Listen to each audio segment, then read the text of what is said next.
Evening, everyone. I know there's no one here yet, but to start off, if anyone's watching this back later on, welcome to the stream. It's probably tell with the bells actually in the background. It's a very strange day today. Well, last night anyway, around about 6:30, last evening, GMT. We'll be joined shortly by a friend of mine who will join me on the stream. He's been on the stream before. And we'll basically talk about the Hat Green event, which was supposed to be on this weekend, but for obvious reasons it's been cancelled. Hello, Kenny. How you doing, mate? I'll wait till he arrives, and then we'll start the stream officially. Then, so I think he's just to get some things sorted, and they'll be on in a minute or two. So yeah. Hope everyone's doing well. And again, you can probably hear the bells in the background. A bit more quiet now, but they do ring out a bit louder occasionally. Yeah, I hope everyone's doing okay this evening. It's been a very strange 24 hours. Well, just over 24 hours now for a lot of us. Yeah. Very strange indeed.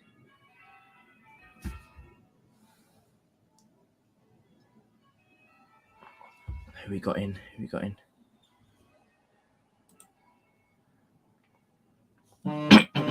Good lord. Phone's going off. Oh yeah, my mate's doing a chat thing.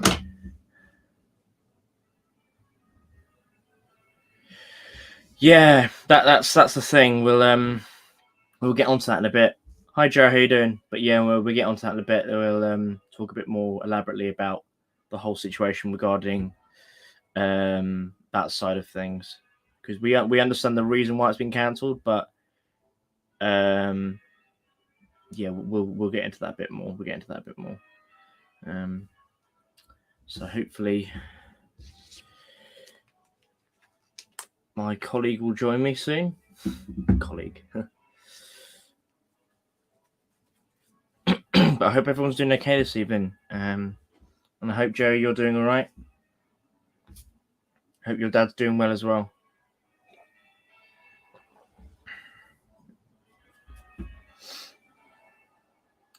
very somber evening this evening.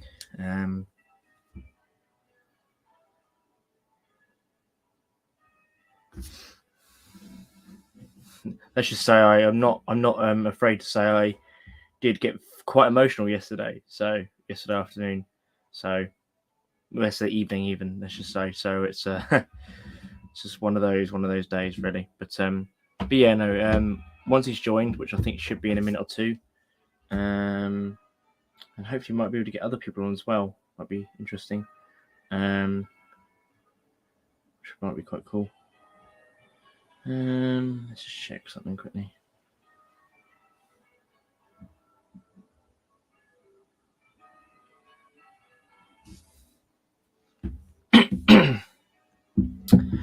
Yeah, we'll be talking a bit about Hat Green. Obviously, it's been cancelled for fairly obvious reasons. And we're just going to talk about some of the kit and that we were going to plan to be using really down at Hat this weekend, and do almost like a live stream sort of in its place. Officially, it would start tomorrow, but it was announced last night at around. Well, we all got a message about 9ish or 9:30, I think it was, and it was officially announced at 11 o'clock. Yeah, John's on now as well. Yeah. Yeah, I forgot he was broadcasting Fridays. This was sort of an impromptu one, Kenny, to do this. Let me just check how he's doing on his live stream. Let's have a look.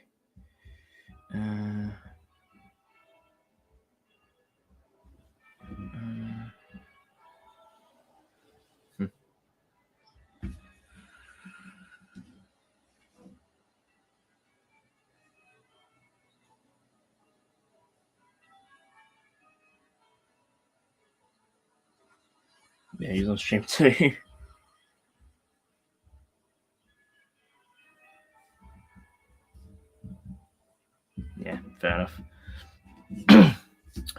Oh dear. Yeah, there's not really much I can talk about really at the moment until my colleague arrives. So we'll see him in a minute.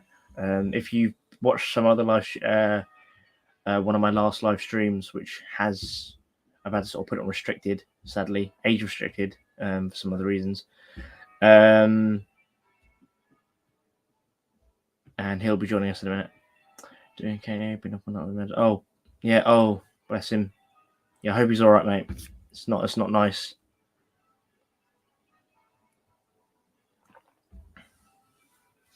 Yeah, it's not nice to have to deal with. But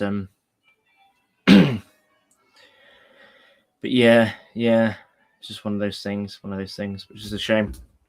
Let me just move this mic closer a bit because it's a bit far away at the moment. Oh, there we go.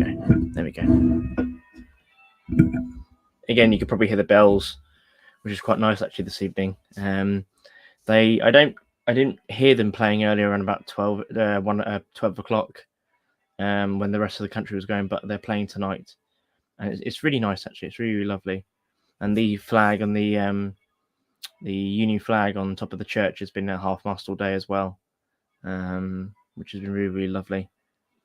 But yeah, no, we'll talk a little bit about that in later, I think, as well. And we'll just check how we're doing.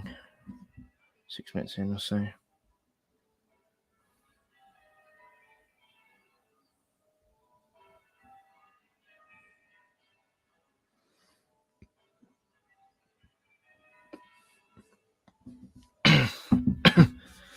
Yeah, the bells. Oh, here we go.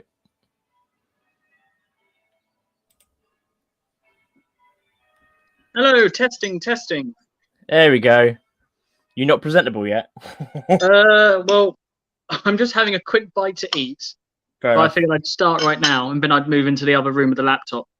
Okay, fair enough. So everyone, this is Levi, Hello. or so naming himself the Awesome One for unknown fucking reasons. Did your microphone just pick that up? I think my cat's just had a fight in the back garden. No, but can you hear the bells? No. All right. Lucky you. It was a weird high pitched screaming. Yeah. No, just sort of saying. We'll sort of start the stream sort of officially now that you're here. Yeah, for that 5-minute delay, what have I missed?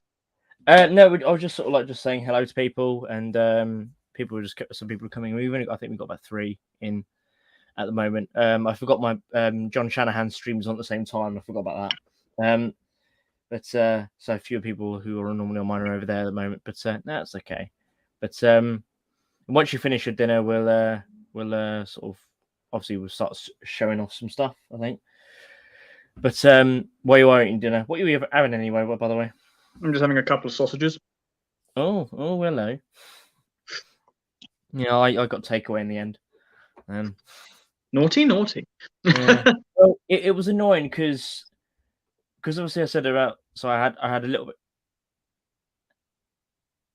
Oh. No, I perfectly agree with you there, Matt. We'll get onto that in a bit. Yeah, we'll get onto that in a bit.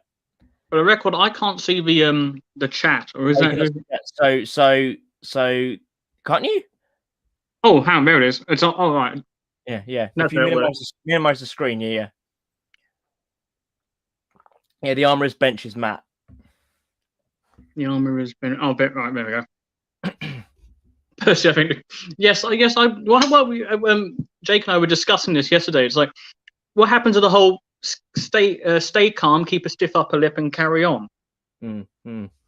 And the weirdest thing about it as well with Hack Green is that we found out unofficially late last night, so about 9 o'clock, 10 o'clock. That's when we were being told through the feelers, so to speak, that it's going to be cancelled.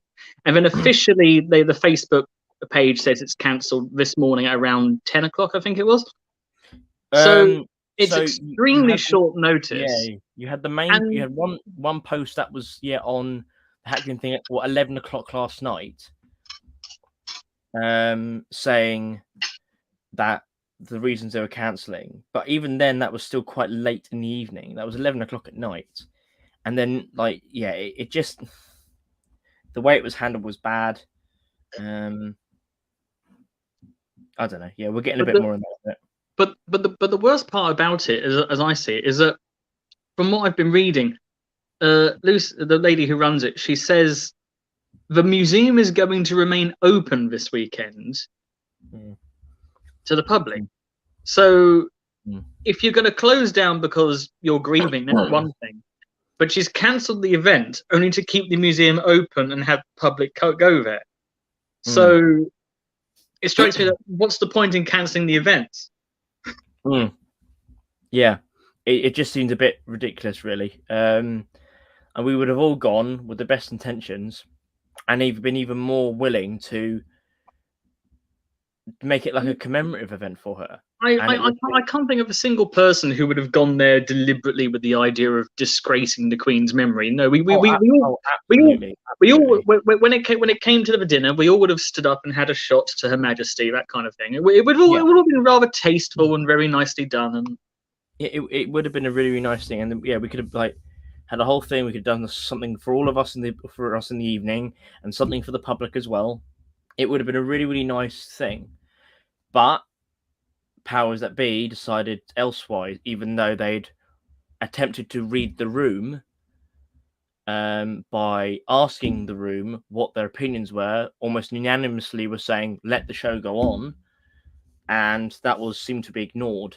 So, yeah, it's just one of those things. Yeah. Oh, man, a rescheduled delay would have been nice. Well, the problem for me and a few others that I know who are going along is that if we reschedule it, it then starts to get into conflicting with other things. This was going to be the last hurrah event for quite a few of us. And for a lot of people, they've already bought, paid for the hotels. They've already, some of them were expected to be traveling down from Scotland, had already left. They're going to be rather annoyed. So they were already on their way from Scotland last night when this announcement was done. People have paid for trains. People have like Levi had put money in, quite a bit of money in the car to travel. 59 quid's worth of petrol. Yeah. So at least petrol was not a permanent sunken loss, but exactly is that. But even so, it's still a bit of a kick in the teeth. And yeah, and as you said, people have other arrangements post this event, like you going to university or other people going back to work. People had to try quite hard to get this weekend off for this event, like with work or with other things. I know 3 people who were fighting with their employers, really trying to get the Friday off so they could do Friday, Saturday, Sunday. Exactly. So I understand like things get cancelled, but the fact is, it was the way it was done.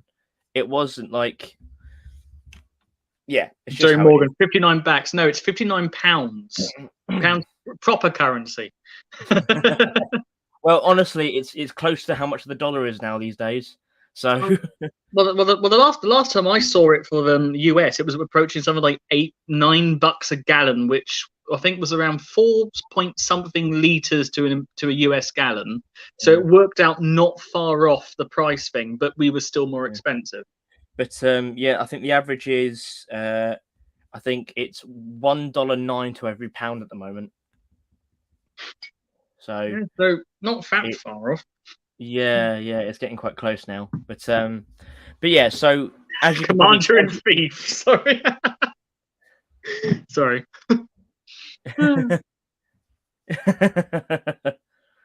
Oh god, yeah. No, tell about it. Listen to your little commie units. You have no effect on me. I went to public school. Is that a public school in America or a public school in the UK? Because they're very different things. But no, it's as you can probably tell by mine and Levi's thoughts on this, we're a tad bitter about it, but what can you do? We sympathize, we understand, but we disagree is probably the most polite way I think. We sympathize with the sentiment, but at the same time, we would have taken different courses of action. Oh yeah, it could have been done a lot better, and other things can be done that wouldn't, piss off everyone who was going, including people who forked out a lot of money to do your event for you. And from what we were gathering last night, there's possibly some other stuff with the trustees. I don't know. We won't portray their names, and we won't portray. Oh no, yeah, absolutely. But there are discussions being had. We'll put it like that. Yeah, basically, which shows you there's been a tad of a disagreement, possibly in the sphere. But yeah. I have to clear off gun parts from my desk. All right, touche.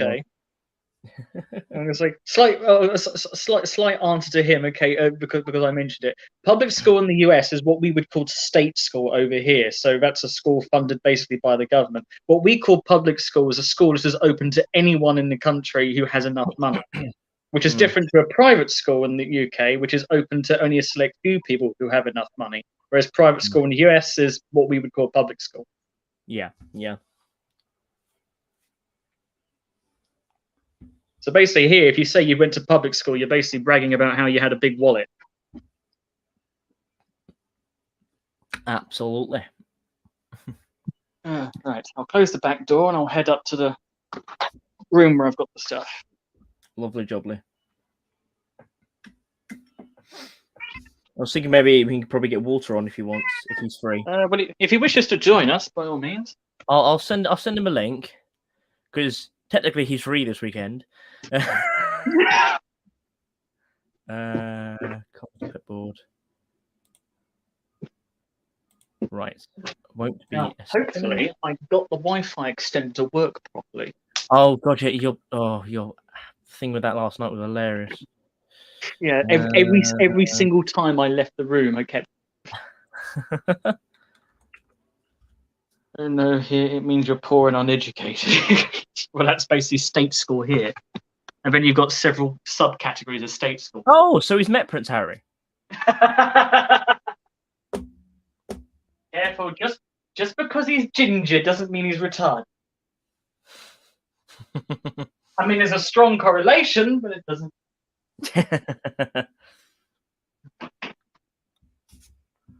Prince Harry. Oh, I didn't. He flew so high and then flew so low.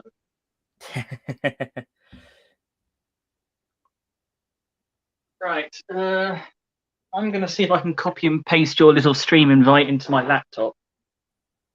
You should be able to. We'll just bring up your messenger and on your laptop and just click the link. I actually haven't used Facebook on my laptop in probably 3 years. Oh dear Lord.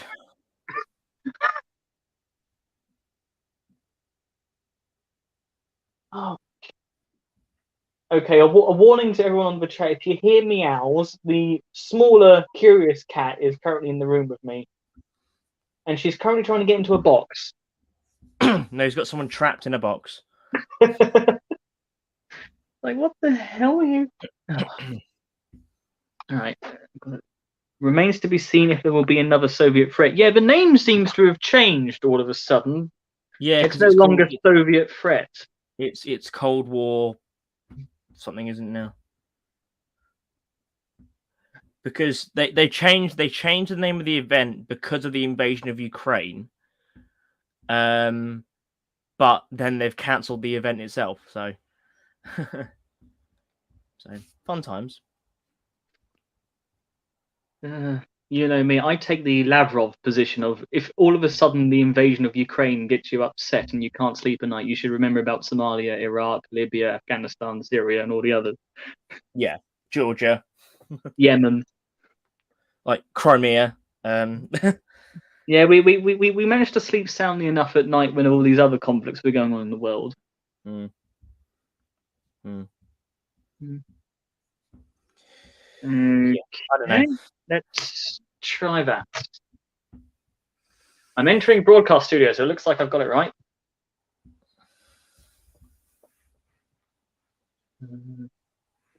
Yeah, I know. Soviet Russia doesn't exist anymore, but they pulled the name Soviet threat because it might be insensitive to the whole thing, even though the Soviet Union doesn't exist anymore. Exactly, and it hasn't existed since 1991. So yeah, it's a strange beast. It's like when World War II railway events cancelled any stopped any World War II reenactors going to their events because of it as well, which seemed absolutely ridiculous. Oh God, you're a separate name? Hang on, I'm going to quit off the phone. Hang on. Okay. There we go. Right, testing. There we go. There we go. Right, so I can now put that on. Hello. Oh my good Lord, it's him.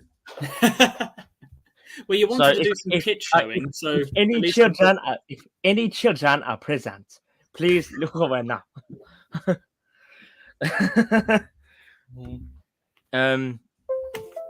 Yeah. Went on a train day trip for Tractor Block, so we ended up spending a day in the city and then returned. Oh, okay. Kenny Rebel, Soviet Propaganda anymore. Well, yeah, 1991 it ended. Yeah, exactly. It's just it's a crazy fucking thing. It really, really is sometimes. I don't know, but have you got a drink with you? I have some downstairs, but I just had one. Well, go grab it. Alcoholic or not? It doesn't matter as long as you have a drink in your hand. Then we can do what we're going to do. Hang on, if this is going live, does YouTube have any special things about having alcohol on screen? Have you watched Devin K streams? Only briefly. He drinks quite a lot. Okay, I'll take that as cider is allowed.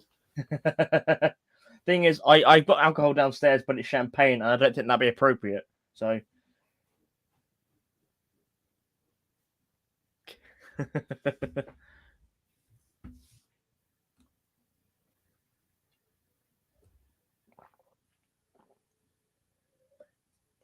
Oh dear. Yep. Yeah, we'll do a little. You probably guess what we're gonna do. You could probably guess. Oh, on the bright side, buying all this stuff for Hank Green and not going to Hank Green means I've got lots of stuff in the fridge. There we go. That is true. That is true. Well, I just sold those trousers. I just sold those trousers to George. So, which trousers? The 60 pound. No. The SOFB battle dress ones that I talked to him last night. Oh no, you probably went on stream at the time, on the call at the time. Yeah, I got called on the home phone and had to deal with that for the best part of 40 minutes. No. I said to him that you had said to me that he was looking for some stuff. Laptops don't like spills. That's true. My older cat spilt my cider on the laptop, and now the V key is constantly sticky. Yeah, lovely. No. Was the letter A sticky as well? No. And the letter G and the letter D. But yeah, no, I spoke to him about it. He said he was after some beady trousers, so I said I've got a pair, which I said all the buttons are off it. I've removed all the buttons on it, but they're a pair of SOF ones. They'll fit him, and they're in good condition. Well, George is doing partisans as well, so it makes almost perfect sense to have a pair of battle dress trousers. Which that's what he wants them for. So yeah. Was hoping to is that the same Stefan whose chair I still have after all this time, and I was hoping to give it back to him. Stefan, probably, the West German. Yeah, but yeah. So I sold them to him and a pair of anklets as well for 40 quid. So I thought that was a fair price. I don't know much actually about battle dress trousers. Again. Well, the SOF ones, I bought. Yeah, that sounds like the man. Yep. I bought them years ago, so I've had these for about 10 years, maybe 10 years, maybe more. So yeah, and I haven't used them for a long time. This is one of those. What the hell are you drinking? It's all I had. That was me thinking it was going to be something classy like a porn star martini. No, it's just a Fanta. It's Bucks Fizz. No. It's Lambrini in orange. No. Oh god, there's a story and a half. Back when I was at school in our CCF unit, we had the annual Christmas dinners, which apparently was actually a fairly special thing because not that many CCF units or indeed ACF units did it. But some of the younger cadets got how do we say for kids? They got quite drunk on the Lambrini and the Bucks Fizz. At the sort of reception before they even went in. They That's drank a so task much. because that has bugger all alcohol in it. So Well, apparently they drank it like orange juice and Fanta and just kept funneling it back. oh god, Yeah.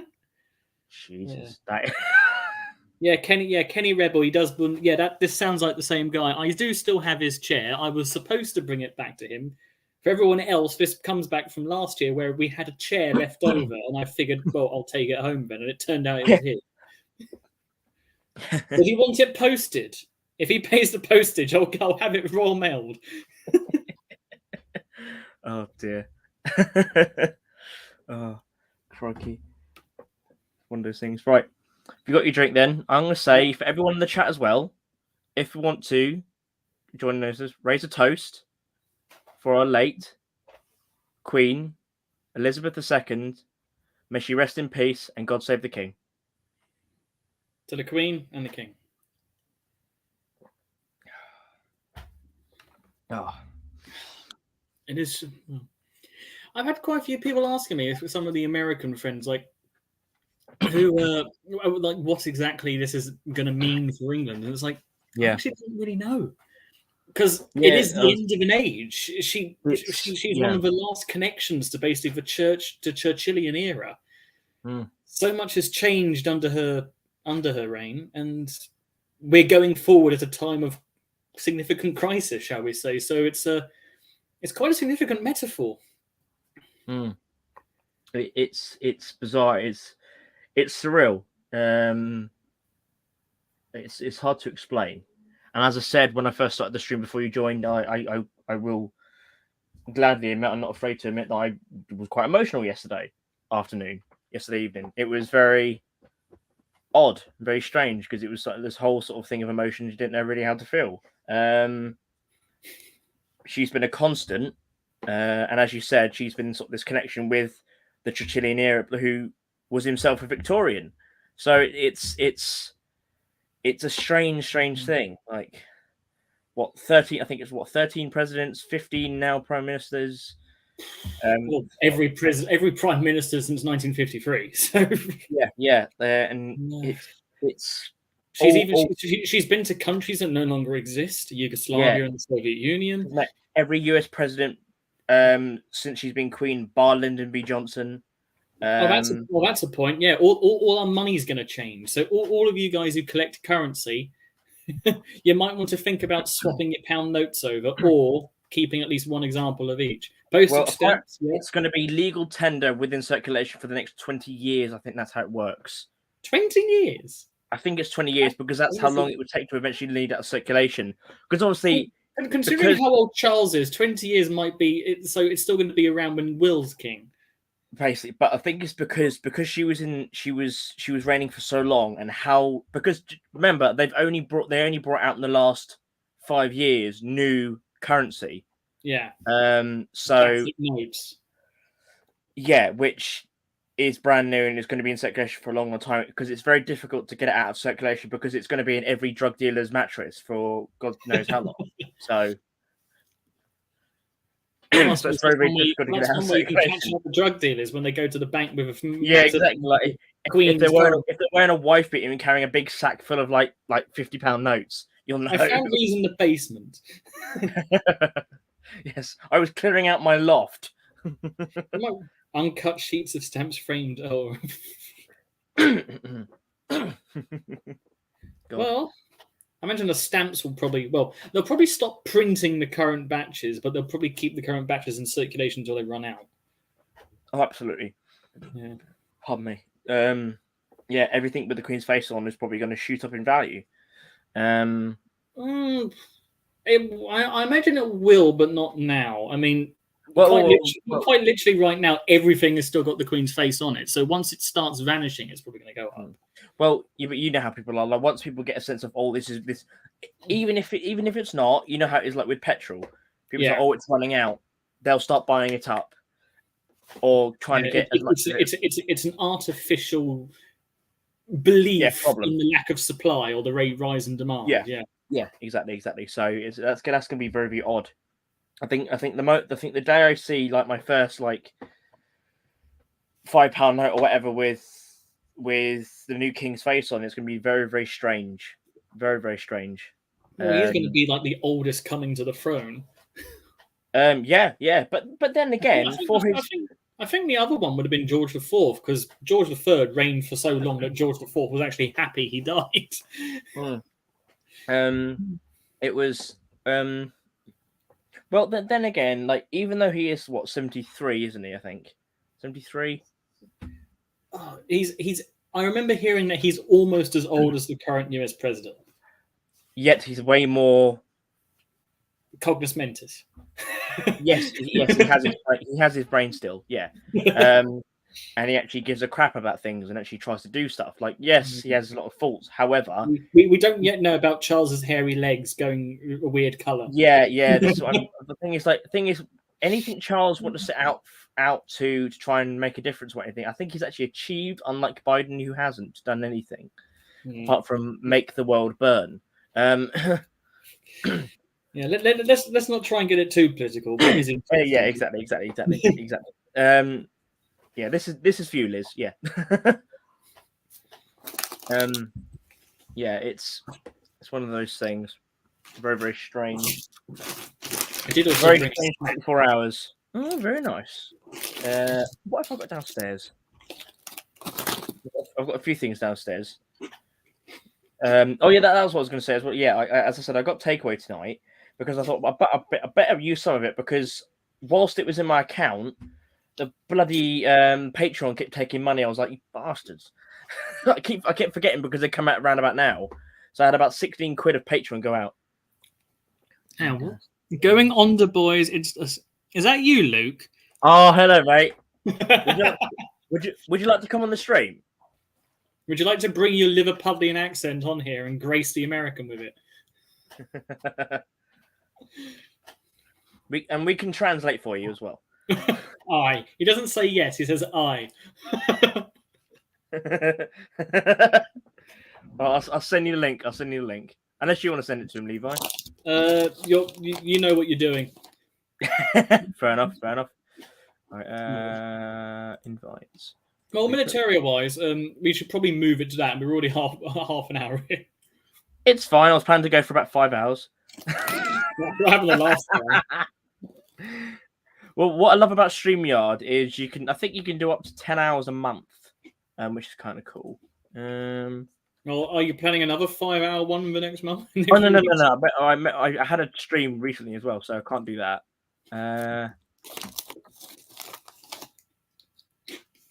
Why is he not coming up?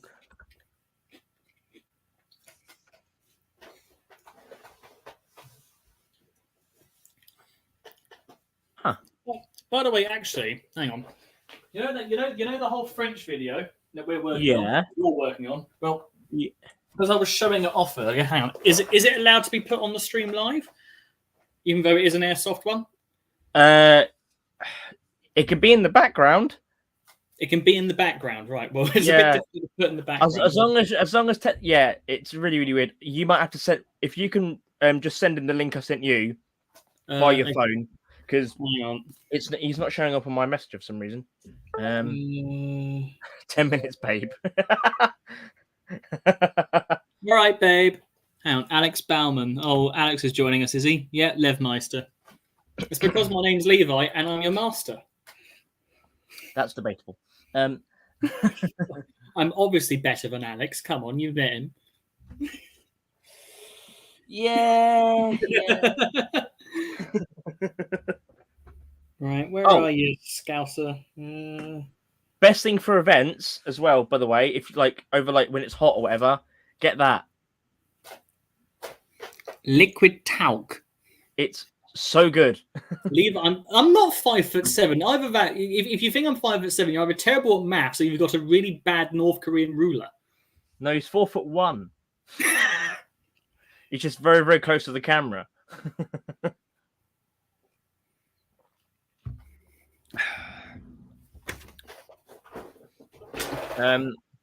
Yeah. Obviously we can't show. Well, thing is, YouTube's stream policy changes all the freaking time. I don't want to risk anything by showing anything bang related. Yeah. But I was thinking I could at least show how the sling went on the weapon this time, because it took a fair. You do indeed. Oh, come on. He does Romanian. He just nicks it everywhere. Well, it was funny when you went off when we were at the pub and we all rearranged to the other table.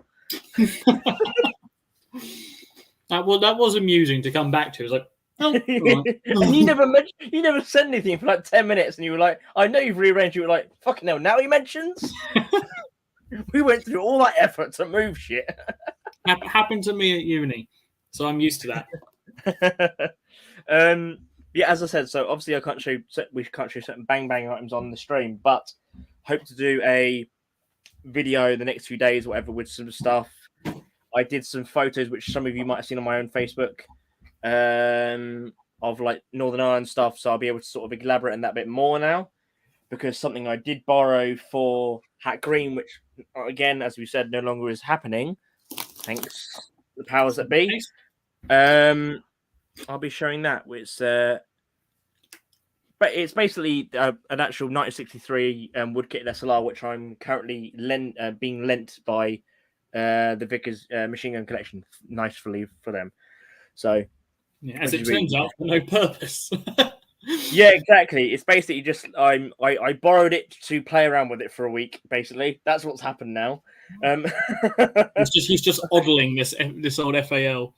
Yeah, it's a nice piece as well. It's lovely. The thing is, I even like stripped it and was cleaning it and ready for the event, so it would be nice because it's basically been sitting on a gun rack for I don't know how long, and taking out some case. So I was like, I'll keep it clean. It'd be nice. It'd be really lovely.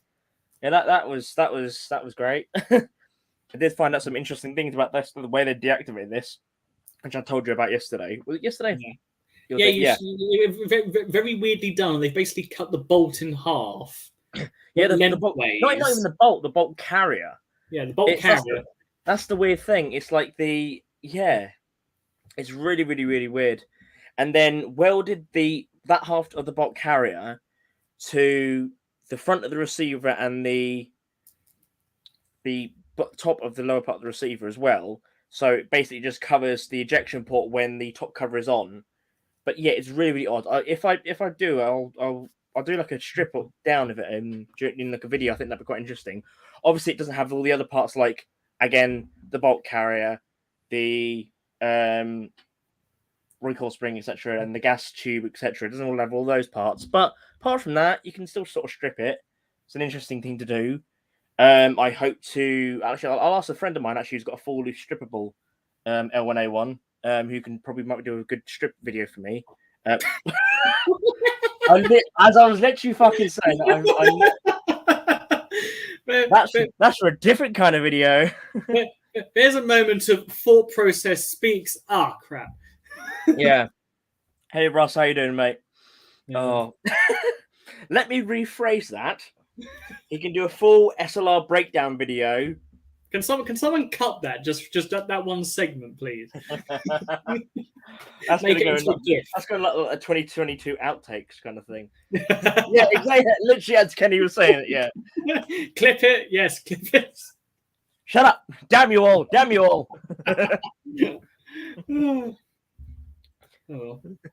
Did you share this link with everyone in London Living History Group? They're all here now. It's because they know you're here, Levi. They want to come here and berate you. Well, I know I'm beautiful, but come on. Hi, George. How you doing, mate? Kenny Rebel. XM177. That's the prototype M4, wasn't it?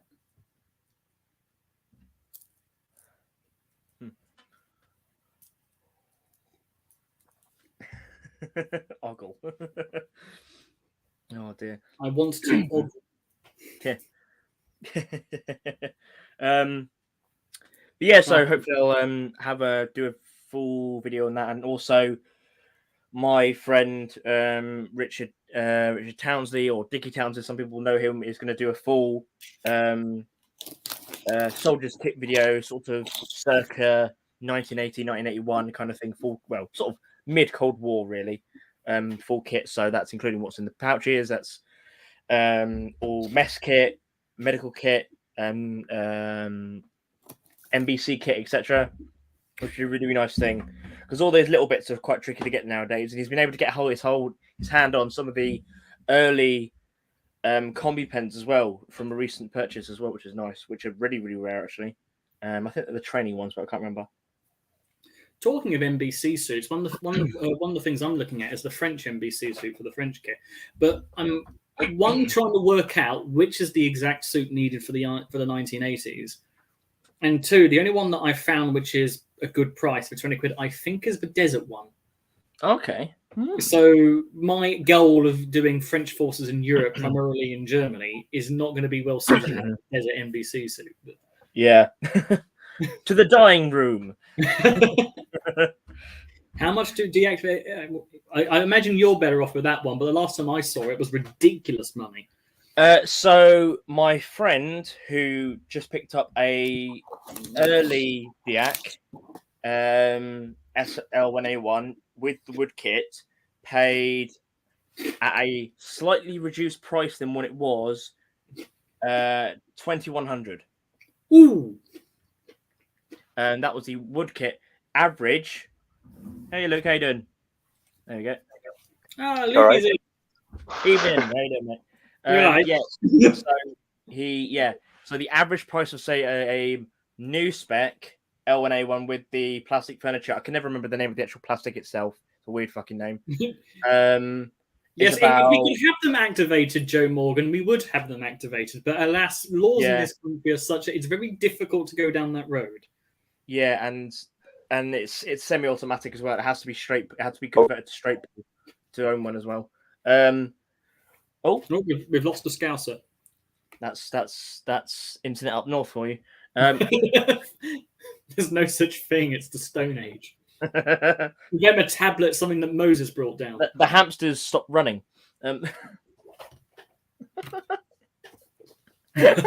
F's in the chat for Luke. F's in the chat. As I was saying, yeah, the plastic furniture new spec ones, which are basically welded up to buggery, basically a glorified wall hanger at that point. They're about 1,500. Which is crazy money. That said, when I was at Overlord, I bumped into a couple other people, and they were joint purchasing a MAT 49. This is the fourth MAT 49 I've seen in the country. Yeah, they paid more than your FAL wood kit for it. Is that the one that collapses? Well, all the French submachine guns collapse, but it is one of them. Yeah. Okay. No, I was just thinking because I know. The MAT 49 is the submachine gun I want for the M64 kit when I eventually get it done. Oh, okay. But yeah, no. SLRs are silly money these, and then you add on a Trilux sight to it. That's another 500 to 600 quid as well. So, if you've got the money, but yeah. Have you got the hamster running, Luke? Yeah, sorry. I have to go. Kind of an emergency with the oven. It was emergency with the oven. Like, flames were everywhere. He's burnt the pine chips again. Oh, not quite. My ma was doing a pizza, needed some help. So. Oh god. Was that pizza getting sent to someone, or? Let's not mention pizza. Oh Jesus Christ! That's an in joke if there ever was one. Jesus, you quick, Jake. I didn't know you would answer that. Jesus. No, it's been my favourite thing of the past year. Actually, it's been great. To be fair, that story is the gift that keeps on giving. So many people have been brought smiles and joy. It's a pizza oven of dreams. It's a pizzeria. Oh dear. We won't explain to the chat. Some of you will be in the inn, but I'm afraid that's got to stay where it is. Mum's the word, I'm afraid. Mum's the word at the moment. Yeah, and it depends what you like on your internet.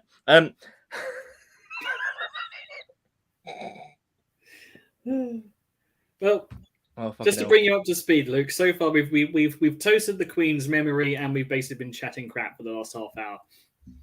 Fair enough. I mean, it's not a surprise. I I am surprised that, like, for example, L1A1s somehow just They're as ridiculously expensively expensive. activated. Yeah, the real yeah, thing. it's When it crazy. comes down to you doing your Irish kit, you're going to be in a competition to go try and get one for a good price. Mate, Well, I've got more chance of like getting a Tech 9 and converting it to like a Swedish K. Somehow I keeping think- it I think deactivated. the best bet you might have, Luke, is probably getting like an Airsoft SA58.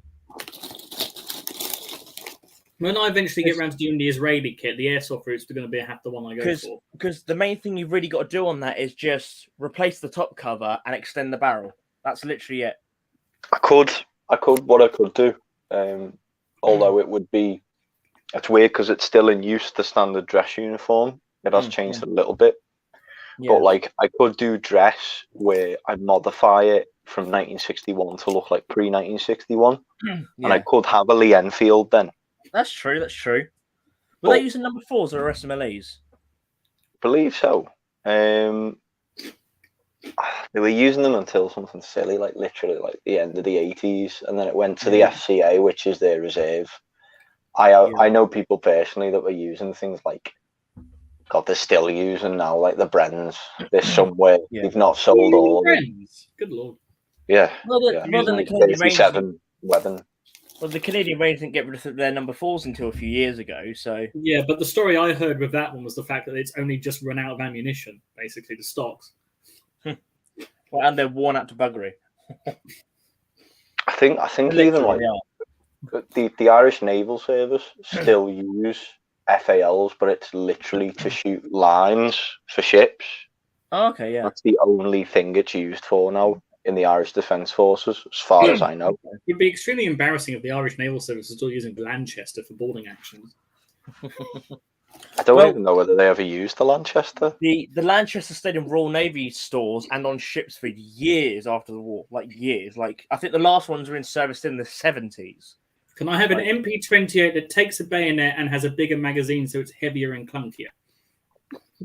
I think just Lanchester's just so sexy because it's got a 50-round magazine and it's just pure mechanical power.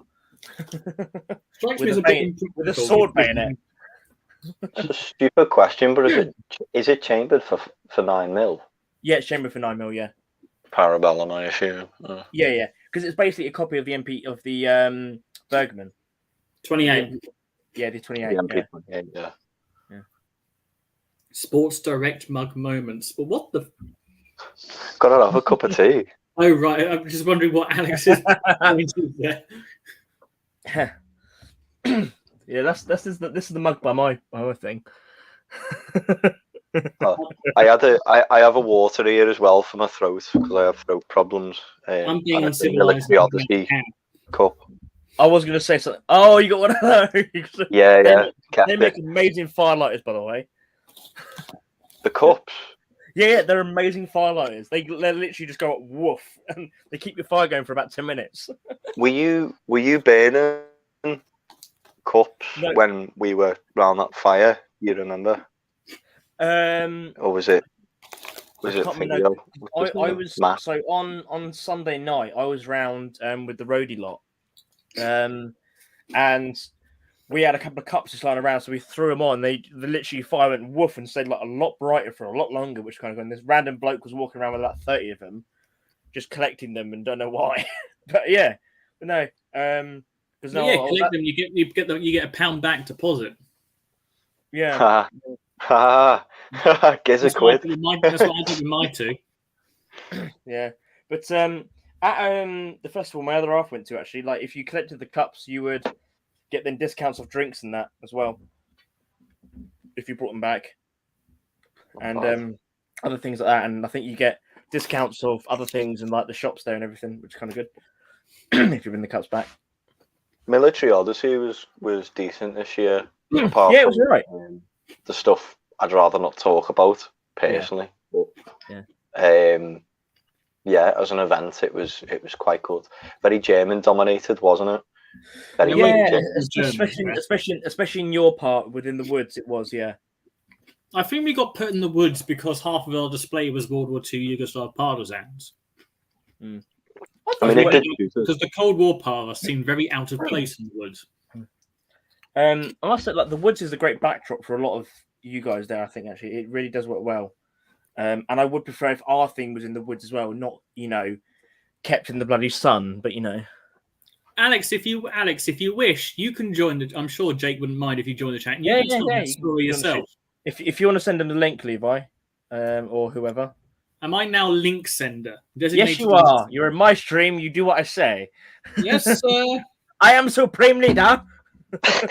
How high should I jump, sir? I am Supreme Leader Beret. You do what I say. I'll put on my Imperial state crown, actually. There you go. It's like a Dalek voice that you do. Obey! Obey! There is the doctor. Where did I save you, Alex? Oh yeah, there he is. TW. You just need a whisk and like a toilet plunger. Any chance? I'll be back in 5. Oh god. I don't have a whisk, but I've got like a milk frother. It spins. That's so fucking middle class. I've not got a whisk.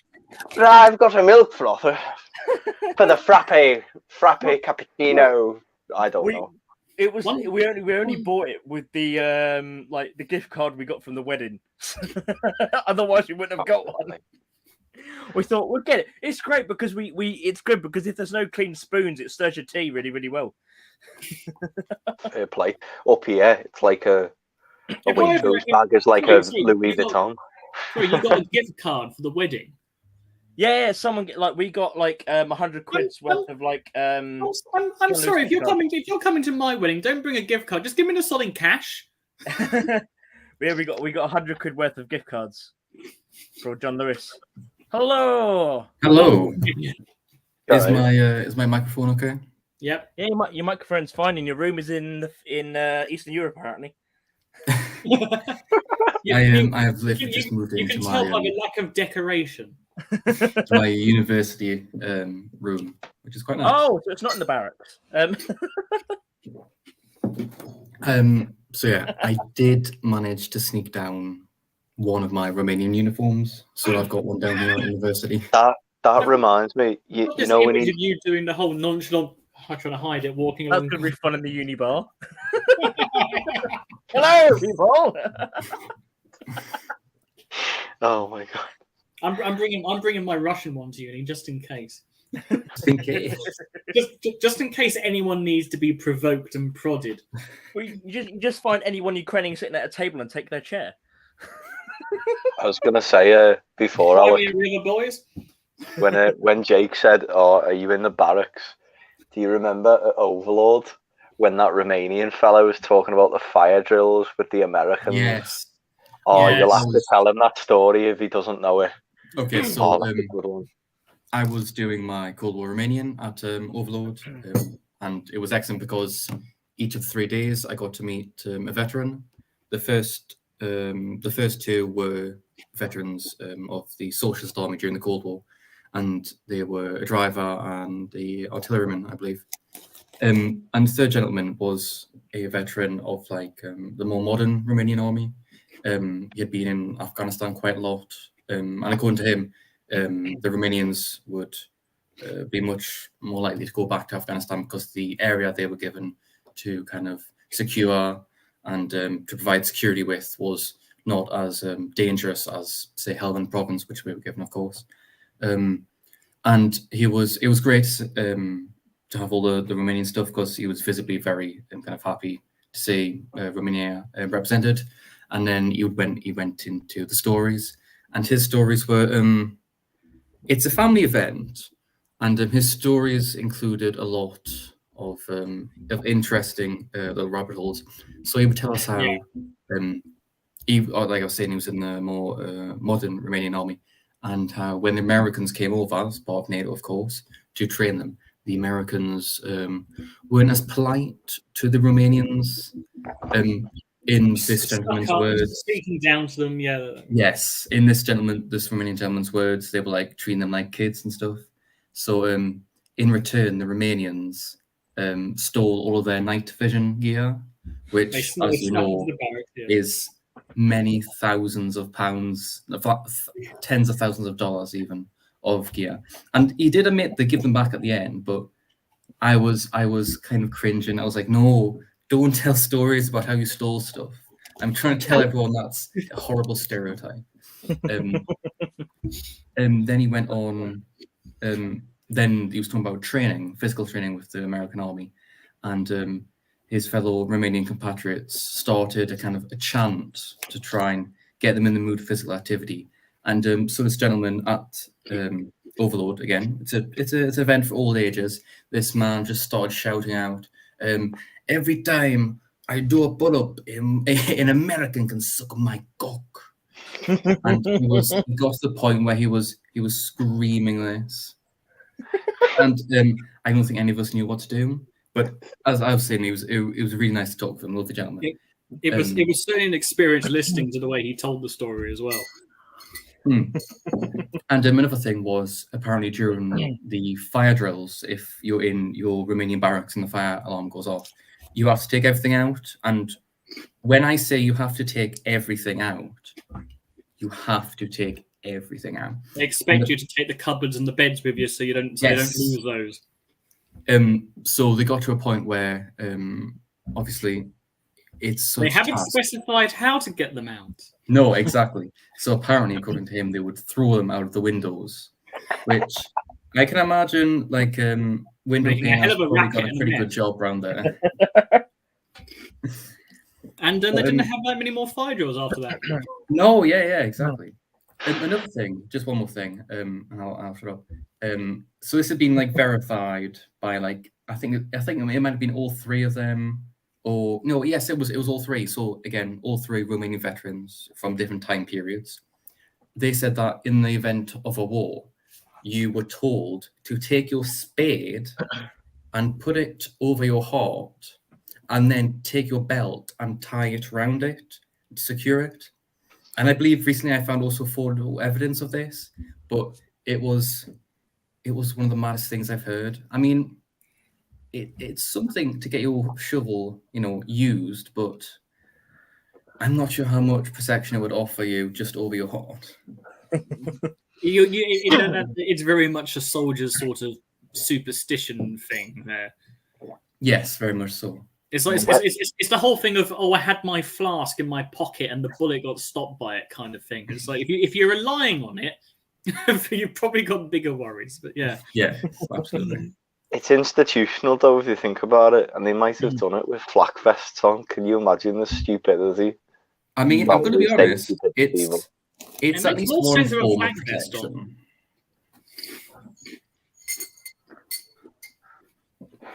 Well, no, just the idea though that he and his guys snuck into the American barracks at night and nicked all the NVGs.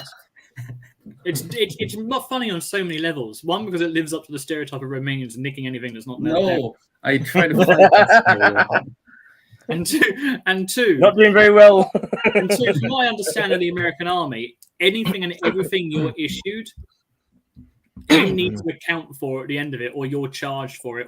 And in the case of NVGs, those are high up sensitive items. So these guys were sweating bullets until the end of their deployment when they got given the NVGs back. I must admit, going on slightly similar topic, but the current camouflage that Romanians have, I'm not against it. Is this still DPM, or have they? No, goodness no. It's like is it okay to talk about this, Jake, or is there another topic we want to go? Oh no, absolutely no. I don't want to like jump in and be like Romanian time. It's Romanian. We're basically going to be talking. It's almost like this is a no Hat Green stream. So Hat Green's not going on. So let's talk about Cold War shit. We're making up for no Hat Green, so we can chat crap and then talk about some stuff occasionally. Yeah, but no, it's like it's kind of a fleckton where the circles are a bit larger and a bit more kind of an olive green, and their Navy has went for the traditional just make it blue, but their Air Forces went, we'll make it blue and green, which I'm not sure about. I'm going to Google this. It sounds a bit like leopard print, not going to lie. Oh, leopard print would be beautiful. I would love the leopard print from Zaire. I mean, it's not going to happen. I know it's Oh, not going to happen. I was gonna say like Mobutu had commandos in that, Exactly. Or even rarer was the presidential camouflage, which was this leopard for the Central African Empire, which lasted a few months, I believe. But that's the dream. Jake, what's your view on camo? Are you a DPM man? DPM till I die, or No. traditional Denison. I don't know, with the brushstroke. Very nice Either or. brushstroke. I mean, you can't. It's it can't beat the oldies. I would say though, on a nicer note, if I can. Oh, sorry, I've gone to Camopedia. Oh, Lord and Savior, Camopedia. First revealed to the public in October 2016 at the National Military Conference.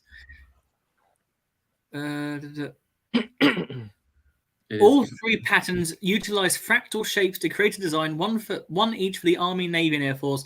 It is interesting to note that the Army version utilizes the same color scheme as multicam. Oh, I mean, Levi, you can share your screen if you want to as well. All right, hang on. Well, I've got a gazillion different thingies, so. Oh, hang on. Close all the porn tabs first. Close all the pictures of me. I don't blame in like anime version of like Romanian bit. Screen sharing tips were easier to get. Romanian fanboy. Monitors. The deep fake of Ceausescu. It's Alex wearing like furry bunny ears. Ceausescu's fanboy. I'm gonna just block out this light. I can't. Welcome to Tito's titillation. Oh God. I visited his fucking grave only like 2 weeks ago. Let's not, guys. Oh my God, Levi, you need help. You need medical help. There you go. Jesus, man. The Air Force one, I can't imagine that being useful. Personally, if I was going to create an Air Force one, I kind of like it. I don't know. It looks lumpy. I know I'm not the best one when it comes to fashion, but I was told at university a very important rule, which was blue and green should never be seen unless there's something in between. I'm seeing blue and green there and nothing between them. If I was going to make a genuine, actual triangle for Air Force, it would be something like the US had, the US Air Force Digital Tiger Stripe. Because at the end of the day, they're going to spend most of their time around air bases, and most of it is going to be grey tarmacked, steel housing, and grey planes. I'm of the view that if you're going to start colouring your camouflage uniforms as per service as opposed to territory, you might as well give them just normal solid blue uniforms. Yeah. Levi, do you dare talk about solid colour uniforms? The thing is as well, camouflage mostly within this day and age is fairly, against any comparable power, is fairly obsolete because of infrared, etc. Yes. Because it basically, yeah. There's also the fact that everyone and their grandmother seems to be adopting some variation of multicam. Yeah, I think what we may overlook as well a little bit is from country to country, the Air Force will do different things. Some countries give them SAM batteries. Some, for example, like the UK, we have the RAF regiment for certain things. They'll have their own camouflage. But no, come on. In theory, the RAF regiment protect airfields, etc. Jokes aside, we know the RAF regiment are we're fairly tough. I mean, I don't know. They're harder than me, so. I mean, I have to... that's coming from family who in the RAF who despise the RAF regiment. I have to agree with Luke there. I suppose it just depends if in an armed force of country, if things like you said, air defense, are given to the Air Force or the Army. Because there are things like the Royal Artillery, for example, as well. Yeah. Didn't the US Army Air Force wasn't that quite independent in and of itself? And then there's things like helicopters are used by armies and air forces and navies, and it gets complicated. Then you've got different schools of thought on that one. Some of them think anything to do with the air should be under the Air Force, and then some of them think that it should be under Army Air Corps because it's the Army that's going to be using as opposed to the Air Force. And I think then the UK in that sort of sense is actually very unique because it uses the same camo between all of its branches, or fairly. Oh, wait a sec, no. I believe Within- Royal within- Marines are within- getting new one. within say the Western powers, I should say, the larger Western powers, in that sort of sense, it generally like uses the same thing for everyone. Obviously, like the Royal Navy and that tend to have sort of the last bits of certain kit, like the Royal Navy was using DPM for a lot longer, etc. And so is the Air Force, etc. as well, the Royal Air Force. But then again, it gradually gets up to speed anyway. But yeah, it's just one of those things. But I think there was a new commando upgrade program. I think it started last year, the year before, for the Royal Marines, and they are getting a new camouflage. But that camouflage is multicam, but they're just getting it from America. So Yeah, It's OCP. that's not a new camouflage. It's just MTP, but American. What's the point in spending money on multicam when we have MTP? MTP I find is probably actually better anyway. It's a bet the pattern itself. Obviously the colors are basically the same in that sort of sense, but the pattern itself is much more DPM based than it is multicam Yes. like pattern in that sort of sense. It's much more traditional and actually works much more effectively within the UK and Northern Europe, to say the least, especially during the summer months. I will say, having worn MTP with the cadets, that as much as we like to ridicule it, there are uses to MTP. It's not a useless camouflage. Thank you But- for your service, Levi. Oh, I'm sorry. The moment being an adult instructor in the ACF counts as service, the day this country has gone officially down the drain. Listen, this is what happens if we ever go to war. You know, we got the army, then you got the reserves, then you got the cadets, then you've got like no. Royal Mail and You've got stuff. the army, Then- you've got the reserves, you've got that fat bloke called Dave round the corner who No, keeps them. you do not forget we have the If Salvation someone on Army. Twitter, you start, come on then. Listen, No, I am a in- captain. I'm a captain in the Salvation Army, not the proper army, but the Salvation Army. And to be honest, I think they should have more respect. Come on, all together, let's play Jesus Fight the Good Fight. The story that goes around is that officially the ACF is still there as like the last line of defense. But if we ever are actually sending the This kids isn't on Japan the 1945. Yeah. During During the defense of London, i.e., the fall of Berlin moment, when they're all manning flat guns. well, knowing London, it would defend itself with all the knife crime anyway. Imagine downfall with MTP, and that's basically it. That's worse. Oh, That's God. the worst thing ever. That is cursed. I mean, Anything I'm not with- being funny. Roadmen Anyone follow is like welcome. Everyone's welcome to invade if you want, but it's most likely going to be from the south or the east. Yeah.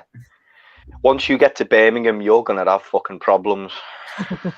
We've already got a guerrilla warfare problem there. Well, The they boys- won't go to Plymouth or Norfolk because they think there's been like an alien invasion there with like all the webbed feet. But you know, I hear in Birmingham they've started strapping 30 Oh, no. cals to shopping trolleys. Isle of Wight as well. Isle of Wight with the webbed feet as well. And they'll come straight for Newcastle, my own home county. They'll take the coal. They'll reopen the mines. Actually, it just sounds quite good. Actually, I'm up for this. I feel sorry for any invasion force that lands in Essex. I mean, for a start, they're not going to be able to understand half the things that people say Well, there. And well, two, orange skin is going to play havoc with IR systems. if all the troops that land in Essex are from like California, they're going to think everyone's Trump and they're going to leave. Everyone's orange. Orange man bad. Oh, but yeah, MTP. God hear it. Oh, there was that wonderful camouflage which we could have had. It's on Camopedia under the United Kingdom, and basically what they had was the desert DPM, and they added a kind of an olive green to it, but just one green to it. It is quite an interesting look, and I, to be honest, I doubt it would have been effective. But Do you want to see a cool pattern?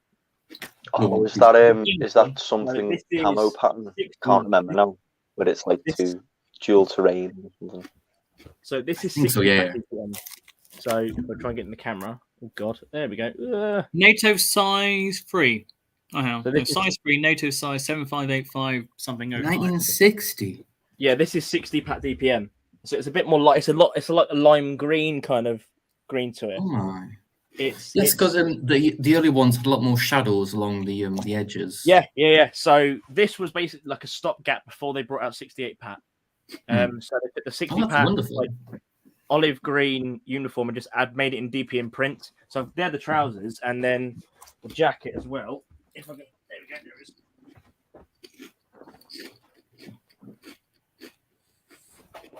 No, back when camouflages were good. Yeah, and there's the back of it, and it's nice though. Where may I ask where you sourced this? So the jacket I found on eBay for 120. Oh wow! They knew what they had. It's not cheap. 1668 goes for quite a bit. The trousers, 30 quid, and they're rarer. Nice. I mean, it literally says the year as well. You know, it's not even like later times when it's so find early out. Cold War. The UK still have the date stamped on the leg. Yeah. Where could one find plain 60 pattern stuff? Because I've seen this repro kit, but it's quite expensive. I'll get you in touch with my friend who I call Gucci Andy. Gucci Andy. Because he's got 60 pack trousers coming out of his ears. Ironically, does he wear a Rolex? No, he's just got nice kit. Because I bought my 60 pack trousers off him, which were mint size 8s for 25 quid. That was a couple of years ago though. The jacket I got from him was 60, but still, like that's quite cheap. No, that is quite cheap. What, Matt? What size trousers are you? If so, I've got a size 1. You are a skinny bugger, so you might fit you. Two things disturb me about Levi's camera currently. Firstly, the curtains are wide open and he's got a light on and it's dark outside. Literally anyone can see. And secondly, he's sitting back on Blumenthal. It belongs in a museum. Put it somewhere safe. I think I'm selling these trousers. Those trousers would you could sell them for like more over 100 quid. I think I'm gonna get my war crime hat.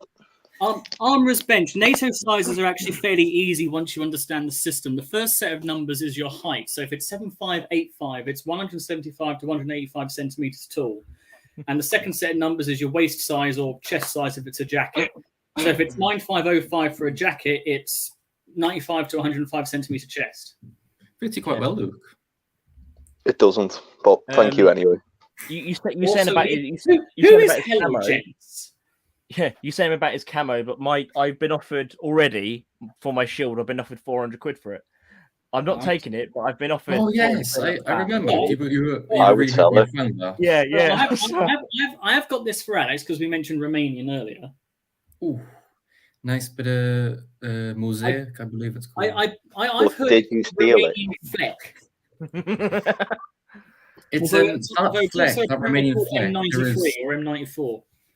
If you go on Camopedia, again, I'm not sponsored by them at all, please. If Camopedia is listening, I will get a tattoo for them. Definitely not sponsored by Calopedia. But that early Romanian 1990s fleck, just after the revolution, just after so-called return to democracy, obviously they had some trouble, but generally that fleck, there's 3 versions on it.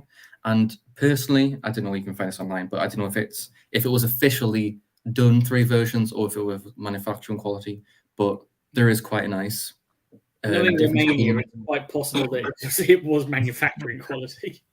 I mean, that's the same for like a VSR. Goodness me, there is millions of different types of VSR. I've got my friend in Poland who's finally managed to source me some VSR stuff, and it's like he's got me a jacket which looks nice. He's got me trousers which look nice. You put the 2 together, holy crap! One's been bleached for like a month. Was that the guy who found those 60 pack trousers? Yeah, or it's his friend who found the 60 pack trousers. Yeah. This guy in Poland won them for the equivalent of about 8 quid. It's about 3 million zloty. Unless he knows what it is, so he's not going to be selling it for 8 quid. Yeah. Tell you what, speaking of like eBay, just finding those moments when someone's got something really wonderful and they have absolutely no idea what it is. Hungarian jacket for £1. £1? What? Yeah, that's how much my Hungarian jacket cost. He simply listed it as green army khaki jack shirts And I just found it by chance. I went, all right, I'll put a bid on it just in case. Won it plus postage, so it was £1 plus postage. And my favourite one, to really annoy people like Sam and Dominic, I won an M55 J&A uniform for £1 plus postage because no one else bid on it. I don't know how you did that. Really don't know how you did I that. got ripped off on postage too, £8 postage. Mate, a tenner for a full J&A uniform. Well, it was a jacket and trousers, but yeah. I got to say the best thing I ever got was, it wasn't on eBay, it was just on Facebook, and some gentleman has a Militaria store, but it's not online at all. They just take photos and put them on Facebook, which is, it's pretty medieval if you want to shop in this day and age. There's a lady on the Facebook Marketplace who I'm desperately trying to win over, so she's willing to post it for me. But she's selling a French M47, I think it's a tap jacket, for £5. Lizard or just no, just plain M47. And it's like, it's a £5. I'll nab it. Please, I'll pay for postage. It was that French F1 helmet I saw as well. I sent you. Yeah, it was like cheap. What, a tenner or a £5? Yeah, it was a £5, wasn't it? Yeah, and with the desert cover on it as well. Yeah. Anyways, so this guy in Facebook Marketplace, Facebook, he has a military shop, doesn't have anything online, which is crazy. He had Danish desert camouflage jacket and trousers, and I think I got it for like £60. If you try and find that for £60, I want to know where. I've seen the trousers go for like 90 quid. Yeah, the for some reason the Danish stuff seems to be rather pricey. Yeah, it's amazing. And also recently I got Lithuanian desert. Hat is superior. No. I got some Lithuanian desert, and that was like 25 quid. It was just a really nice Lithuanian guy on Facebook. So it's just wonderful. Well, the only desert camo I've got is DDPM, and I'm using that for a Syrian deployment. Haven't even got sparse DPM. I don't think I've got any desert stuff anymore. I've got I don't actually, apart from one KD shirt. I gotta say, I am a little desert rat when it comes to like camouflages. Choc chip. I want to get into snow, but getting use a bed sheet. No, I mean I really wanted. And he does on the weekend with the clan. There is the few winter camos I genuinely know of, because the thing is with camouflage, in my belief, a camouflage is, it has to be at least minimum two different colors. But because most of winter camouflages traditionally are just obviously just white, but ones which use multiple colors I know of is the Albanian one, which is also works for arid temperatures, and there is also a US Marines winter camouflage, which is quite nice. But other than that, I think there might be there was a Russian one which is quite interesting because it uses a sky blue as well.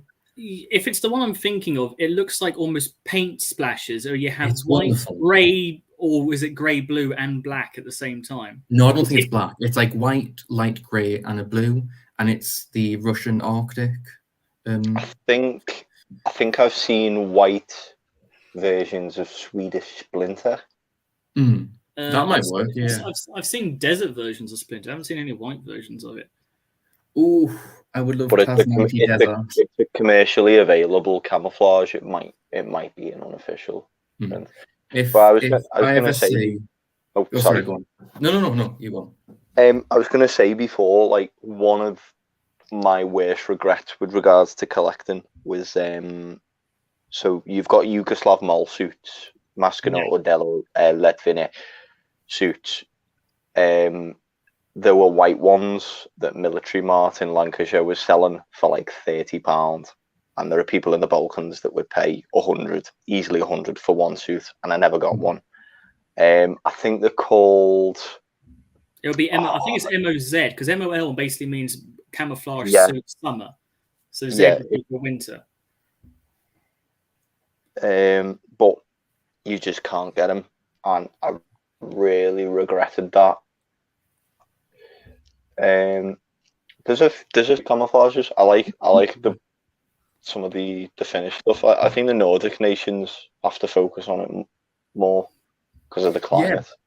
I think recently there is a kind of Nordic arms union they want to do, and they want to standardize their uniforms, that being that of Finland, Norway, Sweden, and Denmark. And I think they're currently working out what kind of cut of uniform they want. They want to then they want to standardise camouflage them out. uniforms. Yes, Yeah. yes, I believe so. All right. I believe I saw it from Uniform History. Oh But yeah, obviously yeah, yeah. Uniform History is not as good. When you as start wearing, when Jake your Brown. military starts wearing the uniform of another country, you start to wonder: is your military actually independent? Well, it's not of a country. It's of a kind of a defense treaty, if you know. I mean, it's happened in the United Nations a bunch of times. Yeah. Oh, if I ever see a United Nations mission which has various Swiss personnel wearing TAS-90 Desert, and some of them go missing, and I return back with TAS-90 Desert with slightly blood stains, Considering how I have hot nothing to do with it. 90 on its own is defined, I've got a jacket. and a I'd like to t-shirt take and this just opportunity. on the trousers. I've got my guy in Greenwich. I'd just like to take the opportunity as well.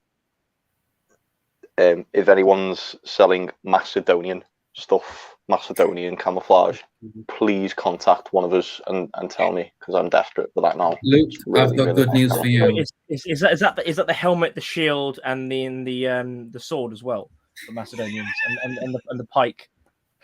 Luke, I do know a guy selling a The Sarissa, Macedonian. thank you very much. Luke, you're in luck because I do know a guy selling a Macedonian camouflage shirt. I will link him to you. Oh, is it that Welsh fella? Yes, probably. I've spoke to him already, but he wants £35 for just the shirt. Hmm. I could probably go to Macedonia and get it for half You the could price. buy Macedonia, North Macedonia, please. We need to be correct here. Wannabe Greeks. But I mean, oh god, technically they Bulgarian. want to be Greeks, Serbs, Bulgarians, and Yugoslavs, but whatever floats your boat, they're just welcome. The camper Greeks. Is that possible?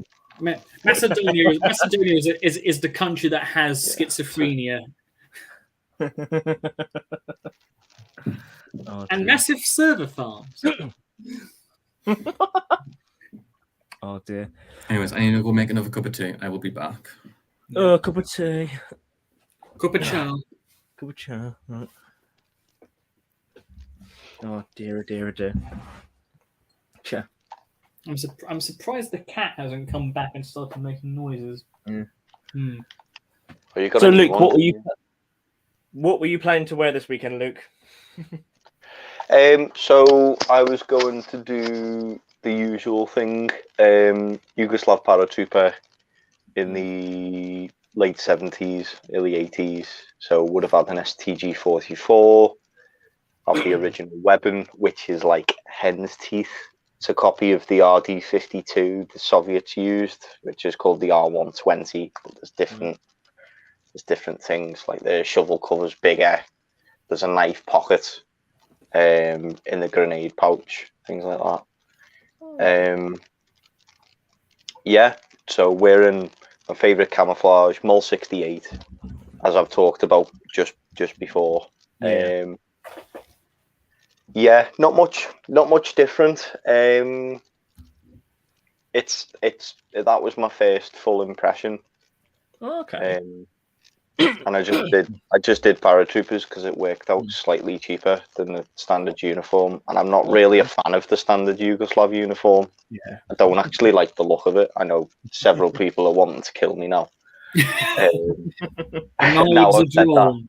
The sarissas are drawn. You're Mr. Hi Tom, how you doing, mate? Yugoslavia, yeah, but you don't like the standard uniform. Yeah, well, M77 for the win. Although I do have to say, Dom in his Paderbranca uniform at Overlord was looking very drip.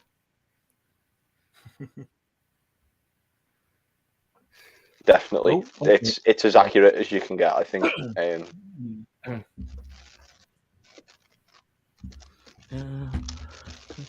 Yeah, Dom's quite good. Dom's Yugo I mad. think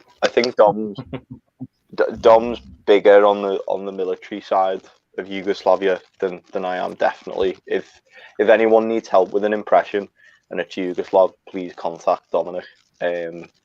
Absolutely. I'm okay with some things, but like I'm more of just a history guy rather than like my collection is a lot of memorabilia, not just militaria. Yeah, when it comes to Yugo stuff, I can do the basics, but if people want in-depth stuff, I just immediately forward them over to Dominic. It's like he's the one who knows everything you need to know. I think that's sort of thing, a similar thing you said about with like Brick Kit with me. Well, yeah, I've had people come to me and say, "Do you know much about this?" And I give them a certain level of detail, but when it comes to like really specific stuff, it's like, no, just go to Jake. Rifleman Moore and Jake Brown collection. Those are the two people you need to go to. And specifically in Northern Ireland, go to John Shanahan. Because it's John's a good fella. No, definitely knows. Is that John from German Dom? Well, if Dominic Drew is his full name, so unless there might be more than one Dom, but that's the name, Dominic Drew. Yeah. No, John is a good lad. He's such a big fan of Yugoslavia and Tito. I think if he actually ever saw Tito's mausoleum, there might be inappropriate things done. Oh God! I mean, it's quite a somber place. I was actually only there like 2 weeks ago.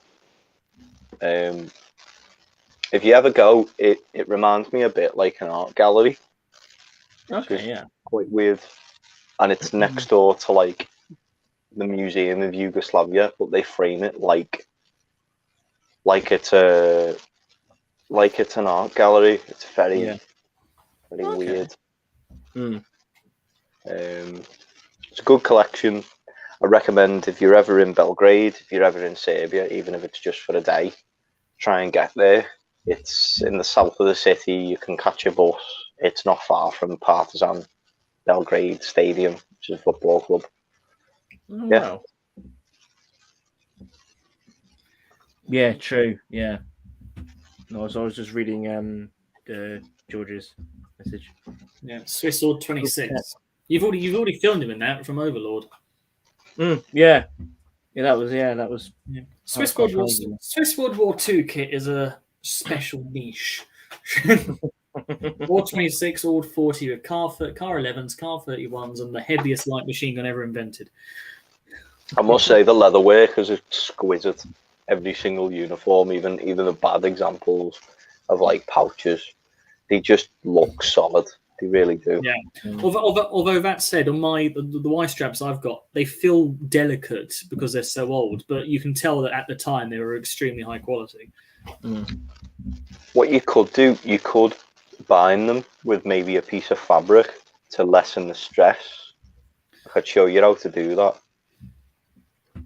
I honestly don't know if I can. It's one of those things that I don't want to risk it going wrong because it was so bloody hard to find a pair of them anyway in the first place. So it wouldn't be sewing anything onto it. It would just be. I'll show you. It would literally be like bandaging the Y straps as long as they weren't going to be seen for an impression. Well, they've got to because they're Y straps. They go over the. Or does it go over the jacket? Yeah. Oh, right. It's part of the webbing. Oh, that's a hard one then. It goes over the jacket. It doesn't help that they're like a centimetre thin. It's like you go to 37 pan. It's at least like 3, maybe an inch and a bit wide. It's got a fair amount of fabric there.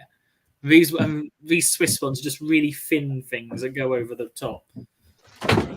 Yeah, said about 37 as well. So on the props. Yeah, no, this is reduction weave as well. So this is like quite difficult to find these days, and this one's minty as hell as well. So this is a Miko one made in 1943, which is nice little. Nice.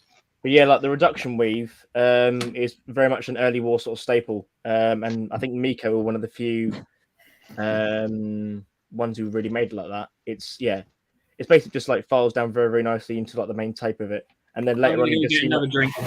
Yeah, later on, you just see them stitched on and all that sort of stuff. So this stuff's difficult to find now, which is a shame. But it generally racks quite a bit of a price now. So yeah, I got that in a bundle with like 7 other pairs of like cross straps for like a tenner, I think it was. That's probably the way you're gonna find the most. Those bundled in, those luxury lines where people kind of don't know what they've got. Oh, exactly. Like these pair of binos are naval ones from 1944. Came with the case and everything. I got them for a tenner in a 10 quid pile at Overlord about 4 or 5 years ago. I can't imagine, even if they were like horrible civilian ones, let's say from the 1990s, even those kind of knockers, I can't imagine trying to sell them for anything less than like 30, 40 quid. Yeah, so I think the guy didn't realise they were still in the case when he put them in the pile. So I sort of picked them up and I was like, oh, why are they in this pile? Oh, they're nice. Because the case itself. The funny thing is, I found footage of blokes in Ireland in the early 70s as well, who were literally in one of the bits of footage. The guy was literally carrying one of those cases on his belt in Northern Ireland on football, which was really bizarre. So yeah, these are 1944 dated. I don't know if it will show up on the camera or just I don't know. Just about. Let me see if I can get a torch on there. There we go. There we go. Bit. Yeah, there we go. Yeah, there we go. Yeah. So yeah, but they're really nice. So and it comes with there's like a strap with it and everything. Yeah, prismatic ones. They're Mark 1s. Yeah, 1944 dated. Yeah, that was a tenner, which they're normally worth about 90 to 100 quid, depending. Wow. So, but yeah, I was literally that bit of footage. I think it's B Company. Well, not Y Company, Hampshire Regiment in Ireland in 1972. And the guy got him on his belt. Was like, oh, that's a bit of a weird one, but yeah. I suppose, binoculars are always going to be handy. Obviously, these days, we're more advanced, but, they're good. They're naval binoculars as well, so they're much more sort of powerful. But you like in that whole early period, you see a lot of stuff being used, like from. We apparently had the IRA in the chat. God. No comment. But like, yeah, you see guys in 1969 wearing these for God's sake, with their S6s. These are Mark 7s. This one's from 1941, but that's when they were brought in. So it's like they're using all sorts of stuff, which is it's great. It's like really, really cool, like a weird sort of contrast point. It's 1969, but they're still using stuff which was made in 1941. So yes, in sort of like frontline service, really. So yeah, just one of those things. You'd like to. I personally would like to know like where they might have got it from, whether it was the mainland or they went through the UDR stores or whatever that were over there to get to that point. As far as I'm aware, they were issued it from immediate stores before they left for Belfast in 1969, because it was basically an immediate call for when the. Is this when Wilson basically wanted to send troops immediately?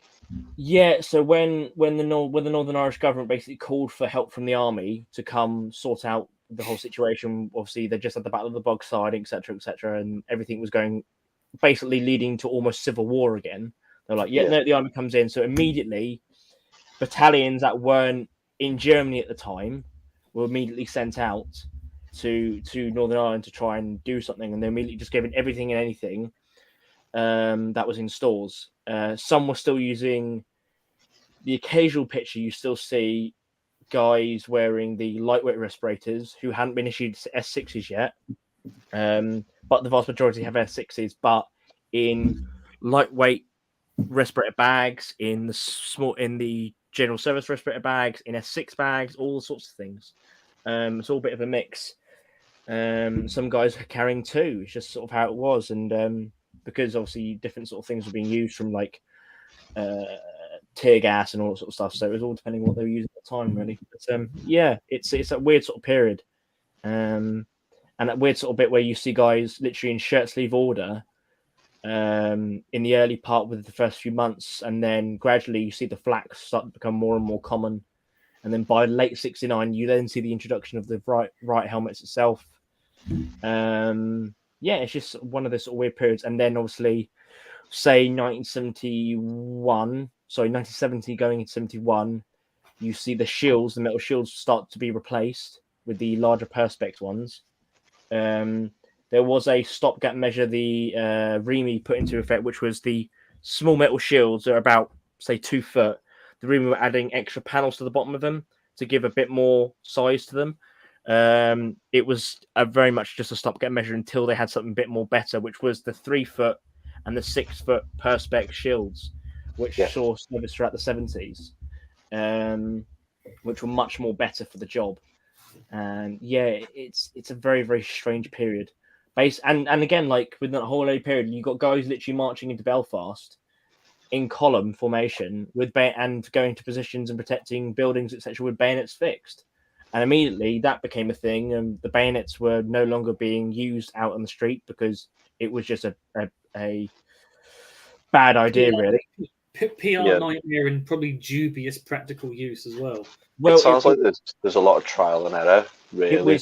Exactly. It was mainly because they feared during a riot situation, when you haven't got your bayonet fixed, you may lose it and someone in, say, crowd might take it from you. That was the main reason with a lot of what was being carried kit-wise from your SLR to your baton, everything was to be secured to you in some way. From the sling of your rifle going over your wrist to when you carry the baton, you don't wrap it around your wrist, you put it over your thumb and wrap it round, because if someone pulls on it, it will break your wrist. So basically, like ski poles, you have them wrapped underneath and then into your hand. So if you crash, you don't snap your wrist off. So the baton itself, so this is the original one, which is a nice little one actually. So you have the leather strap itself. You put your thumb through the loop, it's there, and you wrap round and you grasp it, and the hand thing will go over your thing. So if anyone pulls it, it just goes away. They're not worried about the baton being lost, because generally it's a stick. There's nothing too much thing about it really at the end of the day.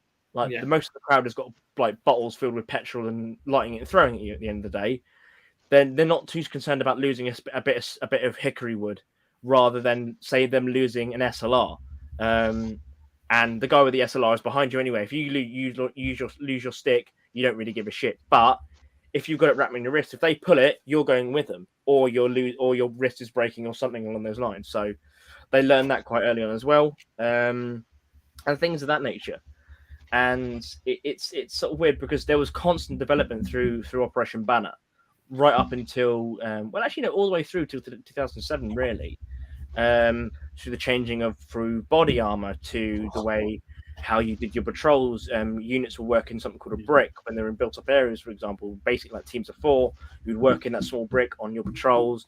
Each member of the patrol would carry certain items, maybe a camera, a recording tape, etc. So if you see a certain person that may be of concern, or you maybe need to identify, or you have some thought about, you can record that as well. And generally, you would know who the people are in your local area as well. And that gradually built up through time. And then you have different operations like Motorman and that in the early 70s, which that was 73, I think that was Motorman, which then adapted and built more on that, really. But yeah, it's stuff like Ireland is a fascinating, the whole thing of, yes, there's a lot of controversy, and there's so much thing around the whole island with sort of one side and the other, absolutely. But the general history around it, the whole thing with Operation Banner, that whole period is extremely fascinating, because it's so much development in from a collector's point of view, or from a living historian's point of view. It's very, very interesting, because there's so much little nuance to it, from unit to, especially in the early years when the army was finding its feet in this sort of like weird British version of Berlin, almost, where you've got this like dividing wall between two communities in most places. The Belfast Wall. Yeah, or in the early, it was called the Belfast anti-Irish rampart. Yeah, so it was like the peace barrier, which was sort of a hilariously sort of like dark humor name for it, really, as it was sort of called. But that was sort of how it is. It was especially in those early years, you had communities who were living with each other, who were living within the same street of each other, but then you have organizations outside of that coming in and saying, we don't like you living with this community. That's what sort of set off a lot of the crap in the early days, and then it became much more divided as the years went on, and it was very, very rare from then on to find the two sides of the communities living within the same street. It was very much a divided thing. And as the troubles went on and more shit happened, basically, it became more and more. And that's why, like, during like the height of the 70s, like the mid to the late 70s, the height of the troubles went like through the roof in that sort of sense it's sectarianism, isn't it? It progresses.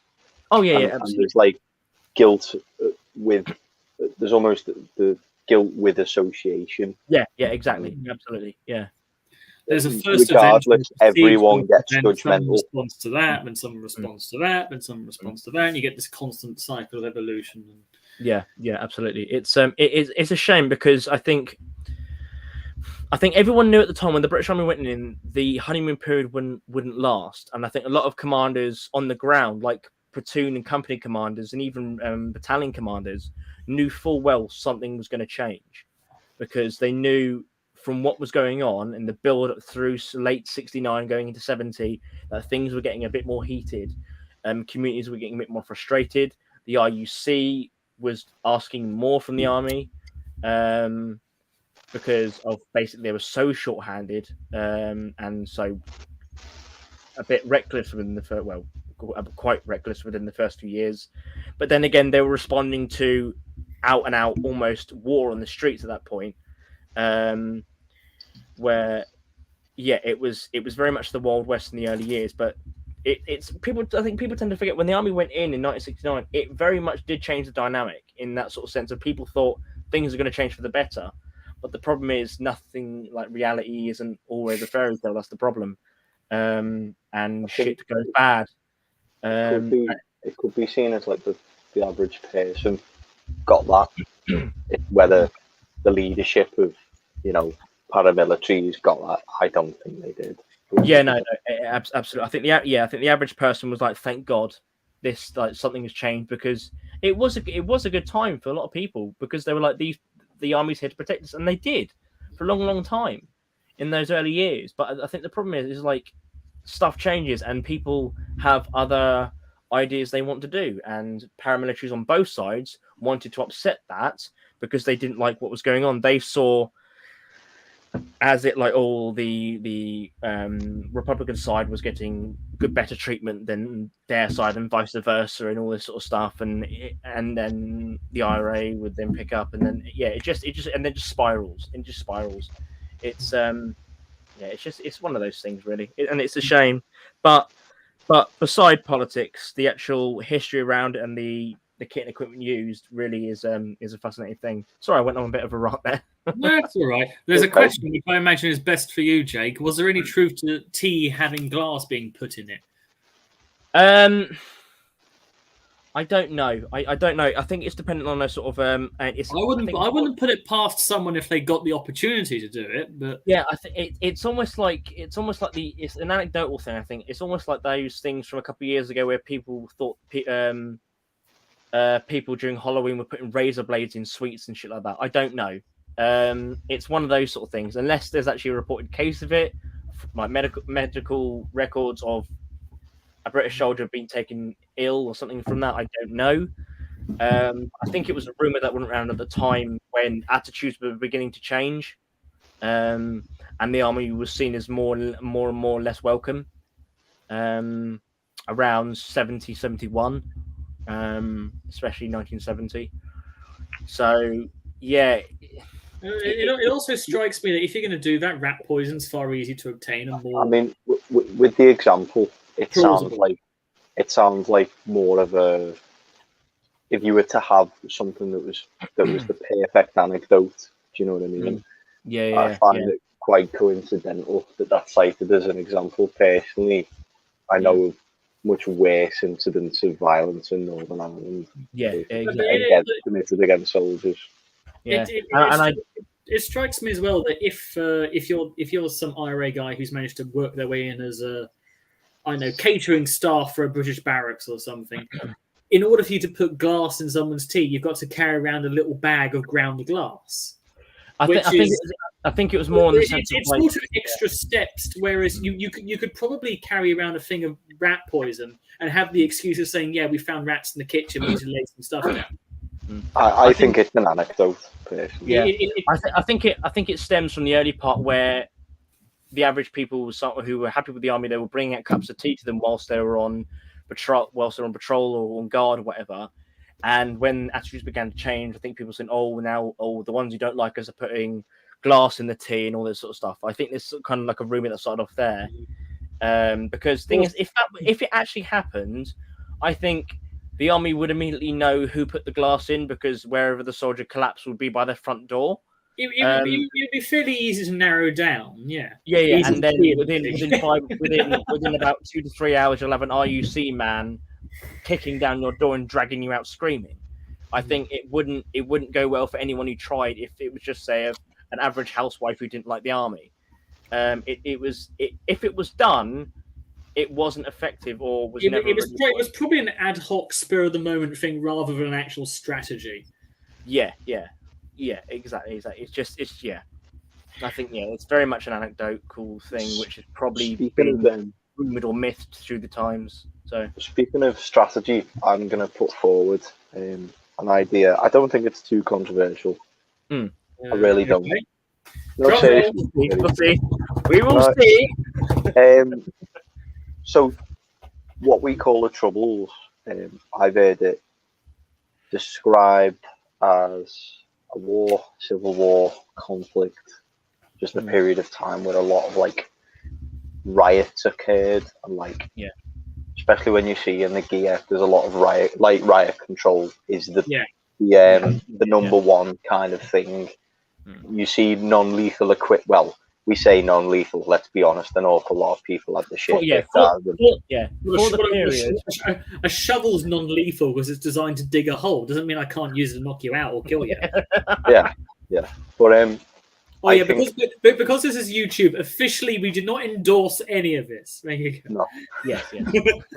Just covering you. There you go. But I think that the more I study at least the tactics of both the army and the paramilitaries, all of the groups involved, I get the sense of it may have been a war, but a very asymmetric one, if not the most asymmetric war I've ever seen. I think I know what you're trying to get at. I would almost class it in some ways as a...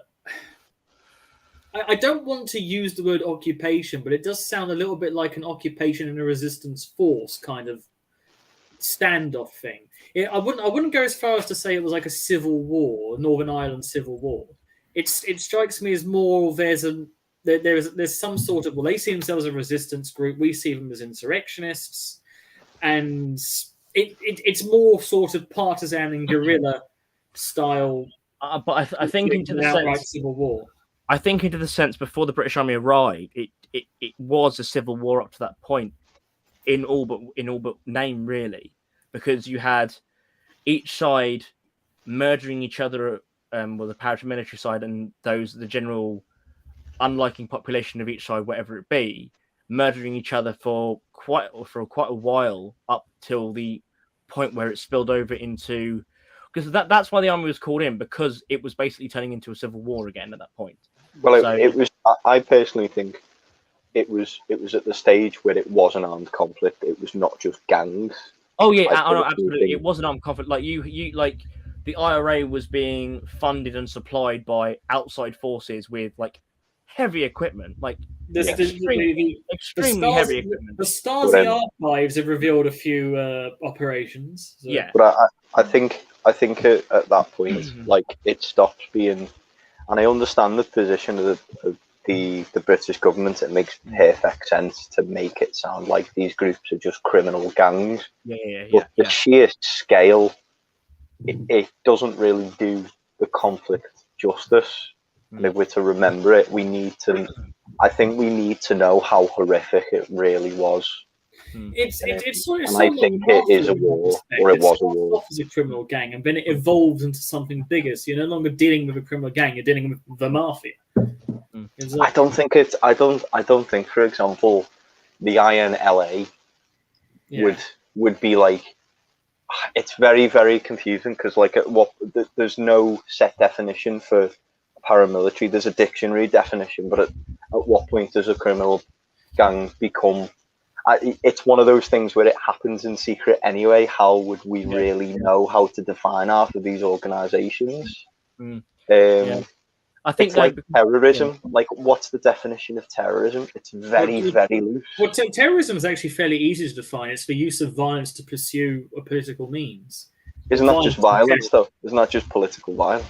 This is the thing. It is somewhat a weird definition because you could argue that any use of force counts as terrorism, because but at the same time it is there as basically you're using terror. You're using the threat of force, terror, fear, and actual force for a political goal. And that's what terrorism is usually defined as. But to a point, it counts as terrorism. But at the same time, as you say, there's more to Northern Ireland than simply terrorism.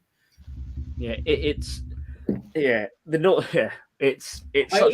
honesty, I think the Troubles is actually a very good sort of British catch-all term for it, because it's got that British understatement that actually means quite a lot built into it. It's like, oh yes, they're causing us a lot of trouble. Yeah, it's confusing, and no wonder it's a minefield of just like absolutely everything, because there's so much nuance to it. It's ridiculous. You've got every little bit of thing is that there's so much different aspects of context to the whole thing. It's very, very confusing, from of how the British government perceived itself, how the army acted within the province, how the British army acted away from the province regarding Northern Ireland, and how certain paramilitaries acted within and outside the province. Like, for example, the IRA taking to bombing on the mainland and in Germany as well. Yeah. I think they probably ended up. Did the IRA end up working with the RAF or the Baader-Meinhof, as they're known as? Don't know. I don't know. Here's a question for Jake that I've got. I'm half tempted to say that's a conspiracy theory until we pull the files out. I'm just thinking that if the IRA were active trying to target the Brits in West Germany, there must have been some sort of coordination with the Rote Armee faction, or the Baader-Meinhof group, as we call it. They could have infiltrated the British army. They did it plenty of times. So, it became a real problem. I've got a question, and I think Jake's probably best on this. So obviously, when we're talking about Northern Ireland, people traditionally think of during the Troubles. Again, it's a big part of it is kind of the religion, the Protestants and the Catholics. And obviously, the Catholics, people think of the IRA. But I've seen quite a lot of information about how the IRA were also quite left-wing, and there was some kind of quite far or radical wings. But obviously, that doesn't really match well with the whole Catholicism. So was there sections which were more left-wing, or were they like kind of Christian left? It does start to get more complicated, with that. So as it sounds, also you had the IRA, and then you had the provisional IRA, which was sort of the break off from the basically the old IRA, who were much more radical in their Marxist ideals for things, and they were more so for at the end of it, they were more Republicans first, Catholics second. Yes, and that's the provision you're saying. And that's sort of how it molded. Then you had the new IRA, and it gets a bit ridiculous. You had the provisional IRA, the new IRA. What was real? The real IRA, the best IRA. Yeah, I can't believe it's not Beirut. Like I it gets a bit bloody confused. But yeah, each sector broke off was more radical than the last. Because it was the old IRA which then formed more into the political side of things, like with Sinn Féin and everything, rather than the provisional. In a sense, some did break off from that as well. But it is a bit confusing, because that's sort of how they wanted a lot of their things were from, and that people tend to forget as well.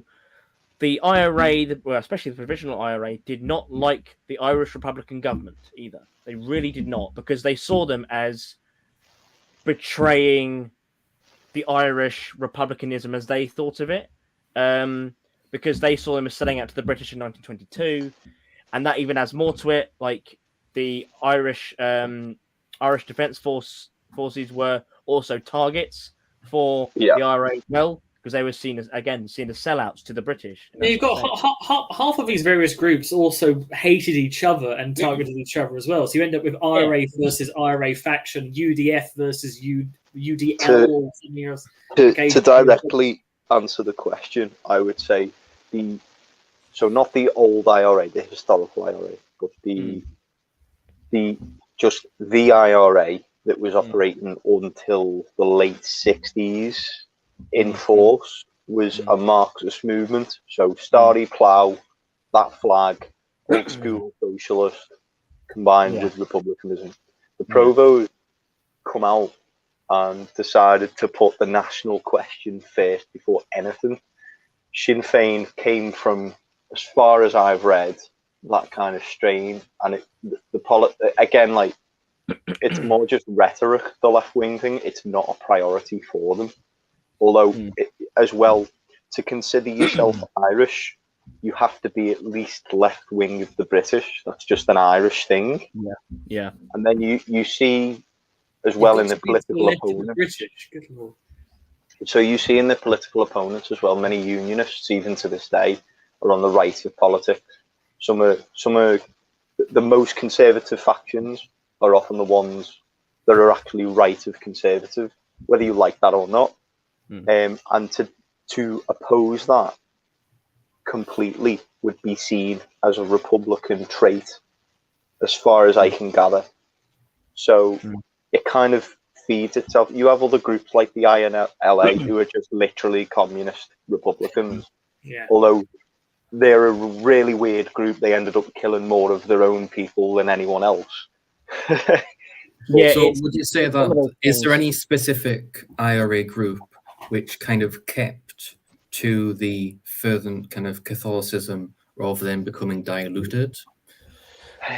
If you're talking about religious fanaticism, not total fanaticism, but certainly a group which, because I think Jake was saying that the Catholicism diluted more and it became more of the Republican values and left-wing values. But was there any, I'm not saying radical, but certainly which kept to the more Catholic? By the time of the Troubles, it was intertwined with religion, but religion was the easiest way to distinguish people often between communities. It was literally it was more often than not a political. It was the political situation. Like you have exceptions as well. You have like Protestant Republicans. That's a really, really notable exception. Although obviously they became rarer during the Troubles, that it would be ignorant. It would be ignorance on my part to not acknowledge that. But I don't know, that's where it can become just a political issue. There are Protestants in the Republic of Ireland that may oppose people in the north or disagree with them. That's another complication. But in terms of so there'd be discrimination on the basis of religion, because it would just be the easiest way to sort people if you wanted to be sectarian. It's a less complicated question than saying, are you a Republican or are you a nationalist? Because you could be a nationalist but not violent about you could have the goal but not want to kill people over it. Parties like the SDLP, for example, who are still going, are essentially Northern Irish Labour, but they're nationalist. But they're democratic. They're not like the IRA. They'll pick up an Armalite to take power. They exclusively go through the ballot box. For a while, Sinn Féin did both. But that in and of itself is a complicated thing, and whether Gerry Adams was on the IRA council, etc., I don't really want to speak about that, to be honest. That's an argument. I think it basically comes out at the end of it. If you think you understand the troubles, you don't understand the troubles. Yeah. It's There's always something. it's a minefield even Diana couldn't clear. So let's just say that. Even with the biggest minefield, we're going to hell. At least it's going to be warm. But do you know what? I will say this. It is, Hell's got gas. Hell's got gas. Yeah. it is good to meet people who do know the stuff on this. It's a bit mad when like you'll talk to ex-squaddies, and even then you'll get like just a kind of one-sided account. Like they've never come home and read about it much because they think they know everything. Got nothing against ex-squaddies, by the way, but I've even heard like squaddies say the IDF, the Republic's army, did absolutely nothing and allowed for training camps in the south. I think that's disgraceful. I think they did do a lot of work. I think it's because like that's a lot of what they've been told as well when they were in, which is what happens sometimes, and the same thing from say the other side as well. Not from the Irish Defence Force, but say from the IRA side. Thinking all their problems in regards to it's all the RUC and all this sort of stuff, when a lot of the problems that they're making themselves for their own communities, and that's why a lot of communities within say the later years and like the mid to late 80s became very much disillusioned with the IRA because it seemed like you're just continuing the problems. Nothing's getting better. Yeah, so it's on both sides. There's all this like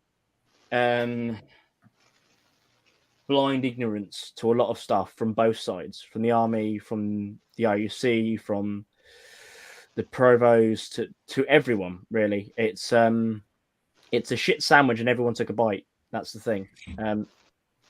So I think the moldy bun of history. Yeah, I think as well. I find the like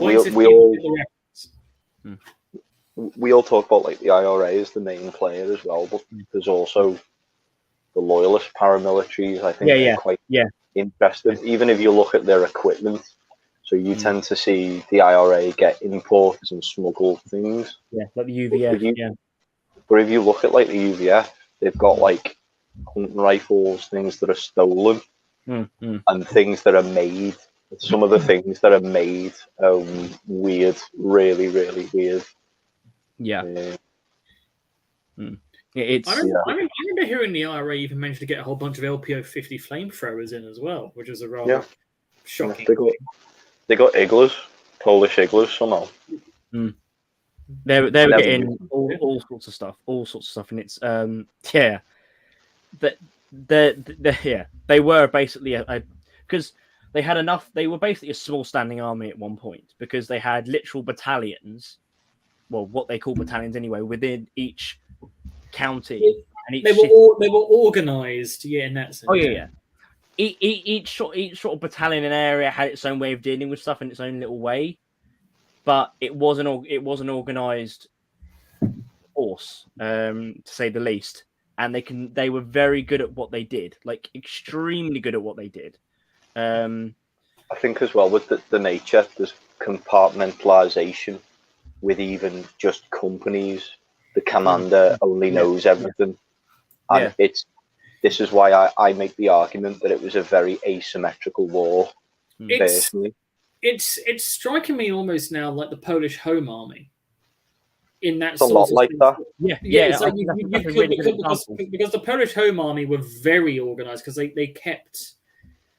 Because I don't know how else to explain it other than like through this sort of Polish stubborn spirit, they basically kept the idea of the Polish army alive.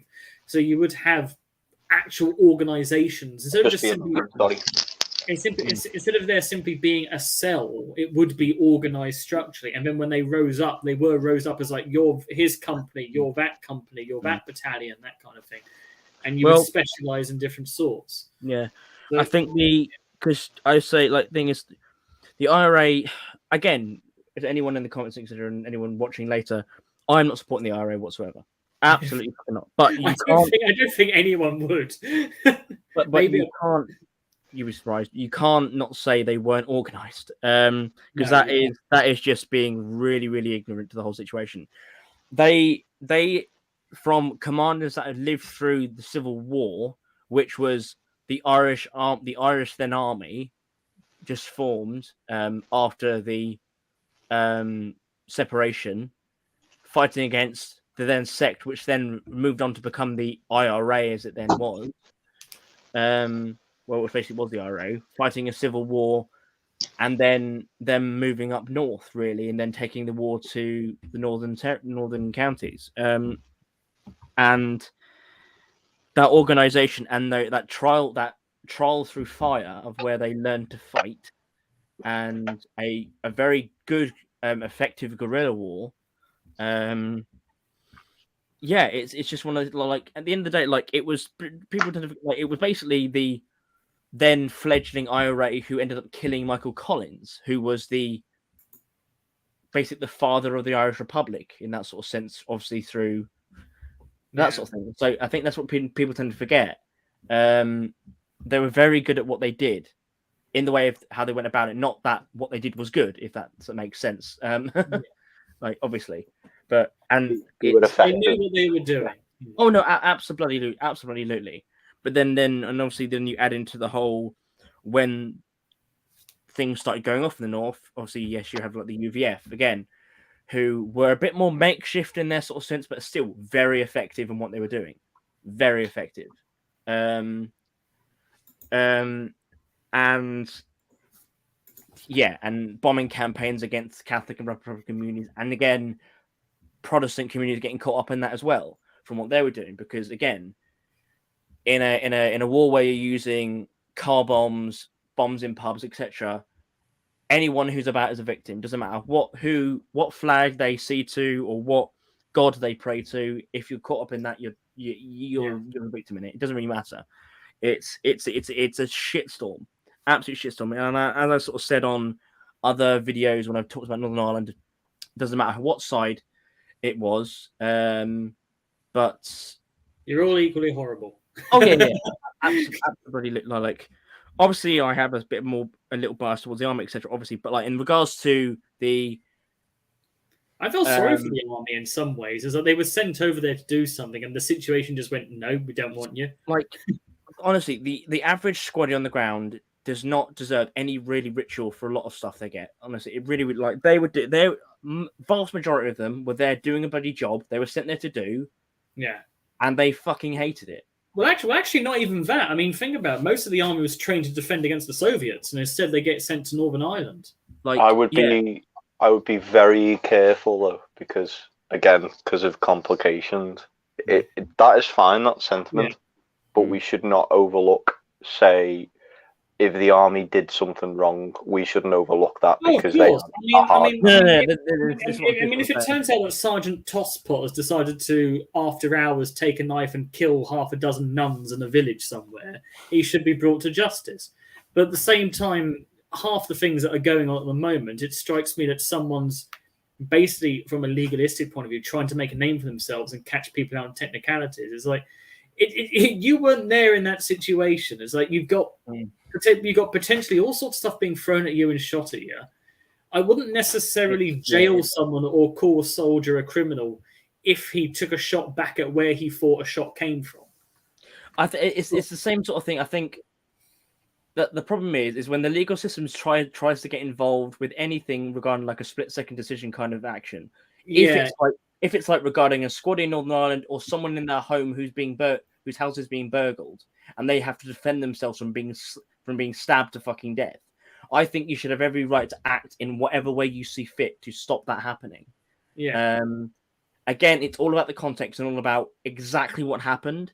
But I think if you're trying to prosecute someone over something that happened in the early 70s, when you're trying to prosecute with 21st century morals, it doesn't bode well. It really, really doesn't. And that's the problem. That's with anything. That I think is going to be the worst legacy of the Troubles, the aftermath. Like as much as I hate Blair, we have to give him credit where he's due with the Good Friday Agreement, that it did actually sort of bring it to the end.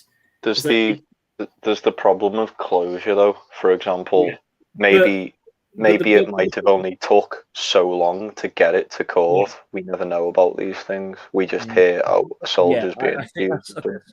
but I think the main issue with the Good Friday Agreement is because with that whole situation, you had a lot of guys who were let out of prison, and that pissed off a lot of families on both sides. Because I mean, their families' murderers were now back out living their free life. And they shouldn't have been. You had the whole situation where you had those poor people who were sent to prison for the Guildford bombings, who were then eventually released after 10 years or so, or however long it was. Then they eventually got to round convicting the actual criminals who spent barely any time in prison because then the Good Friday Agreement came into action. Yeah. And that's what pissed a lot of people off. Again, even Republican Catholics were like, this is wrong. Yeah. This is wrong. Because it was just mindless violence. It was multiple bombings around Guildford and pubs around England. And a lot of people... Guildford's not overly far from where I am, actually. It's about an hour's drive. So yeah, it was horrendous, and it was one of those sort of trials. It's all shown. So in the film, The Name of the Father, it actually does it really, really well justice. It really, really is a good film, and you really do feel for. I was told in history class to watch. Oh, what was it? Was it Some Mother's Son? Something like that. Maybe. I'm trying to remember the name of it, but basically, but one of the catchlines of it was I murdered a Britishman, and his mother comes back and says, "You murdered some mother's son like you're mine." And it just sort of come back to that at the end of the day. There's a whole bunch of horrible stuff that happened. But yeah, no, the judicial system in the way it acted throughout the Troubles was a fucking shit show. But in the policy of internment alone. Yeah, it's just. I don't think internment has ever worked as a long-term solution. It's like all it did in America was create additional cultural problems between Americans and, for lack of a better term, Japanese Americans. All it did here was basically create that additional sentiment of, oh, there are Germans and Italians living amongst us. What are we going to do with them? And it didn't really work out well in the Boer War either. Like as a long-term solution, it's not. Well, the Boer War was more of a case of it was within the country itself, and that was a case of getting the local population to stop aiding the Boer fighters. And that's what they did in Malaya as well, and that's why it really, really fucking worked. And we ended up just paying off Malayan communist fighters just with cash to bring in their leaders. That's why it worked really, really well. Yes, there's a lot of shit around it, but that's the thing. I think the problem is even at the period, but especially like so many years later, the parent trying to put 20th century context to things that happened even a couple of decades ago doesn't really work. That's the problem. It happened. It's a fucking shit show. Yes, people need to answer for whatever happened sometimes, but that needs to be directly and with actual full-blown 100% evidence if it can be gotten, especially if it's in the context of something that happened in a split second.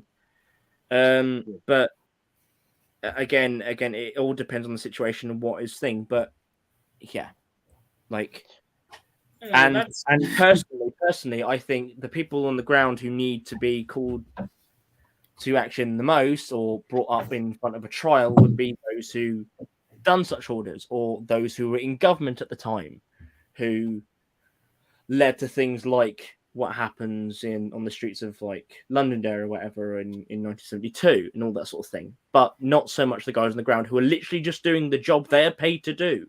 And they trained, like the whole thing with Bloody Sunday, you sent in the parachute regiment, who, up until that point, have been training extremely fucking hard to take on the fucking Soviets. Yeah, so if they're shot at or bottled with petrol bombs, they're going to react in the way they've been trained to do. And you can't fault them for that.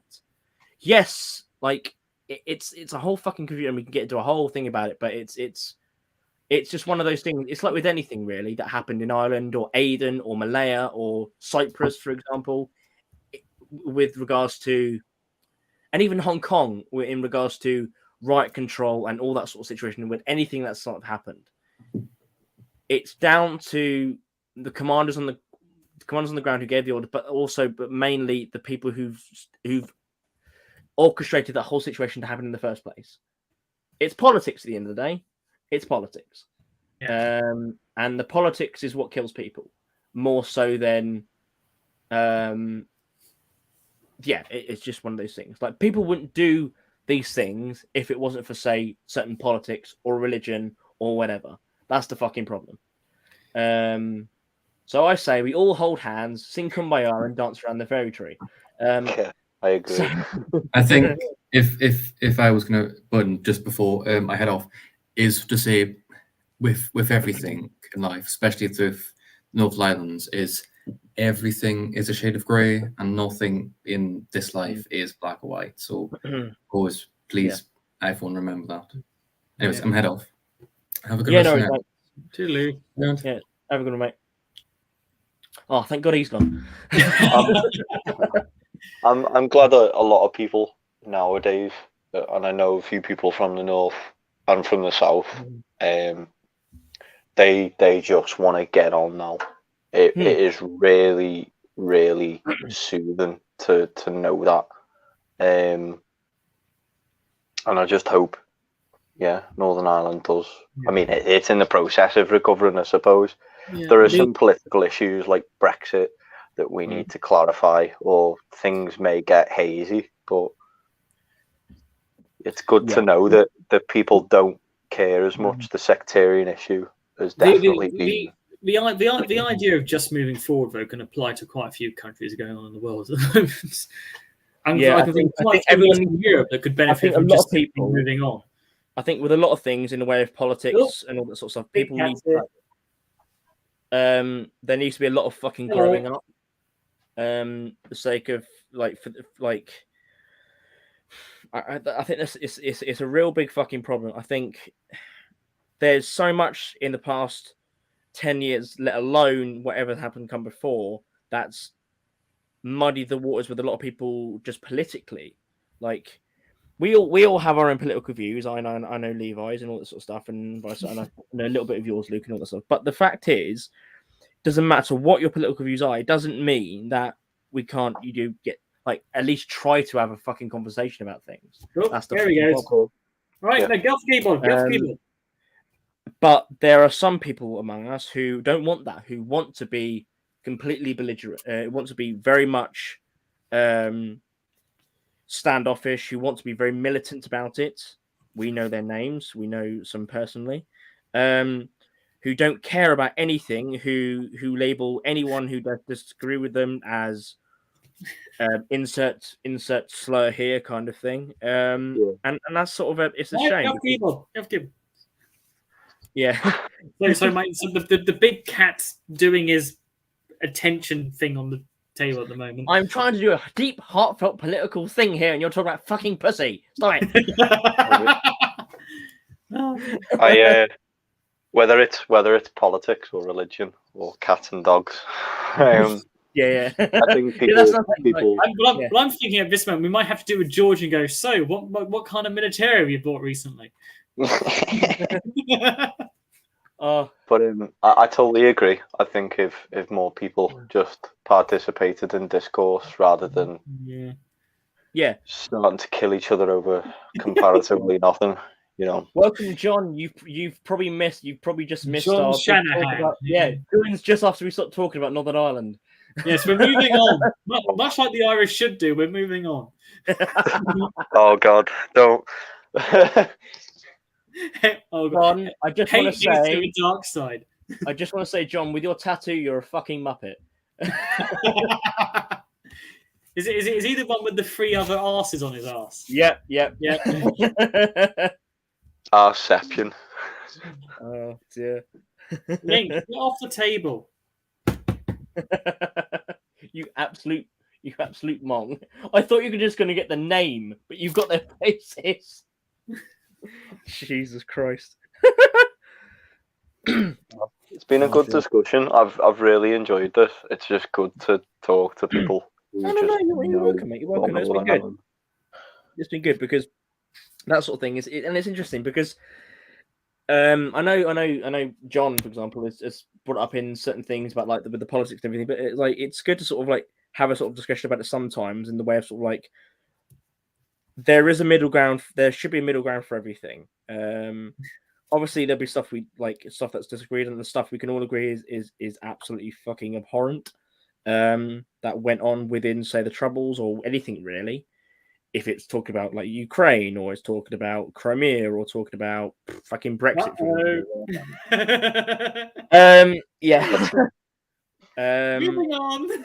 It's just one of those things. Yeah, I don't know, but then there needs to be discourse, there needs to be discussion, there needs to be talk, because otherwise we'll never get fucking anywhere, like with anything.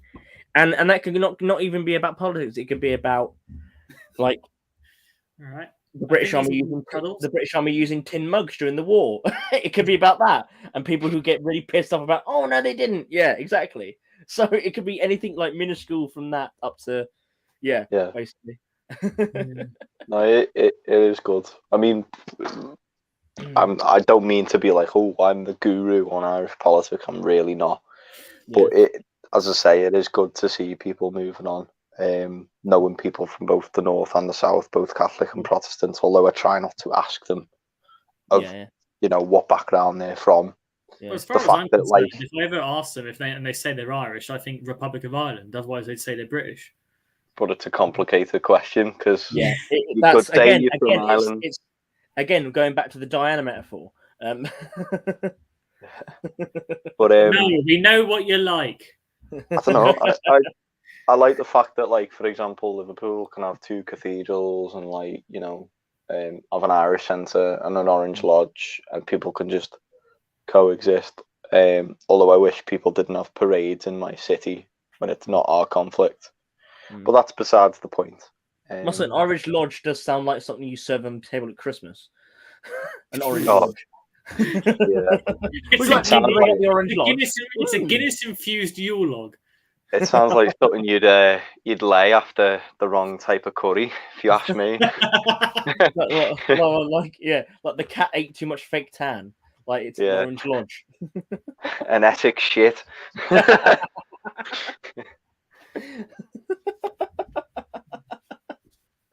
Oh dear. What are you doing with the cat? He's everywhere. Like he's a big cat as well. So every time he headbutts the chair, I'm not sure if the camera picks it up, but the chair moves slightly like this every time he headbutts it.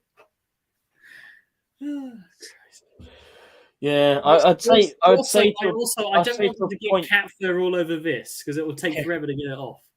I'll say to a point, John. I think though the thing is, I think a lot of people in Ireland Republic don't want the North, because they don't want any, like, in that sort of sense of like, they don't want shit to kick off again, because they know it will piss off a lot of people. But I think that's another thing. The Scallies as well, aren't they? Just coming from someone from Liverpool. John, do you want to come on? Because that'd be quite good. I know you've just come off your own live stream, but if you want to pop on, mate, you can if you want. Yeah. Unless you're in bed with the missus. Don't film it if it's with the bed with the missus. YouTube will have a fit. After dark. Let's see real dark sectarianism. Gate collections after dark. We go pray. Jesus Christ. Welcome to the bog side. Oh no.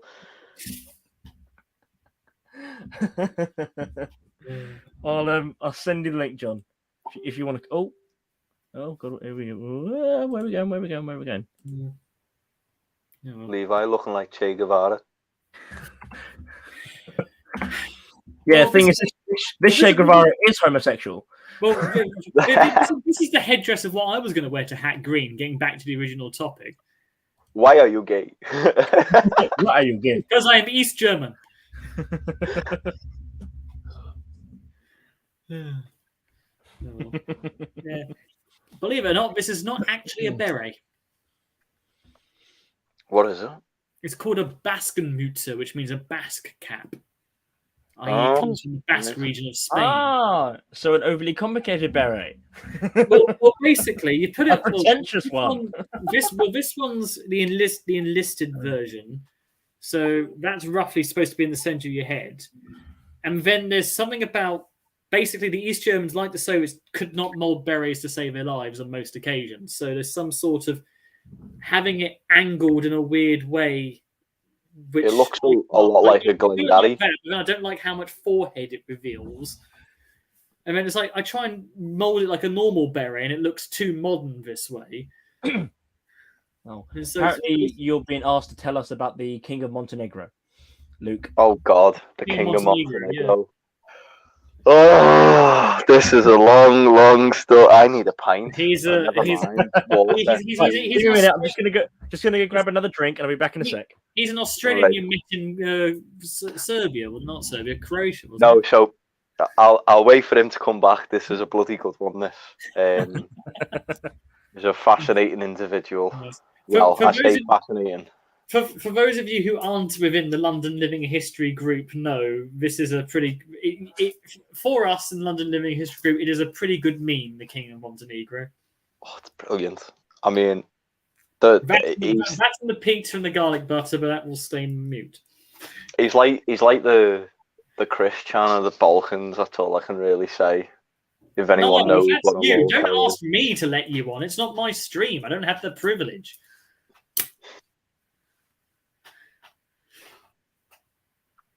Who's asking that? I can't see the chat. It's Yeah. dead awkward. Thunderman97, who I've got a 90% belief is going to be Niall. All right, because like people could just be talking absolute shit about me, like, oh, who's this fucking gobshite that you've brought on? There is something about this hairy scouser should know. I'm kidding. I'm kidding. Oh, not the first time. Here we go. Tell Jake to let me on then. Well, tell him yourself when he comes back. Oh, Jesus. Speak of the devil and he shall appear. Honey, I'm home. So the King of Montenegro, Kronos Sonagora. I think I had that with pasta. I think. I hope so. So me and an Irishman, Niall, we're on holiday. This sounds We like a started- fucking joke. I'm It sorry. does. A Scouser, an Irishman, Oh, and a King of Montenegro walking Trust to me, trust me. A Scouser, an Irishman, and an Australian are on a bus. that's what it is. So we're in Croatia. We cross Croatia. We go into Montenegro. We're on our way to a place called Budva. From Budva, we'll get another bus up to Serbia, to Belgrade. That's where we're headed. We've got contacts there. But until then, we're on a bus. We get on the bus and there's like no problem. After about, I think it was like 5 stops in, this fella comes on. And he's got a suitcase. And what you'd have to do, you'd have to basically pay the conductor to have your case in the, under the seating in the coach, the compartment. Yeah. And even the locals were paying it. It wasn't like they were ripping us off. It was like, I don't know, 8 Croat kuna or a euro. And we just went, yeah, have a euro. Can't be arsed with the change. This fella come on and then like started arguing with the conductor in English. Conductor's really trying, you can see like he's trying to talk to this fella, try and talk sense into him. And this, our ears pricked up when this fella who spoke like no Serbian or Montenegrin, whatever you want to call it, language. He was saying, but I'm from here. I'm like your royalty. I'm your king. I own this country of Montenegro. Me and Niall are like, the fuck is this cunt on about? Hang on a minute. I think we've got a live one, boys. So, anyway, this really awkward standoff kind of just concludes with him sitting down and not paying the euro, and we're just looking at him like, "What the fuck are you?" Yeah. And then we just go back to like, I think I was listening to music, and we were just looking out the window. We weren't talking much. Yeah. And then this fella approaches Niall and goes, "Oh, you're right, guys. When's Budva?" Oh, no, sorry, it was a place before then. I can't remember the name. I think it was Cetinje. But he was like, "Oh, I'm getting off just before Budva. Do you know how far we are to go?" And we small talk. Say, "Yeah, it's going to be a 2-hour bus ride." Blah blah blah. And I think it was me who asked like, "Oh, are you Australian or a Kiwi?" And he was like, "No. I'm like Savoyan or something, so like Italian.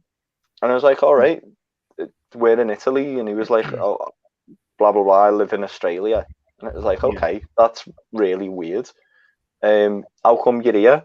And he was like, well, I'm the direct descendant and like the first in line of the House of Savoy, which are like this royal family that ruled Italy about 100 years ago. And he was there to like claim Montenegro as part of like that dominion of Italy or something. So this was like these were the people that like ruled basically up to fascist Italy, and then they were like a constitutional monarchy within the fascist system. It was really, really weird.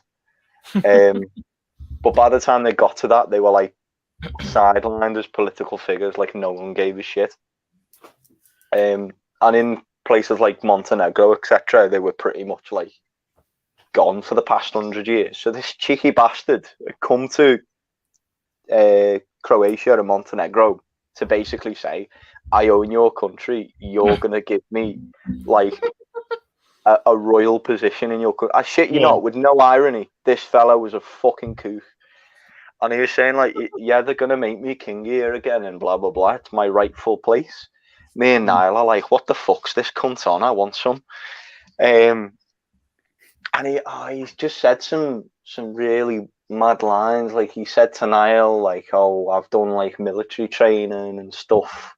Yeah. And now it's like, all right, what did you do? Like, were you in the army or Air Force, whatever? And this fellow was like, oh, no. I was a platoon commander. And he was like, all right, in the army. And I was like, oh, no, the cadets, the Australian cadets.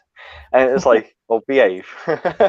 See, so Niall's just like, you're not in the army, are you? I echo what I said earlier. The day that cadets becomes actual army service is the day things have gone to ultimate hell. And he just chatted like a load of shit. We were genuinely like, it was only 2 hours the bus ride, but it felt like 6. And he was just going on about like he'd been to Greece, he'd been to Croatia before Montenegro, he'd been to like Italy. And we found his Instagram because he's not very bright, this guy, not very socially aware. He'd been to like places like Romania, and like literally gone to, there's like this palace in Italy, and basically broke into it to claim it as his. Like non-ironically, got arrested for it. Like it just walked in the front door, went past the guards. The guards were like, "What are you doing?" He runs in the guards fucking get him. You're in jail. Yeah, no. As I was saying, that name. Oh my god! Look, the king is here. I don't know if you finished the story yet, have you? No, not quite. So what else did he say on the bus apart from Army Cadet Force? He said he was in the army, and I was like, oh yeah, what regiment and all? And he's like, oh, I was in the cadets when I was a youth, and I was like, right. And he's like, oh, I'd know how to run a military and all this crap. And I was like, shit. You know, there's only so much.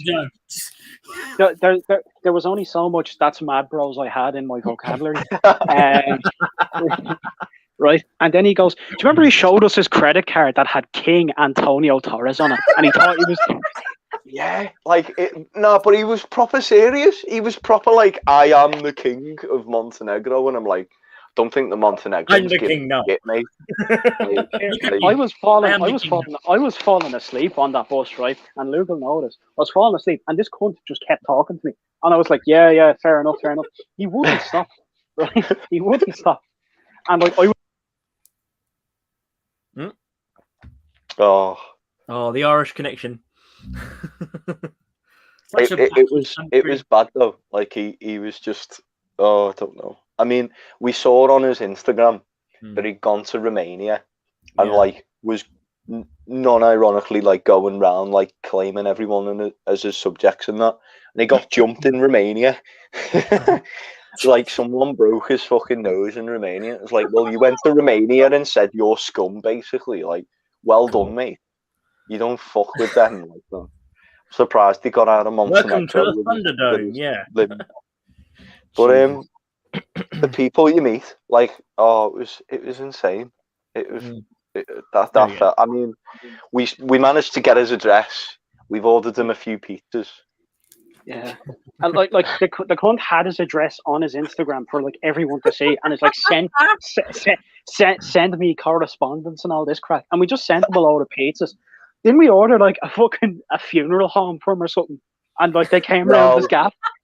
No, we never did that. Didn't we do a stripper or something, like a male stripper? Oh yeah, we got a black male stripper up to his gaff. It was the funniest thing ever. Your man was knocking on the door for about half an hour. And he's like, yeah. Some of them pizzas were like proper war crimes. That was like mayo base and like sweet corn and oh god. Anyway, going back to the fucking bus ride. Then your man, tell him about the Irish Republic comment. Oh shit, yeah. So he was like to Niall, like, oh, where are you from and stuff, and Niall says, oh, Ireland, and I'm just like, yeah, I'm a Scouser. And I needed to say that 3 times because the cunt fucking didn't understand me. That was the only way that I got out of the conversation. Thank fuck. And he just flat out said to Niall, oh, I don't like Ireland. They're a republic. And I was there like, you fucking cheeky bastard, you don't say that to them. You've just signed your own death warrant there, mate. Yeah. And like this cunt would not stop until he got off the bus. Right? Until 2 hours later he got off the bus at Cotto. And Jesus Christ, my head was in bits. We hadn't slept. We hadn't slept at all that night because we had to get up at like 5 a.m. for the bus and then we missed it or whatever. And so we were fucking running on fumes, right? And then I was trying to get a bit of fucking kip. This cunt would not stop talking. He was just like, oh, Matt, you're fucking Irish people, hide them. And I was like, yeah, fucking fantastic. see if I actually fucking cared. Like, the thing is, though, you were like that. You were at the point where you were like, yeah, that's fucking great. I don't give a shit, basically. And he was like, totally fucking oblivious. Like, it was honestly like lolcow material. Like, oh my god, it was like if you ever, oh my god, it was the most insufferable bus journey I've ever been on. Like, oh my fucking Christ! And we did a 10-hour one to Belgrade. It was straight after that as well. 12 that was shorter. That felt like a shorter ride. I shit you not. Like that was 40 minutes in comparison to the fucking 2.5 hours we spent on a bus with a fucking schizophrenic. Honestly, well, I think the weirdest bus journey I've had was on a bus journey from Oxford to London, where I saw someone for about at least attempted for an hour to try and fillet themselves. Yeah, look, that must have been entertaining at least. Meanwhile, I'm stuck with this fucking cunt who was just like, oh yeah, I'm the king of this. He's the king of fucking dog shite. He's honestly just a fucking jumbo from fucking Australia who got a notion that he thinks he's somebody, and now he's just fucking going around the gap. He defo went into a Burger King and got given one of them things with a Happy Meal or whatever it is. he's like, I'm the king now. It's like, no, honestly, you're not. It's like the most insufferable people ever, honestly. And like then fucking tell him about the curry house in Montenegro. So right, we crawl off this bus. Give me a second. I got to sort. All right. So we crawl off this bus like, oh fuck, we need a meal. So we got out the bus station in fucking Budva, and he goes, yeah, there's a fucking Chinese there. Let's go for the Chinese. We walk in and it's like a Thai curry house in fucking Montenegro. Like, what the fuck? This is like... Yeah, we were like, I want to get the local cuisine. We said we wanted to get the local cuisine at first, but there was like 5 Albanians hanging around the fucking front of this restaurant. And we were like, yeah, I'm not getting stabbed tonight, boys. I just want a fucking meal. Legit, like a fucking motorcycle gang outside the first restaurant. So it was like... I can't be arsed begging for my life in Serbian today for one more time. Can we just get something that's not going to kill us? Yeah. We walk in this joint, this fucking Thai joint, and it was fucking nice. Like, legit the nicest Asian meal I've ever had. In fucking Montenegro. It was massive, right? And then your man just goes, he's just like, we walk in, he's like, well, where are you from? And I'm like, oh, we're both from Ireland, just to save time. And your man goes, where did you hear about us? And I'm like, mate.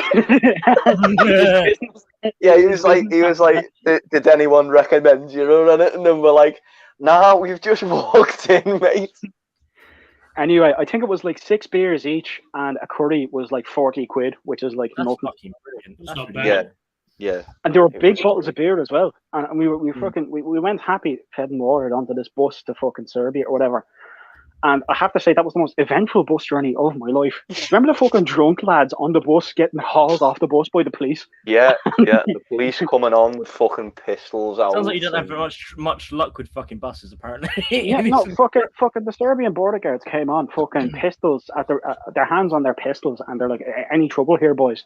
And they're like, "No, they're Yeah. just fucking walloped." And fucking, what happens then?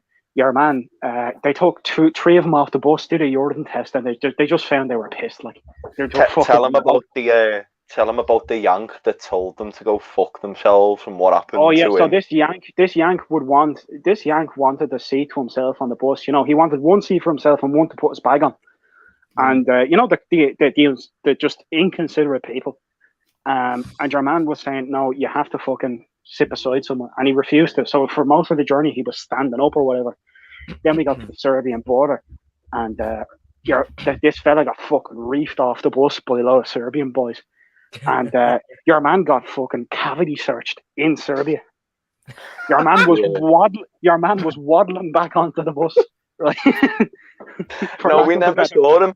No, No. we saw him like waddling, but it was like he was gone for a good hour. This Like- time in the history, the Serbians went into the hole. Yeah.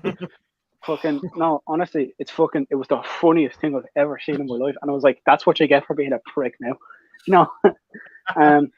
But I think that bus conductor was keeping an eye on us because he knew we weren't fucking clued in, like.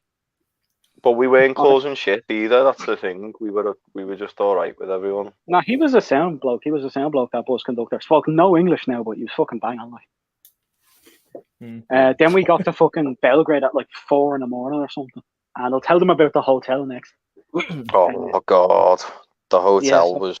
we got fucking off the bus at 4 a.m. or whatever, and we're at the bus station, and there was lads fucking bringing taxis or whatever around, and you know, we said, oh fuck, I'm hopping a taxi. We're not walking halfway across Belgrade at 4 a.m. I actually value my life somewhat, so you know. Fucking. I mean, we got there, and it was we went from basically Croatia through Montenegro into Serbia in like less than 24 hours. We left Croatia. Croatia was like summer here, like the best summer here, like this summer. About 25 degrees. Mediterranean. Got to Serbia, it's fucking freezing. I was so cold, I literally put my socks on my hands because I couldn't find my gloves. Honest, it was fucking grim. It was about -1, right? And we're fucking. I said, we're getting the taxi, Luke. I'm not walking halfway across Belgrade because we were in the centre and the hotel was on the outskirts. So we're like, oh, we're fucking miles away. So we hopped in about half an hour taxi ride. Fucking your man goes to me, and we were all fucking wrecked at this point. We'd no sleep at all, and we were fucking absolutely battered out of it. Anyway, the fucking taxi driver goes, "Where are you from? Where are you from?" And I go, "Oh, Ireland." And he goes, "Oh, capital city, Belfast." And Luke physically had to restrain me from strangling the fucking taxi driver.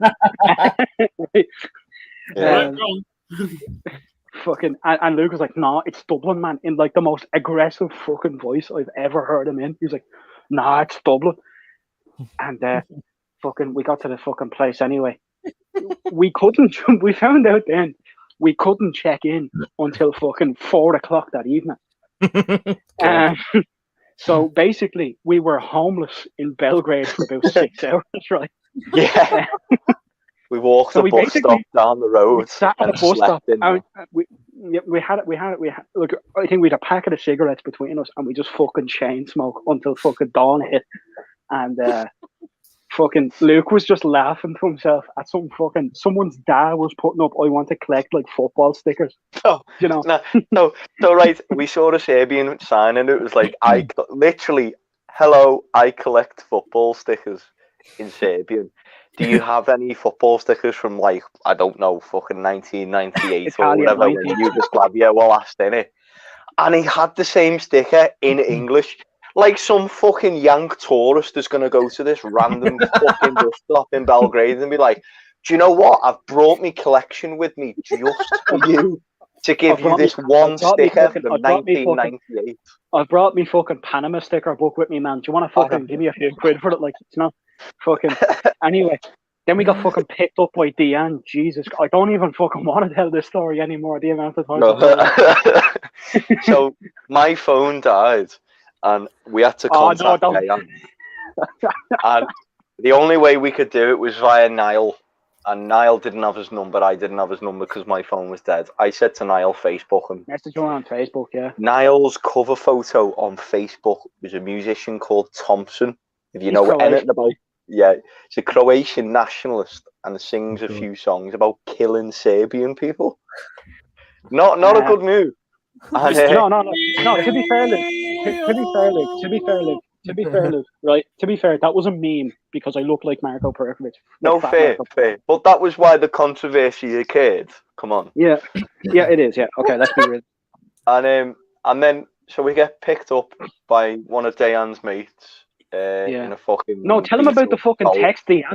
Tell him the text about Shesham's first. Yeah. So Dejan's like, bro, why do you, bro? That is no problem. See you in the morning. Why do you have Marko Perkovic as your profile picture? He sings about killing Serbs, bro. He's like, you want to die? And I'm like, okay, fuck, I've messed up. I went to Luke with like a face, like I just seen the ghost, and I'm like, Luke, I think we're dead. So this golf pulls up in the morning, and we're like fucking homeless, like destitute. Yeah, we get in this fucking car, takes our things and puts them in the back, like to separate them from us. Yeah, and that's just the first thing is like, what's going on with your bro? Hey bro, what is going on with profile picture? Why do you do that? And I had to like explain and half like, oh no, we like Serbia, it's a joke. Moj drugi je idioti, je nema problema from Serbia. And it's like, so I had to basically say like it was a massive joke. Please don't take it that way and kill us and dump us in a ditch. So anyway, we got up to fucking Dejan's flat anyway, where we were great, cup of coffee and like loads of fucking rakia. It was like 9:30 in the morning, and we were like, they're already I saw he had a cabinet, like a really fucking old cabinet, full of these Plazzy bottles, and I was like, oh, they're for watering plants or something. And I was like, well, why'd you have all lemon in your cabinet? I made a fucking mistake. He's like, oh, it's rakia, you want to try, you try. Can't say no to rakia in Serbia. It's a fucking no. Yeah, so, basically, if you say no to rakia in Serbia, you're basically like pissing on their entire family. Have you guys seen the Rick and Morty sketch about? Oh my god, we've come to this weird dimension. It's called Serbia, Morty. Why are we here then? Rakia, a nation that is known for only horror throughout history, has got to cope with it somehow. Rakia is this. Oh man, he brought about 6 types of rakia, and we had to drink it. Like I was nearly fucking chundering, right? I'm surprised the label didn't have Gazprom on it. Fucking hell. Fucking hell, yeah. Fucking telling you, I was absolutely like we were smashed by 10 o'clock in the morning, like right, we were fucking wasted. Then he brought us up to fucking Marco's house, the internet cafe. Oh.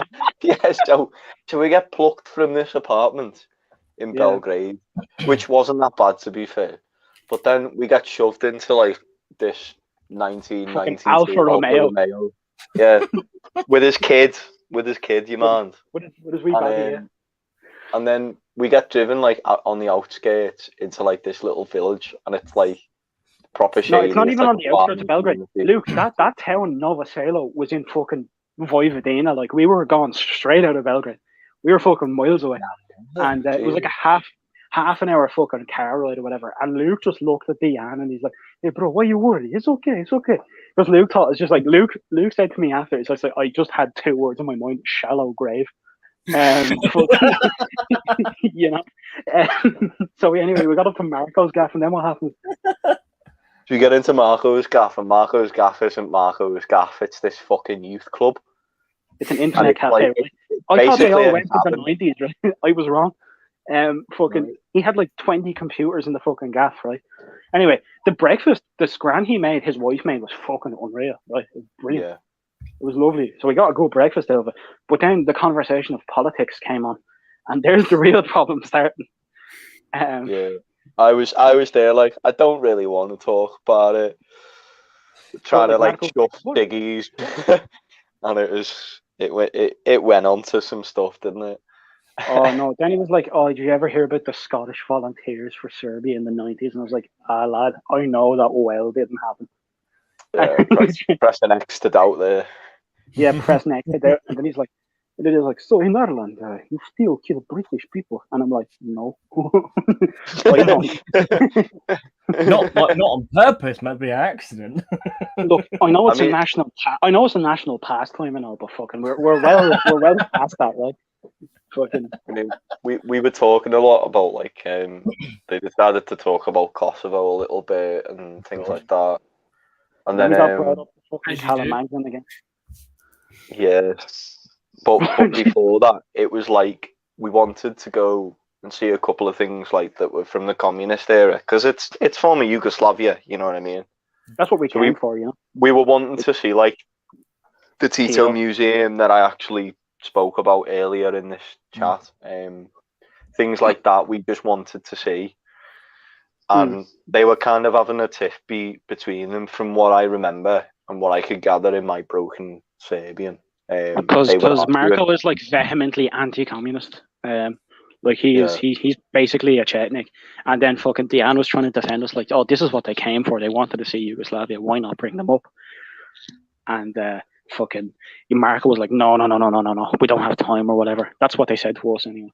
Yeah, so it was kind of like when we went to Calmegden to see the military museum, it was like they had all the time in the world for like, you know, World War One, Serbia, not Napoleonic, but you know what I mean, like 18th and 19th century. Yeah. And like the rebellions against the Turks and stuff.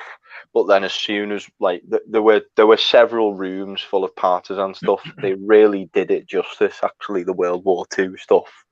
Yeah. But it was like as soon as we reached that, they were like, "Oh, come on, we're running late. I need to like get petrol or something." And it was like, "Oh, fuck you, man! Like, I came here for this." Do you know what I mean? And then fucking like we got a abridged tour of it, and like I have to say, the museum's fucking brilliant. Absolutely. Yeah, it is. Like I some top quality stuff there. You know, I do have an interest in it, but at the same time, then we were just rushed through, and then we went to Saint Sava, where we spent about half an hour. And Luke fucking nearly dented Marco's car door, and he nearly fucking ran for his life. I could see him about to sprint away. He parked on like the corner of it was like car park, and then there's concrete, it was a curb, yeah, like a C shape around the cars. And I opened the door and hit one, and I just looked at Marco like, "You're gonna kill me now, aren't you?" That's it. That's at this. You're probably wondering how I got here. You know what I mean? Yeah. Fucking Luke nearly sprinted for his life, and I was like, "Yeah, leaving me behind, you fat cunt. Let me back." I literally got out the car. Luke doesn't have to outrun him; he just has to outrun you, Niall. I literally got out the car and was like, "Dayan, my stuff's in your car. Can I get it, please? I'd rather have it on my person just in case I need to fucking run away." Like, Dayan was like, "No, it's fine. It's with the baby," and I'm there like, "Oh shit, I'm not getting out of this, am I?" Anyway, fucking, it was all right. It's my will. Then fucking Luke's the hotel. I never talked about the hotel. Oh, the hotel, Jesus. Anyway, eventually we checked into the hotel, right? Anyway, we checked into the hotel, no problems or whatever. Only to find that it was a double bed. It was a king bed, like, right? And they honestly thought we were fucking gay. Like, it was the most funny thing ever. Like, your one just kept giving us fucking weird looks, man. And Luke probably wanted to go up and say, it's just like, it's not what you think it is, I swear. Fucking, because it isn't looked upon as it's taboo in Serbia, obviously. Anglo-Irish relations were improved that night, weren't they? No, trust me, fucking, it was the most shameful experience of my life ever. Oh my god. I said I'd never talk about it, but here we are. But fucking, yeah. Who was the big stays spoon? in Serbia? Who was the big spoon and who was the small? No, it was basically. Or did you do head to toe? No, it was. I think I was in like a corner, and Luke was on like the far side of the bed, like, and then it was fucking like because we were fucking freezing cold. There was no heating in the place, like. No, we were fully clothed, like. Yeah, no, like I went to bed with a fucking jumper on and me jacket. That's how cold I was, right? Fucking underneath this fucking tin duvet or whatever. Anyway, we got up the next morning. I had paid like 20 quid for the breakfast, right? Per man. And we went down anyway, 7:30 in the morning. Oh, obviously Luke's flight had been cancelled actually the night before. I fucking chat one. I was fucking so upset, really upset, because I was like, "Oh, only another day here. I can fucking go home soon." Yeah, four then, days later, you're still there. Fucking KLM were like, "Nah, bro, sorry." nah, bro, sorry. So for like, yeah, you can't fly home today because we smoked too much weed. You know. And now it's fucking windy. Basically, all the pilots are getting drunk on the Heineken and they're smoking the weed. You know, fucking. Anyway, fucking. We get on. We get down for this breakfast anyway. And when I say it was an omelette, a cup of coffee, and a fucking tomato, right? It was the most grim fucking omelette I've ever seen in my life. It's literally like someone just fucking smashed an egg onto a pan, burnt it, and fucking threw a rasher in there. You know, fucking. I would have been happy with a fucking pack of Bernard Matthews and a fucking sliced pan. Honestly, fucking. It was disgraceful. It was like you know that toy food that you get when you're a fucking toddler to play. Actually, Jake, I will send you a picture of that right now. Oh, God. And then, we got that. As well. I got a coffee, and it was like a tall glass, like a latte glass, but it wasn't a fucking latte. The fucking spoon was in it, the long latte spoon, and it was fucking entrenched. I mean, like a third of the fucking glass was just sediment, and I was like, that's not an Americano, love. Sorry. That's not even a Bosnian coffee, though. It's rude not to have it. Look, we had it anyway because we were fucking starving. Yeah, but Jesus, it was plastic. It was horrible. It was like someone hadn't took the ration out. Save me the fucking Bolshevik fucking omelette there, will you? Honestly, it was fucking horrifying. The Bolshevik omelette, the fucking behind the iron curtain special. Fucking. If you can show it on stream, please show it on stream. Yeah, You'll have to get a picture of us looking terrified as well in Serbia. Luke, you have the photo on your messenger. Send it to Jake, right? I just see his reaction. Yeah, same with me. You were served the thing that finally killed Rasputin, like. Yeah, fucking basically. It was literally the most grim thing I've ever seen in my life. I'm surprised it didn't stop fucking moving. Oh no, it was just short about. I could fucking hear the chicken clucking, man. Do you know what I mean? Fucking the bastard pig was still oinking in the fucking thing. Honestly, it was bad enough. Oh man, I just genuinely Serbian cuisine, while it may sound delicious, you know, from our experiences, fucking hell. Anyway, then we got picked up by fucking Diane again, and he brought us to the airport or whatever. Now, the airport was all right because at least we could have a fucking pint then in the airport, you know. But we got this. We said we had to try the local grog or whatever. And fucking hell, it was bad. Like, it was like horse piss. It was terrible. Yeah, Yellen's of shit beer. It was like off Stella. That's what it was, basically. Oh, no. Anyway, fucking... It was genuinely the most disgusting beer I've ever had in my life. Anyway, we just went on the Staropramen then, which is a bit more expensive, but it was drinkable at least. Fucking. Anyway, we got the flight down to we got the flight down to Greece. Anyway. Just before we get onto that, it was like the security really didn't fuck about. No. It was like someone was running for a gate. And they fucking tackled her. Yeah. They just tackled her. If you ran in the airport, don't run you're the terrorist. Yeah, exactly. Literally, guys, if there's police around, don't run. Do not fuck around in Serbia. They really don't like that. Yeah, they don't run on people. You know, if it was that fucking thing, you know your man Running Man. If it was him now, he'd be fucking dead. Yeah. Forrest Gump doesn't go far in Serbia, like. No, he just shot you. Run! Yeah, no, it was the most fucking hilarious experience I've ever seen in my life. Then we got the flight to Greece, and Greece is just a shithole, man. Well, Athens was a shithole. No, come on now. I think after the whole recession thing, they never kind of cleaned it up. fuck me. I mean, we got off the fucking plane. We got in a taxi, and the taxi fucking robbed us, like, which was heavy. Happens all over Eastern Europe, from what I'm told. Beware taxis if you're a tourist. Do you know what though? Like, fucking Serbia weren't bad, honestly. Croatia weren't bad. Montenegro weren't bad for money. They don't fuck around. That's it. It's a blessing, but it's a curse. Like, they won't lie to you, but if they fucking hate you, you're dead. Like, yeah. But I don't know. Greece was rough. We, on the way to like the Acropolis, we'd walk through like literal. What's the Irishman again? I think he's gone. Yeah. Athens was just horrible. The only experience I've got to match that is basically when I went to Russia. Oh no, he's gone. I know he's there. He's there. Whereas I remember asking her when she made me a cup of tea. I said, "Do you take milk in the tea?" And she just looked at me with a really weird expression. What do you mean, milk in the tea? Oh man, that place we walked through in Athens was like fucking smackhead city. It was actually. No, it was. Like, you see smackheads and stuff, but you don't see people with the gear putting it in themselves, like just in the fucking street, like it's nothing. We saw that, like, and it was fucking grim as fuck. And like the Acropolis, the area around that was like the only really safe place. Like our hotel was grand, but like, other than that, the place was a kid. It felt like the last bastion of like civilization. That fucking hotel. We didn't really want to stay outside. It was a fucking far cry from Serbia, anyway, man.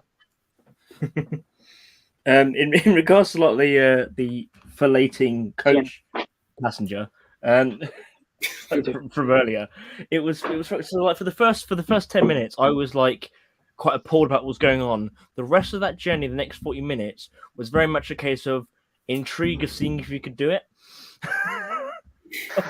I'm just watching him like getting closer and closer. I'm just like, come on, fucking do it! I'm just sitting, it's like with this woman sitting with her fucking child behind him, sitting there with the sort of the most sort of like obvious, like, let's look at everything else bar the person in front. It was fucking hilarious. He just was getting closer and closer and closer, and his child just kept slipping down even more, and it was just really fucking weird. The next one he didn't get his kit fully off, did he? Oh no! Close to. His shirt was coming up even further, so he could get like more like reach. Go over. What? I don't know. He thought if I pull it up thing enough, if you been hanging around with. He thought if he could pull his jacket and shirt up far enough, it would give him like leverage to then get over further. It was really fucking weird. So you mean like he's basically pulling himself forward?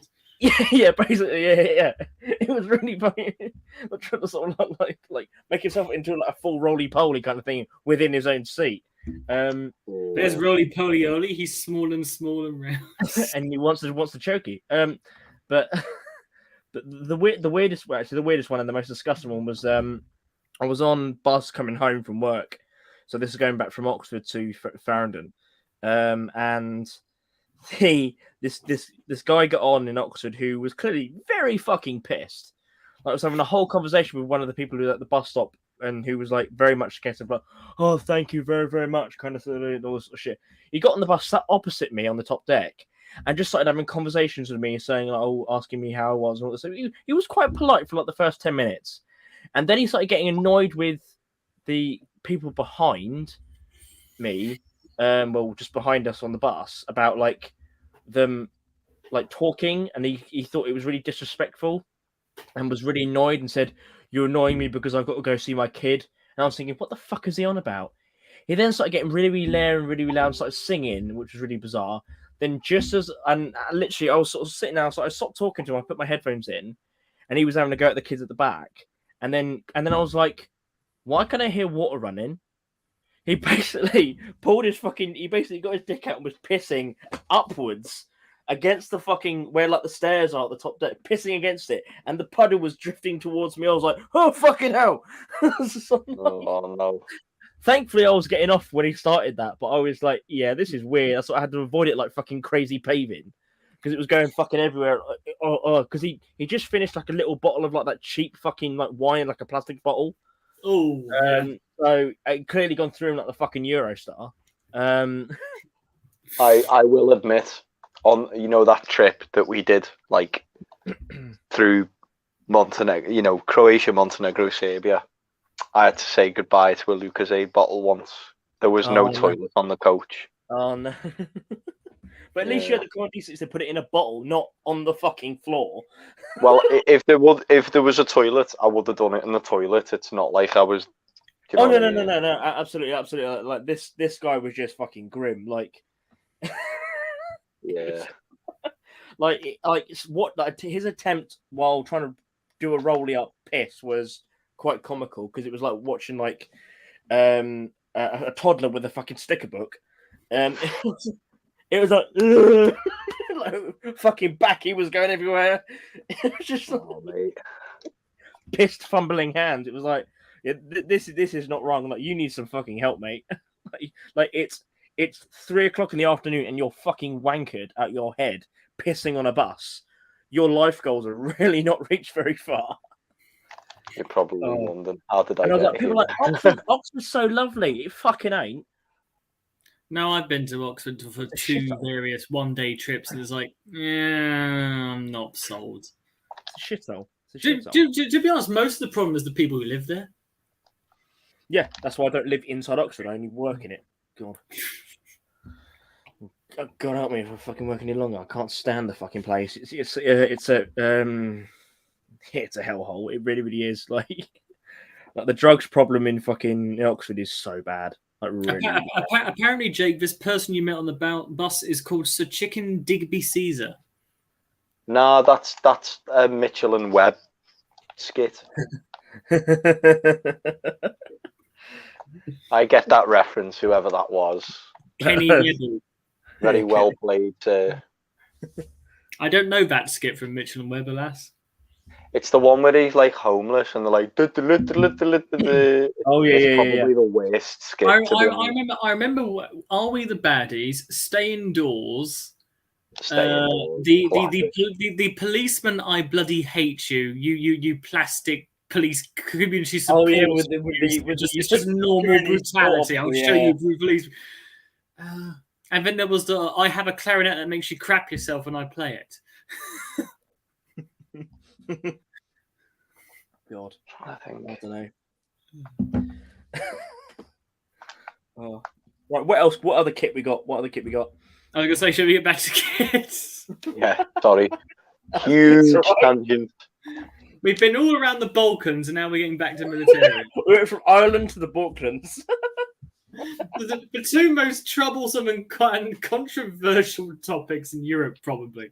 Well, what we do is we bomb it to sort everyone things out. You can't argue who lives where when no one's got any houses left. To be honest, mate, I don't think Serbia needs nuking. Yeah. Well, half the city hasn't been repaired, so yeah. It looks good as it is. And I do still have the Fallschirmjäger kit in this room. Well, they're going to rebuild the city with the money they get from the Panini football cards. Like literally though, like your dad collects footy stickers. But, like that is literally a thing that I saw in Serbia. In fucking Serbia, man. What the fuck? It could be worse. Your dad could fix fridges.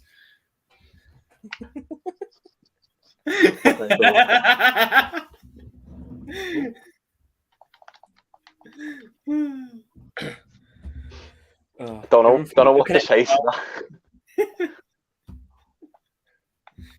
Yeah, no? That's fair enough. Like, carry on. Oh, there you go. Yeah. No, fucking, that's disgraceful. Carry on. That's shocking behaviour. Like, why would you do that? Taking a piss, like, innit? Yeah, it is taking the piss. It's not only taking the piss; it's pulling the piss. If you're familiar with the reference,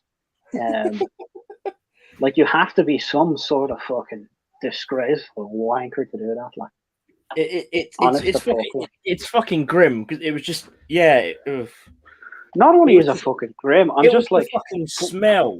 It was the Why smell, not? and because he was fucking opposite me. Actually, Like, lads, I don't think you understand this, like the sheer fucking brutality of the situation at hand here. Like, you know,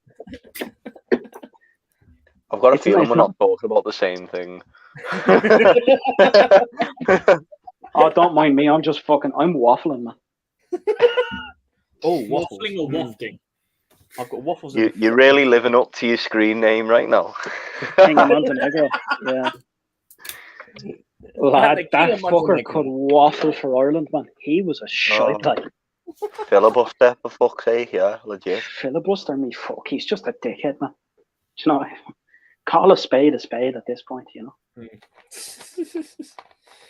Fucking hell.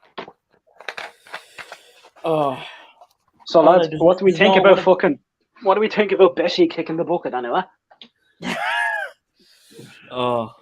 Well, we touched briefly on that earlier. Mm. Uh, And look, I get the whole fucking God bless her kind of fucking Queen mom and all that crack, but fucking lads, she was a fucking German millionaire and she fucking kicked the bucket. You know what I mean? Fucking tough shit. Okay, how sad. Carry on. You know, it's fucking. Life doesn't stop because someone dies. Do you know what I mean? no, absolutely. It should carry on, but I just don't think fucking cancelling a 3-day holidays and all that crap. That's a bit fucking much. You know? Yeah.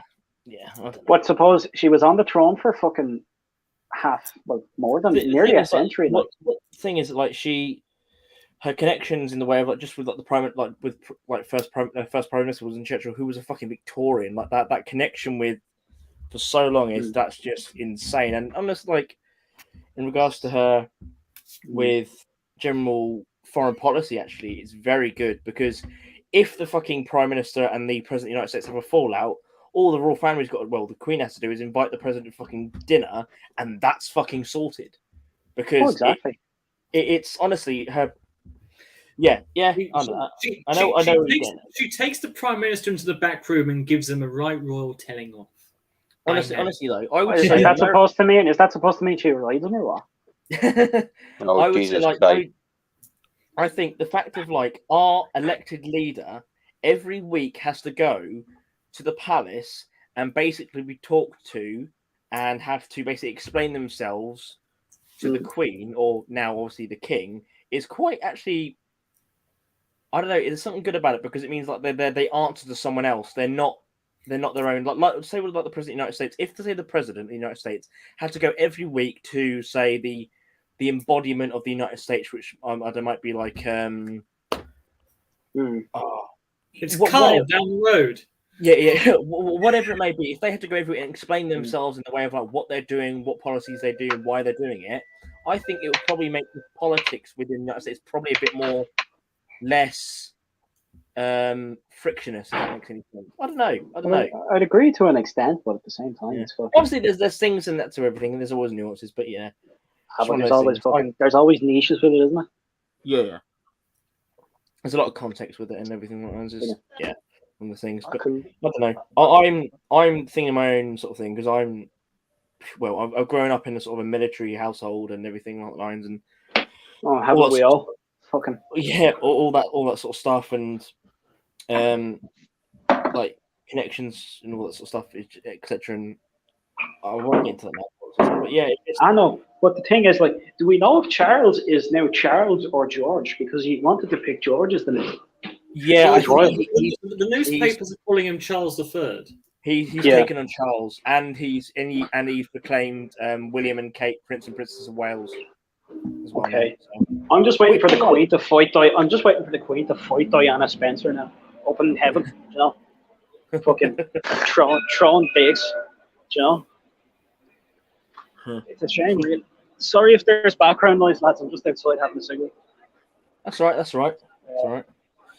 It's weird for me because I'm not too bothered, but I'm not bitter. Don't really understand why people are having parties, unless the royals ran over your cat or something like. I mean, I know a lad who opened a bottle of champagne a minute after she died, and I was like, "That's a bit fucking." Yeah, I think bit weird. Yeah.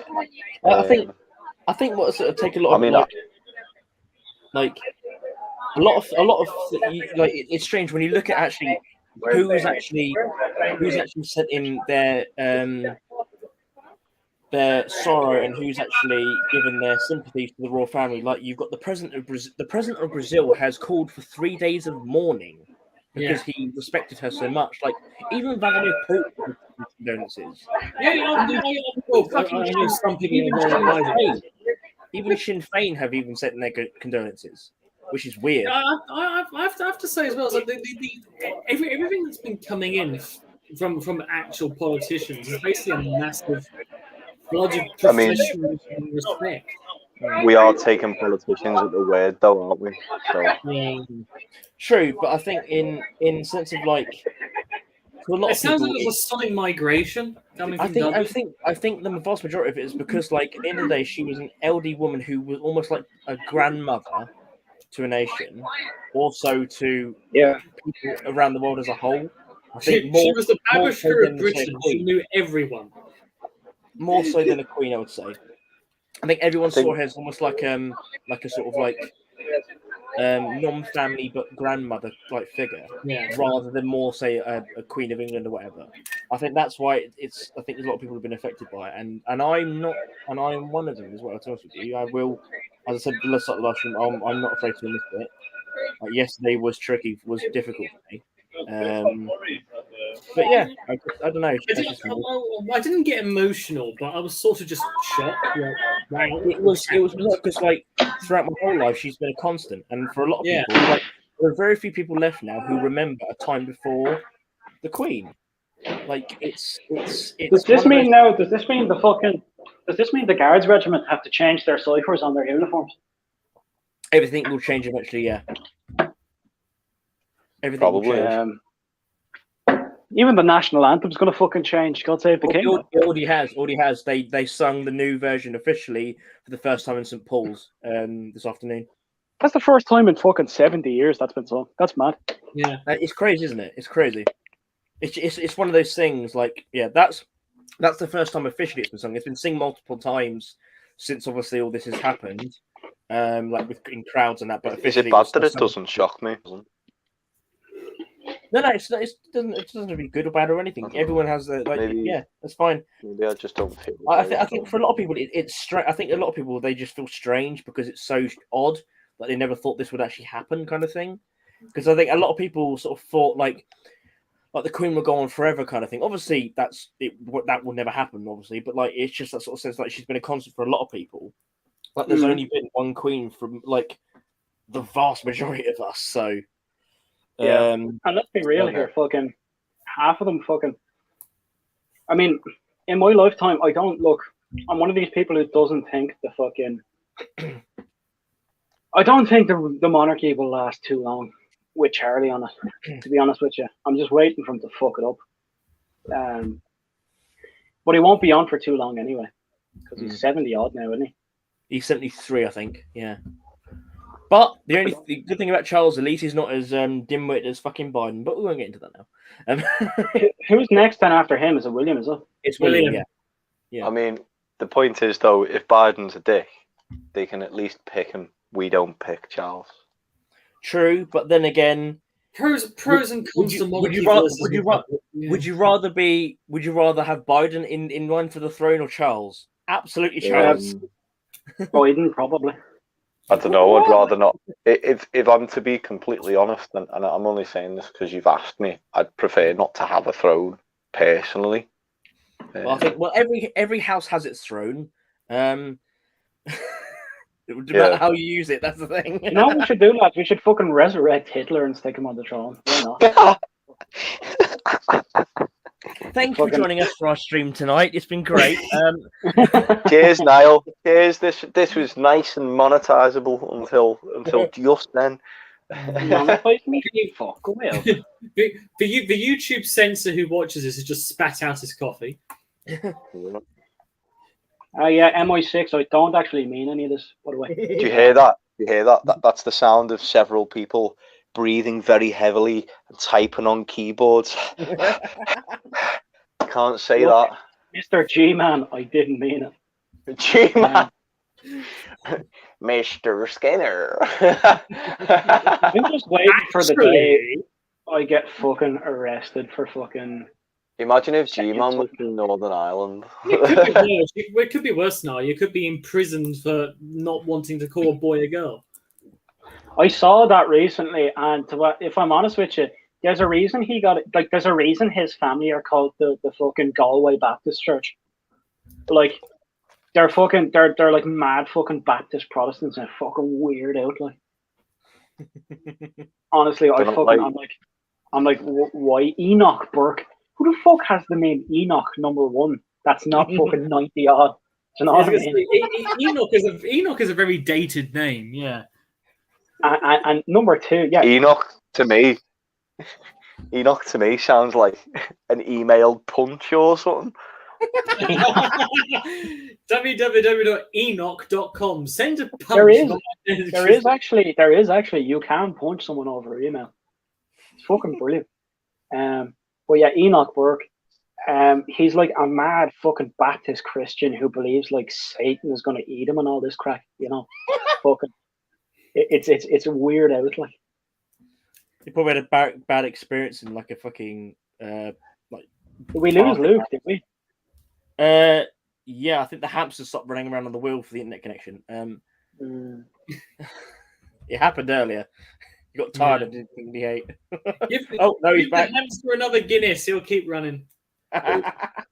Hey. Yeah, as I said, fucking yeah. Luke is like if Luke was the king of England, man, that'd be fucking brilliant. Like, you'd have a Scouse king, and he'd be like, you ever see those boys out in Africa, like the fucking dictator for life, lads? You know, the fucking like 25 medals on his fucking chest. Yeah, like, you know, who's the king banging today? Surprise, surprise! Yeah. Shit. So the idea of a Scouse king makes me want a republic immediately. No, he wouldn't even make it a republic. He'd be fucking, you know, hit fucking. Oh, ceremonial just to be a tracksuit with like a big curly wig. Well, yeah, you know, your man from the BBC comes on. He goes, the position. Yeah, Trust me. Fucking, your man comes on from the BBC. Now we have a message from His Excellency President for Life, Field Marshal Al Haji Dr. Luke Daly. You know, VC DSO MC, Lords of all the beasts on the earth and fishes in the sea, and Conqueror of Liverpool. You know, fucking. He just comes up and I'm like, aye. Alright. Going on. Going on, subjects. Right, we're in a bit of a recession, but calm down. Recession will be over soon. Fucking, you know, greeting like a Saudi prince. He's like, what's the crack? How's it going? Lads, where's your fucking shoes, man? Why are you wearing sandals? Did you bring the black stuff in the case? Shit. Fucking, he'd be fucking asking the fucking boys out in Africa, where's your shoes, lads? You know, fucking. Where's your fucking shoes, man? Oh. Fuck's sake. Going up to fucking Putin, being like, hey, that's slide that Ukraine, you know. You see you, Putin, you fucking big baldy bastard. Come here and I fucking get you. Did you ever see fucking Gaddafi's gold? Did you ever see Gaddafi's gold plated grounding high power? Yeah. Yeah. Fucking sodomized with a knife. Yeah. I'm not sure if it is. In the Tower of London, in the Royal Army's in Tower of London, they got a gold-plated sterling, which is kind of nice. Yeah. Who the fuck did that belong to? Who the hell wanted to waste gold in a sterling? I don't know, but it probably made a big thing at bloody a Goose Green. I don't know. The gangster at Goose Green. Yeah, got my gold sterling. I think there's a gold-plated C96 as well. The Golden Goose. Yeah. A golden goose. Here we go. Lay the fucking eggs. Yeah, no. He's fucking there sitting with a pint of Guinness in his hand, just like, this is your local, this is your I'll give you your fucking eggs. address. Here's an egg. Now. From, Egg. It's a fucking egg. he'll be having out fucking state addresses from the fucking pub, like, you know. Like, listen here, lads. There's been a lot of fucking mess. There's been a lot of mess. Here comes the Christmas message. To be fair, I'd respect the Prime Minister more if he did his messages from a pub. Well, it's now she in this case, but yeah. Here comes the Christmas message from the monarch. All right. The Queen of Scotty Rhodes. Imagine if the Queen of Scotty Rhodes was the actual Queen. Right now, listen here. You know what I say? Tear that to fucking you. Times are hard and the friends are few. Tear that to fucking you. Luke I think we need a translator now, don't we? Luke Daly. Could be like a fucking video with bans religion. The subtitles. You would definitely ban I'm religion. so sorry to the non-British people. You know, he's gonna fucking ban religion and bring in the Church of Guinness, like, you know, fucking state mandated. CFG. Church of Guinness. Fucking the priest up there with a massive goblet full of stout. Yeah. Just And you must fucking wear, and to go to church, you must wear a tracksuit. It's mandatory. Taking your fucking first Holy Communion would be like fucking drinking 7 bottles of Guinness, you know. Will the Archbishop of the Church of Guinness be Mark Daly? Yeah, I went to a Catholic school, right? It was run by the church or whatever. We had this Muslim bloke in because he was like related to Iraqi royalty or something, and fucking like they made him eat communion, and because he wasn't fucking taking it or whatever, and the priest just goes, "Consume the sacrament, heathen," and I'm like, Jesus, that's a bit far, isn't it? I think Christ compels me. I think communion would be obviously for the body and the blood of Christ. It would be like what port scratchings and white lightning. Take it down, it makes your hair glow. Gosh, fucking hell, Scouse monarch. Oh, that'd be fucking pain, mate. Oh dear. But you're like, there's no crack without a few drink, you know. Yeah. Exactly. You know, you got to have a bit of a laugh, like. Oh, he's back. I think. Who's back? Hey. Well, Luke. Luke is on the fucking Tesco Wi-Fi there, boy. You know, he's just sitting inside Tesco's, fucking getting the free Wi-Fi. As I said, like there's a hamster wheel powering it. There's. Nah, his dad's just there in the background, fucking hand cranking the modem. You know, he's got like one of those exercise bikes. Mark, how's your dad doing them fixing the fridges, man? My dad's fine. I can't believe it. You've just hijacked this fucking stream now talking about my dad. Can we stop talking about me? It was actually, I actually felt more comfortable talking about Northern Irish paramilitaries. Can I just say though, right? I have made this live stream hilarious now. You cannot say different. Fucking between the king and Martin Echo. Am I? Yeah. All right. Yeah. Well, Luke, we were saying you're starting to sound like the king. Luke, well, that's my name is there. Luke, we were saying in the Church of Scouse for communion, it's port scratchings and white lightning for the body and the blood of Christ. Nah, it's just some lad eating out of a fucking bin. Do you know what I mean? Like a half-eaten kebab. Gotta be a purple bin, though. Purple Aki. God rest him. Purple Aki for king, yeah. See, when Purple Aki dies, right, is there going to be like a massive state funeral or something?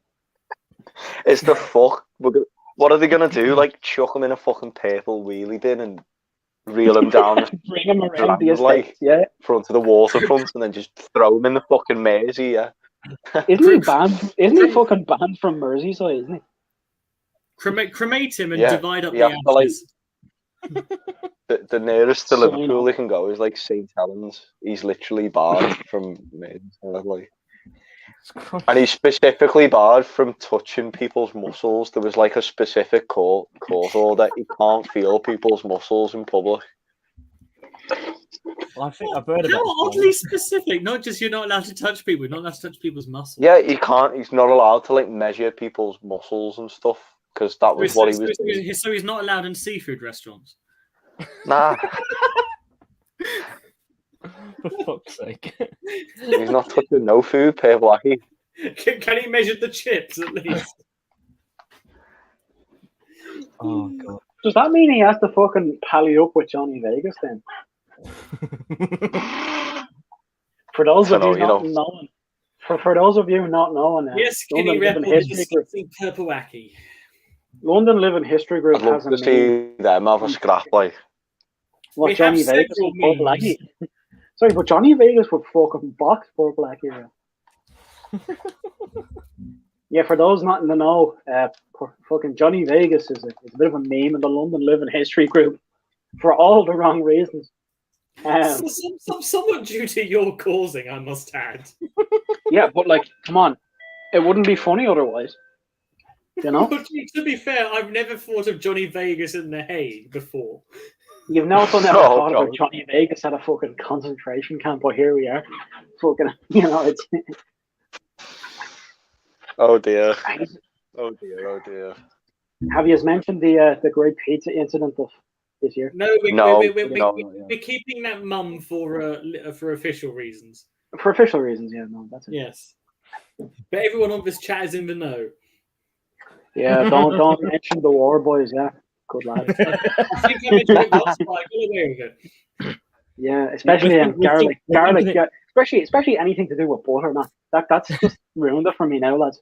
We're thinking of involving rubber ducks at some point as well. For yeah, future, so I heard for a future. You know, I got the Mormons round his gaff. I don't know if they showed up or not. I was waiting for that. Didn't he chat to them? Have you heard the good news? Have you heard the good news, man? Pizza's half price and so's butter. And so the Lord said, moving swiftly onward. Moving swiftly onward. Speaking of fucking butter, man, fucking the price of cheese these days is mental. What are we all standing in a fucking lift? The price of butter these days, Jesus. I went to the fucking shop the other day. Fucking block of cheese is a £5. Like, I was like, what the fuck? A block of fucking red cheddar, man. No good. You know, where's your stream gone? So look, we went from Hartlepool talking about literally an hour ago. We were talking about the intricacies of the Northern Ireland fucking disagreement. Jake, what kind of military have you bought recently? Fucking Jake, what do you know about the price of cabbage, my son? Fucking Luke's nearly pissing himself there. I could see him going red.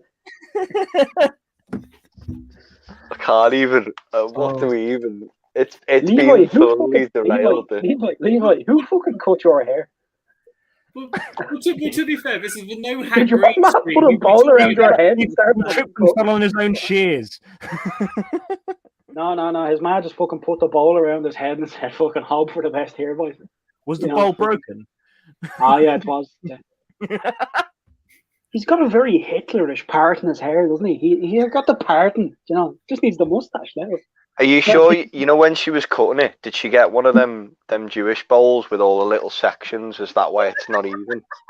Yeah, I was wondering, is this about me? And then I hear Jewish. It's like, yeah, this is about me, isn't it? Yeah, Levi, it's your own fault for telling us, man. It's your own fault. I'm sorry, it's your own fault there. Well, for everyone listening, this just goes to show that Jake Brown Collectibles is very anti-Semitic. Fuck you. You're a knacker, you are. You're actually disgraceful. That is not on, like. No, it's not a bowl cut. Indeed, I actually got it cut at the Turkish barbers. A few weeks ago now, actually. Yeah, they missed with the flame. Did you keep the fucking receipt? Like, No, this is basically how I do my hair. Did you ask them? Did they fucking cut the hair for you, Levi, or did you just sit in the chair? he just walked in and didn't want to be awkward. He just walked in. He says, "Oh, what can we do for you today?" I said, "Oh, nothing much now. I'm just looking in the mirror there." I walked in, and when I walked out, I had less hair on me. I mean, it worked. There we go. Are you sure you went to a Turkish barber's or a fucking kebab shop, man? You were just sitting there. No. Same tools were used. Oh, Jesus Christ. Oh, I mean, I can do that, but it just doesn't really work out well. It's just how my hair goes. don't keep thinking it to one side. You look like you're doing a speech. Start doing Oshin karate. I'll let you know, Jake. There is one thing that is most important above all, and it's the British people. And for this people and with this people, we shall. Oh yeah, fuck off. Here was me, Levi, thinking, "Oh, Levi doesn't like the Turks. Why did you go to a Turkish barber then, man? You're the bastard." Because basically every single sodding barber in this area is either Turkish, Albanian, or somewhere from that area anyway. Because he wants to make them his friends so he can know his enemy. Yes, the enemy of my enemy. Sorry. An Albanian barber just sounds like a fucking front for drug running. I'm sorry. Oh, it probably is. It's not gonna lie, there is a car wash not far from me, and it's all full of Albanians. And I remember thinking, and they're flying the Albanian flag. This is probably a money laundering op. Come on now. We can't put all our eggs in one basket, you know. Well, it's being reported on the news now as well. There's an awful lot of Albanian or Turkish barbers and stuff opening up, but are actually full of Albanians in London.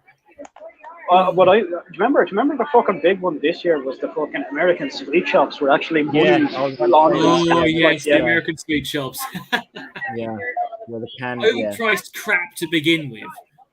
Thank you. I see you downstairs, baby. And then it was just it was a crack harboring operation, you know. It was just fucking full of like. Sorry, no, the girl's after you. No, she's not. Trust me. No one will go after this. Sorry. Yeah, I'm outside for a cigarette. Fucking honestly, I'm in work right now as well. For those of you who don't know. Where are you working? The worst hotel. I'm working in. Yeah, it's a 2-star hotel. Luke, tell them about the hotel. You've been there. I just can't describe it. I actually put it this way. Yeah, his desk has bulletproof glass. Oh yeah, you were saying about it last night. Yeah. It's like the weirdest hotel ever. I'm just remembering that Jeremy Clarkson did a sketch about 2-star hotels, and I'm just picturing that in my head. Yeah, just think about that, and then like imagine a lot of Irish people in it. He talked about the bedrooms having certain stains on them.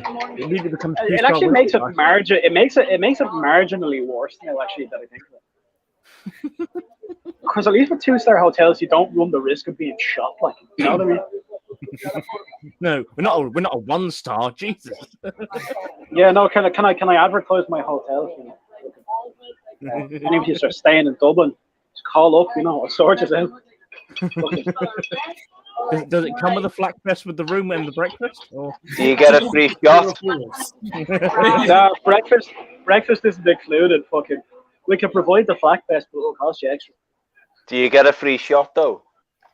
You don't. You actually just get like a toothbrush that is sharpened at the end. You got to fight your way to the fucking canteen. Yeah, so basically you have to go up the stairs where the second floor is, slash your way through the junkies. Fucking, you know, duck underneath where the razor wire is, you know, fucking. What's the special Serbian omelette? Oh, no. The special is a half-eaten bag of waffles, cold tea, and fucking stale crisps. Was it a horse that went past? Yeah, it was actually. Yeah. Yeah. Okay. Kenny got it. Points to Kenny. Yeah. No, fair play. He heard that actually. Yeah, that was a horse. It was the Irish Travellers. The Irish Travellers, the well-respected and loved people around the world. Do you just call them travellers there? No, we call them pikeys and knackers. Fucking whatever you want. But sure, it's the only key that can open any door is a pike key, you know. Copper removal services. We've got a Swiss Army Gypsy. Swiss Army Gypsy. That's terrifying, actually, to think of. Multi-tool. Yeah, tool in the broad sense. Yeah. Oh yeah. I feel like you might have to censor this live stream now or something. I think it's way too fucking late for that, mate. We're fucking. We're 20 minutes from 4 hours. Content. We're 20 minutes from fucking 3 hours. Like, I'm not fucking editing this, or am I deleting it? This is fucking staying up. Oh no! This is going to come back in 2 years and bite us in the ass, and you're going to be called a racist or something. Watch. I can already tell. People watch for about an hour if they're rewatching and then stop. They won't cut to this. Look, if you've made it past this point, fair play. I can't really argue with it. You need Jake Brown needs to commission a special medal for you. Yeah. Endurance on really weird live streams. Yeah, no, look, I think we could all set up a podcast of us just all shy talking. That'd be hilarious. Fucking, you know, just having a few pints and just talking about anything. But like at the same time, did you tell them about fucking Splash? Luke. Luke, did you tell them? Here we fucking go, guys. Did you tell them about the Swede and Splash? No. The Republic of Ireland and the Socialist Republic of Liverpool formally declared war on the Swedish mercenary coalition in Croatia, whilst on exhibition, might I add. Yeah, so basically there was this Swedish guy in a pub. He was being sound all night, like. Then, you know, we were fucking. I was bollocks. I was fucking absolutely wasted drunk, and Luke was like nearly dying. Fucking this Swedish guy decides to just fucking start on us, and he smashed a bottle on the counter, and he cut his own hand, effectively making him beat the shit out of himself. Which I didn't know that was possible. But fucking, then Luke just goes, "Do you want us to leave?" And your man was like, "Yes, you think my life is a yoke?" And I'm like, "Yeah, I probably do, to be fair." I've just seen you beat yourself up. Yeah, you're nice. You've literally just kicked the shit out of yourself, man. There was a massive cut down his hand then. He couldn't play. He was like a session guitarist or something, and he couldn't play for weeks after. And yeah, no, that was the Battle of Splash. Welcome to the Slash. Yeah, fucking. Then we were like, the plan was we had to leave at 5 a.m. for a bus to Dubrovnik or something, but we fucking missed that because we were locked. We got about 2 hours sleep. Fucking. So we went back to bed anyway and fucking got up, got a later bus. Fucking hell. I'm actually trying to think of that guy. Actually came up to me and tried to apologize there recently when I went back to Croatia, and I was like, "Yeah, oh, you're sorry, are you? Oh, that's fair enough. Yeah, boy us around, and I'll think about accepting your apology." So I managed to get like 6 beers off this guy, and I didn't accept. Didn't accept his apology now. That's on me. Fucking shit. Why does all the bad stuff happen to me in the Balkans? Why does it always rain on me? I don't know. Could this happen to me? Made a mistake. I don't know. That guy was just a fucking prick, really. He just turned as well. I was just like, what the fuck are you doing? I honestly wasn't scared. I was just like, okay, adrenaline's going, and I was like, what the fuck are you doing, man? Like, we just got, we had a lock-in in a bar, and we basically got free drinks, like, you know what I mean? He wanted to ride the barmaid, I think. Yeah, could have just said. Yeah. But like, it was a fucking lock-in. Giddy up now, son. Yeah, he left fucking blood on my denim jacket. That took weeks to get out. Oh, you got the age now? Yeah. Fucking Swedish aids of all the ones you could get. IKEA aids. You're a puff now, father. Sweet IKEA aid. If you get it wrong, it's actually said. It's Yeah, AIDS, but you like, have to- then they don't have a fucking instruction manual. They don't have an instruction manual on how to put it together. yeah, it's flat pack AIDS. Flat pack aids, fucking make it yourself, you lazy bastard. You get a box from IKEA and there's a monkey in it. Oh no, that's too fucking far, boys. Too far. It's like a build your own Freddie Mercury kind of thing. Here. And he's just singing "I Want to Break Free" when you get him in the box. In the words of Mr. Chapman, anyone have any new military?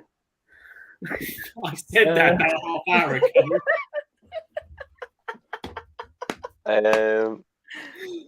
I mean, it's not really military, but I bought a Yugoslavia like international football top because it looks cool.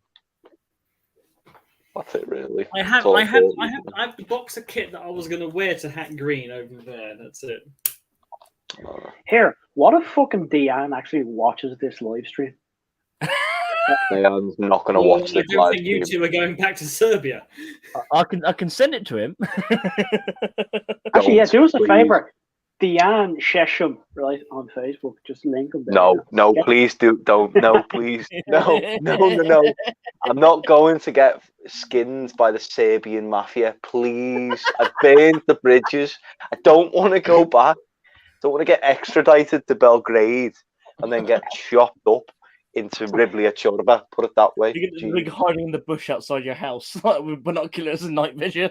He does this thing as well where he says bro every 5 minutes. I could picture him right now, right out the front of me. I was like, hey bro, why you hate Serbia, bro? Fuck off, man. Well, And then Marco just fucking with the massive unibrow, just like, I don't like these people. I have killed 20 Albanian children. Yeah, Marco had definitely killed 70 Albanians in one of the wars. Definitely. Oh yeah. Just had that fucking look like no one was home, but the lights are still on. Looked right through you like you're a piece of meat. You know, oh, one of them. His wife could beat the shit out of him, though. To be fair, Jesus, his wife could fucking. Oh, I don't even. It wasn't even like. She was just like the Serbian Mrs. Trunchbull. Do you know what I mean? Jesus. He's not even joking, could, like, lads. You could like donkey punch someone with one knock. Do I allow pigs, Amanda? He's not even joking, lads. He's not even joking. His wife was about 6 foot. She could karate chop a fucking sirloin steak or shit, you know. I threw shot put javelin and kill you. Huh? It was like that. Some of it though, like some of it was proper like. I mean, the chokey is a fucking trench in some fella's back garden in the middle of Vojvodina, like. It's like a legit. It's like got a fucking punji stick to it. Shit like that. Oh, the cunt lived in like the middle of nowhere, and we stopped for petrol at this fucking like random. It's like, you ever see the fucking Soviet petrol stations where it's just like a pump, a fucking shack, and some like 70-year-old man, you know, it's fucking it was one of them, and like your man, the pump wasn't working, so your man just gave the pump a fucking boot and to get it going, like, he fucking. Your man sucked the petrol out of it and started pouring it in. And I was like, yeah, it was like steam-powered petrol pump. Fucking his old babushka in the back just fucking turning a crank. Do you know what I mean? Getting it going. Oh, boys. This isn't a recent purchase, but I believe I've seen it before. I don't know if you haven't, Niall, but this is my nice. Oh, very nice. Yeah, is that your paddy beating shield, isn't it? Well, this isn't. Yeah, it was an RUC one as well. It's called a paddy protector. Yeah. They can't get through this aluminium alloy. Yeah. So that was a nice little find. It's been Marco's wife would punch through that like it was fucking nothing. Yeah, she'd look at Captain America and be like, Captain Nothing. Straight through the hand wrapped around his fucking neck. Captain America meets Sergeant Serbia. She would literally punch through the shield, grab his neck, and pull him through the shield. Do you know what I mean? It's kind of like that. It's like there's that Family Guy episode with the sort of like Eastern European nanny that Stewie has. Who's like looking. That was not me. Someone else got to him. That's what you're describing it. It sounds like that, Mr. Mauschewitz. I'm just Mr. Chow the Mouse. What about fucking? Anyway, we fucking offered to do the dishes after breakfast in Serbia, and Marco got like seriously offended. Like, oh yeah, that was like a cultural thing though. He was like, "Do you think my wife cannot do the work?" And it was like, "Whoa, nah, man. Like we were just saying, do you need any help?" Because in our fucking culture, it's polite to do the dishes after you fucking ate at someone's house, you know, as you would. Yeah. You know, you'd at least offer it. Exactly. And normally, the host would normally profusely decline, but you offer because it's a nice thing to do. Yeah, but this fella took it like we just pissed on his fucking nanny's grave. Like, he was like, what the fuck? Well, you can't do that as well. Oh, well, no, that's just taboo everywhere. You piss on the grave and you help do the washing up. At this fucking point, I wouldn't be surprised if it was a Serbian tradition to like piss on someone's grave as long as you wore a certain hat or something while you were doing it. I really would not be fucking surprised. The place is fucking crazy. It's the fucking Balkans, man. I'm just remembering the fucking. His wife spoke no English, and Luke, in a thick Scouse accent, went, "Ah, yeah." She was like, "Look at me! It was 10 in the fucking morning. We were both running on fumes. We were literally like, honestly, if you'd have stuck at some point, if you'd have stuck a camera in front of us, it would have been like one of them Iraqi hostage videos. Like, yes, we are fine. We are being treated well. Do not worry about us. It's absolutely fine. Hi, Mum." And then his wife just goes, "What?" And he's just like, "Oh yeah, forgot about that. Stravo, yeah." Oh yeah, Stravo. His wife had fucking massive gorilla hands. Like, I went to shake her hand. She had massive fucking gorilla hands. It was like, do you ever see fucking Harambe slapping the fuck out of that kid? It was like, oh shit. Levi's just there, like, I've seen this all before. Marco's cock must be fucking mangled at the end of a night. Kenny's asking if she was called Ursula. What was she called? I don't actually know what his wife was called. I can't remember. Mrs. Marco. I don't fucking know. Mrs. Gobbleich. Gobbleich, yeah. I'd say she gives a good gobble, all right. That was legit his name. You know what you were saying earlier, Jake, about where the hell has this gone? I think we've just reached the low points. So what kind of militaria have we bought? I'm gonna rename this stream Gobblechev. No. Rename it Biam Bashing. I'm gonna rename it Big Hands Bertha. Big Hands Bertha. Fucking gorilla hands. Fucking. All you need to say now is like Ulster is Serbia or something. Yeah, just hashtag Kosovo is Serbia. You'll get the Jan on this video instantly. He'll literally come on and be like, Serbian Harambe.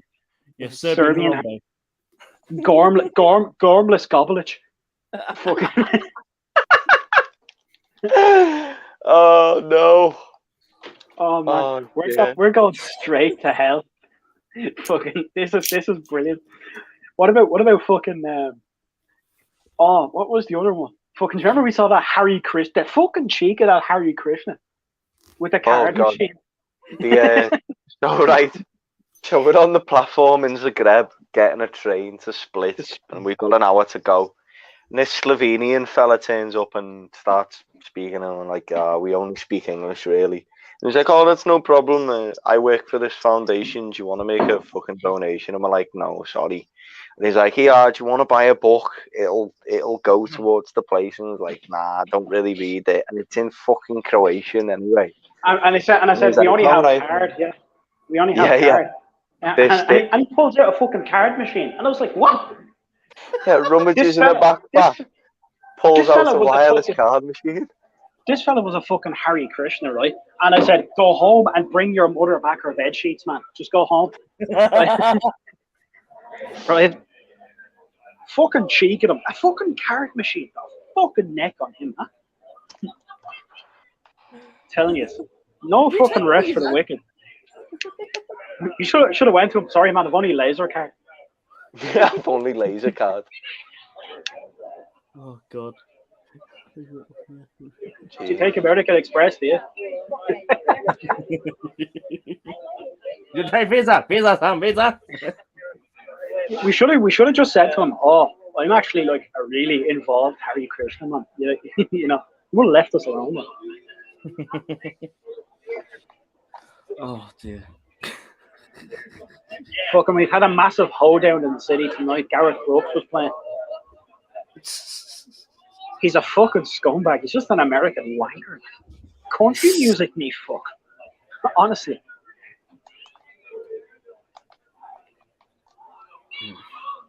So outside I can see people vomiting, 2 junkies fighting over a bag of chips, and a Deliveroo driver who's lost. Please, can you describe that again, but as David Attenborough? We see in the Here we see smackers headers, a rare species nowadays, fighting over the fried potato shavings. You know.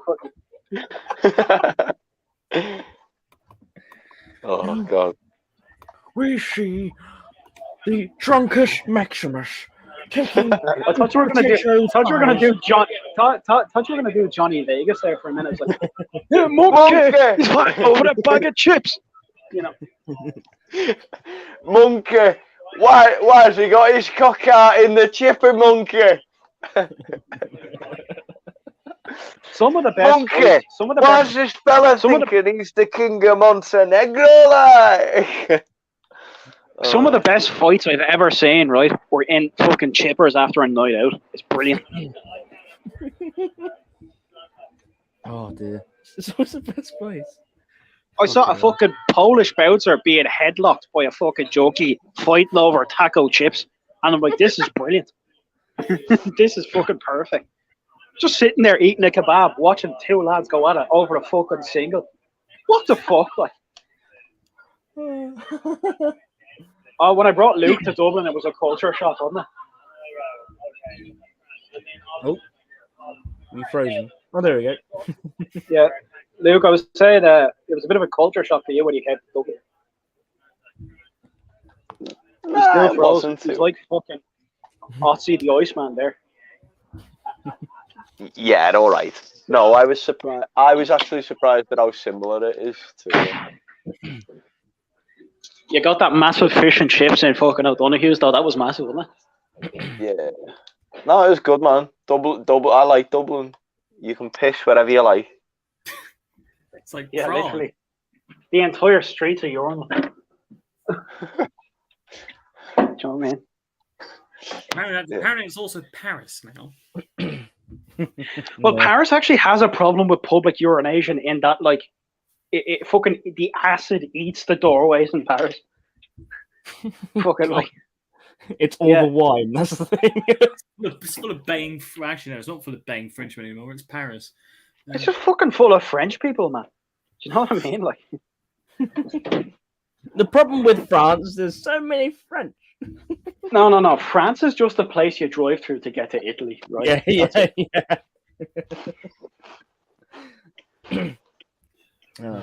And Belgium is a place created by us and the Germans for us to settle our differences. So exactly, yeah. It's full of Belgium's full of fucking Dutch people. I don't like Dutch people. I don't like anyone. You know, fucking. You don't say. Yeah. Look, my this entire live stream has been me bashing ethnicity. Check your own collection. Support helping international relations since. Oh no, we start again. We've got just start the live stream from the top, boys, so we can just get this going. We've got. So Richie welcome to this live now, stream. you Sorry, a bit realise? late starting. Fucking what was I gonna say? Fucking yeah. I don't know, boys. It's weird out. That being said, my friend said to me, "Oh, why don't you go on holidays to normal places like Italy or Spain and shit like that?" I'm like, "Where's the fun in that?" Do you know what I mean? I don't want to meet other Irish people. You know, I'm trying to get away from it. leave.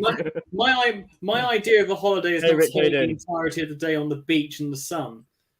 Yeah, no, I want to go like, I want to be like Balkan level racist and just drink beer.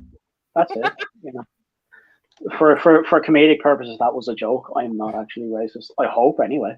I don't know about it. This stream has proven otherwise. Look at. We all say stuff that is funny. I think We started on high hopes and we've just gone. self-deprecating. I'd like to bring this back.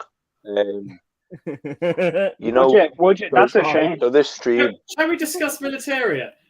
No. yeah. So this stream, it's because Hack Green didn't happen. There's a lot of talk about like whether Hack Green will be okay financially. There's a lot up in the air. If it were to say not be there or not open to reenacting events in the future, do you think there'd be an alternative site we could go to? Because it's probably the biggest, you know, the biggest Cold War thing, I think, and it's probably the only purpose-built focusing on Cold War site I can think of, really. Yeah, I can't off the top of my head, no, especially because you got Calvin and Hatch, but then again, they don't really hold anything similar because that's sort of a similar area kind of thing, but that's North London.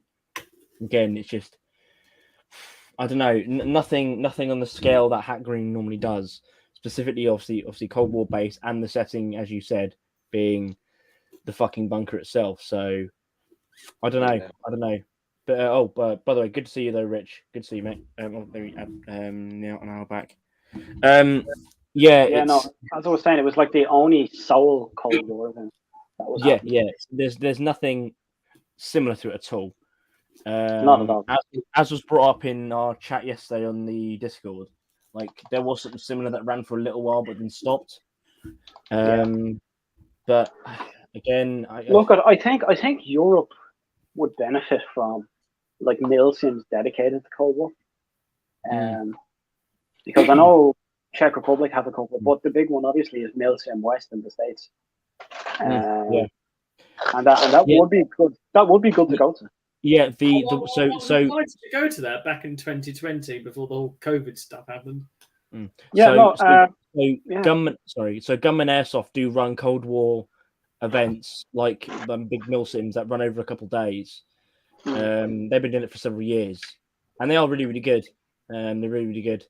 But again, that's on that sort of side of it with the airsoft sort of kind of thing. But again, with like actual like a living history kind of sort of sense, there's nothing much else apart from doing like being part of like one of the main shows and doing like a small bit there. But again, it's not Cold War orientated. It's just like a general history or a lot of events, or it's just World War II or whatever they want to do. To be honest with you, man, I'm kind of sick of seeing World War II reenactments all the time. Look, I have a lot of time for World War II. I'll do it myself. But at the same time, I can only look at 101st Airborne and SS so often. Do you know what I mean? I completely fucking agree. This is why like I've gotten more into the proper like in-depth living history side to things, and more so of doing small stuff on a smaller scale in regards to being one of maybe two groups at an event. Like for example, while like now doing we have Waves Fest, which is actually fucking amazing because the public are something different. They're really, really something different because they paid quite a bit of money to get in, and they really want to actually learn, which is a nice thing. And look, you can only talk to people so much, and I think that like I don't think your average fucking Joe Soap would have any interest in this kind of crack. Do you know what I mean? It's a very specific. Yeah, and it's nice. So I've done Weird Waste Fest both years. It's been on so far, and it's basically run by James Holland, the historian, and Al Murray, the comedian. And it's fucking ace. And they have a lot of talks there, and all that sort of, a lot of fucking hardware comes and joins. And I'm down there with the Monty's Men lot, so we're basically portraying an infantry, basically platoon or company, from a certain battalion or whatever. Basically living in the field, if it be on training exercise before went to Normandy or in Normandy or whatever. But basically, we lived the life as it was, and as basically as platoon size guys, because basically for Monty's Men itself, I think they had before it was cancelled because of COVID and all that sorts of other things.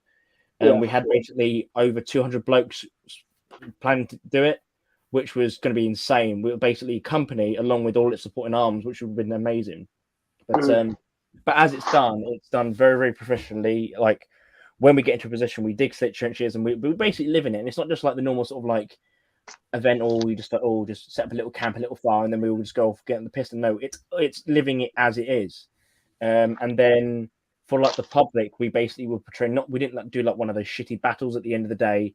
It was basically showing the public how a platoon-sized unit, or at least 2 sections or so, would advance into contact with the support of armor, like in sort of the northern part of France in the late war. And doing stuff like that really brings it sort of, and you're carrying the full kit, like everything. You're really experiencing that kind of thing, and that stuff is brilliant. But then you get into sort of the general usual shit you find at every show, which is they set up the average unit will set up 2 tents, but all the guns the group has together in front, and talk to a public behind a rope. And it's the same at every single one. Oh, this one's doing desert. Oh, this one's doing things. Oh, we've got another 101st, 101st, another 101st. Oh, another SS group. And it's just like, it's the same shit repeated. It's just copy and pasted every single way. That's one of the good things that we had at Harbour at War, because it was English, Brits, Americans, Germans, and then there was our group doing the Swiss at the Hafter Schweiz, 262, and then there was the one tiny Finnish group that was there as well. So you had Cold War Finland and Cold War Switzerland, which are 2 countries which nobody basically ever does. Yeah, and it's having that variety, and like there's a sense, and especially with certain event organizers, they have a tendency to constantly go towards the people who have all the cool gadgets and hardware and all this, and it does. I understand why, because that's what pulls in the public, but at the same time, it's the same shit constantly, and a lot of these groups who have all the hardware generally are a bit sketchy in some of them. I won't name names, but you probably have heard a few or whatever. But yeah, it's a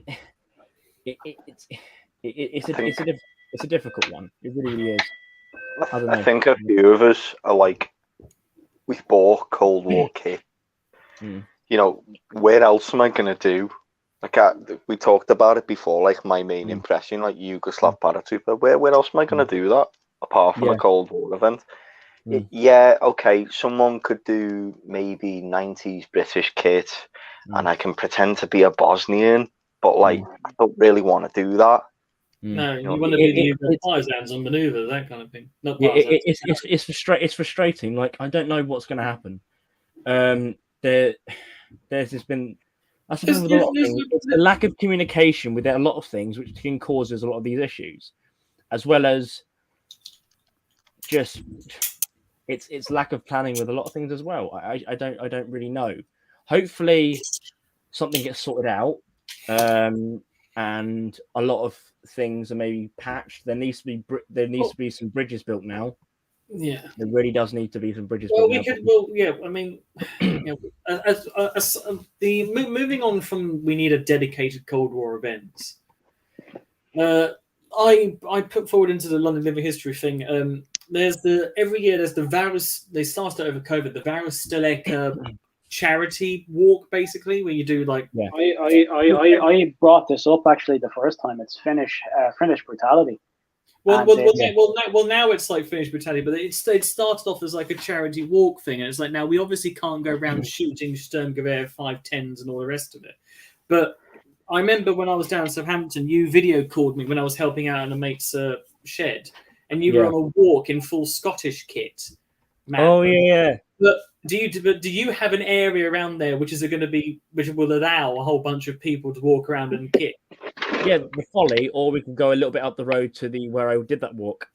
Yeah, because where you go, because it's stuff like you've got to have 15 kilos of kit for 15 kilometers, and it's like it sounds like a perfect thing to get some. So we could do it along the Ridgeway. We could do it along the Ridgeway, which is basically runs from one end of the county to the other. But as long as we have a start and an end point where we can get cars to drive back home afterwards, it's fine. Yeah. Oh yeah. Yeah. If need be, we can go back on ourselves, but we can still do the 15k. Yeah. 50k isn't that much either. You do that in fucking 3 hours. You know what I mean? It's fucking true. But then again, it's a case of carrying kit and wearing original boots and shit. And it depends on what. I can't remember the exact details, but I think it was 15 clicks with 15 kilos of kit. But it's more like 5 hours. In the cadets, you're taught to assume off-road walking speed 3 kilometers an hour. So and of course there'll probably be a point where we sit down and have some lunch. So you add another hour to that. So it's basically going to be a whole day out. Yeah, it's not a time trial at the end of that. That's the main thing. I remember trying to, when I was down to London, I remember messaging my officer commander about this. Unfortunately, she never answered back about it. But I was basically saying, could we do it as like a charity event where we can get the cadets involved as well to also walk along, raise some money and all the rest of it. But now, obviously, we wouldn't necessarily have to do that. But we could potentially, with, I don't know, if everyone brings a different kit, as long as they've all met the criteria, we could all do it and have like a bit of, oh, this is the group, etc. A little bit of publicity, possibly raise a little bit of money, that kind of thing, you know. No, that'd be, I think, really good idea. Really good idea. That'd be nice to do because I haven't done one of those walks in a long time. Yeah. So. And also, it doesn't seem too difficult to actually do, providing we have a place where we can do it. Yeah, as long as there's a time, date, and you bring the weight. Yes. I'm bringing Luke's left leg. And remember to bring your packed lunch and no notes from the doctor. You'll be fine. Can I just say, the British haversack ration just looks like a packed lunch. It literally is. Yeah. So the old haversack ration for the early part of the war, it was basically a packed lunch. So it's actually a sambo fucking apple and a pasty. Fucking yeah. Get that in. Someone's been watching Run for One More. You're describing the horror bags we give out cadets. There's a pasty. There's a pasty of some sort, which is usually still half frozen because for some weird reason the kitchen haven't learned to defrost it. Levi, have you been fucking on Arsepedia again? No, I didn't even know there was such a thing. Yeah, fucking Arsepedia, the horror bags, Panda Cola, a fucking Iraqi Mars bar. No, but seriously, like there's usually a patty which is half frozen. You get an apple. Usually you get like some sort of chocolate bar. If you get the caramel wafer bar, the Tunnocks caramel wafer, that's the king. That's better than the Kit Kat, and people will trade all sorts of stuff. What the fuck is this? The army meal deal, like? You get a packet of crisps. You get a bottle of water. It's you only ever get ready salted or salt and vinegar. You don't get anything else. If you get cheese and onion and that yellow tato, it's usually tato as well. Tato supply the horror bags. Yeah. But if you get cheese and onion, that's also a king one as well. People will trade along for that. Oh, the fucking eternal Irish crisps, what? Yes. Tato supply the British Army's horror bags. Can I also say that have you all? I don't know if you know it, but fucking the early 2000s British ration packs, the ones in the box, like some of the shit in there is like horrendous.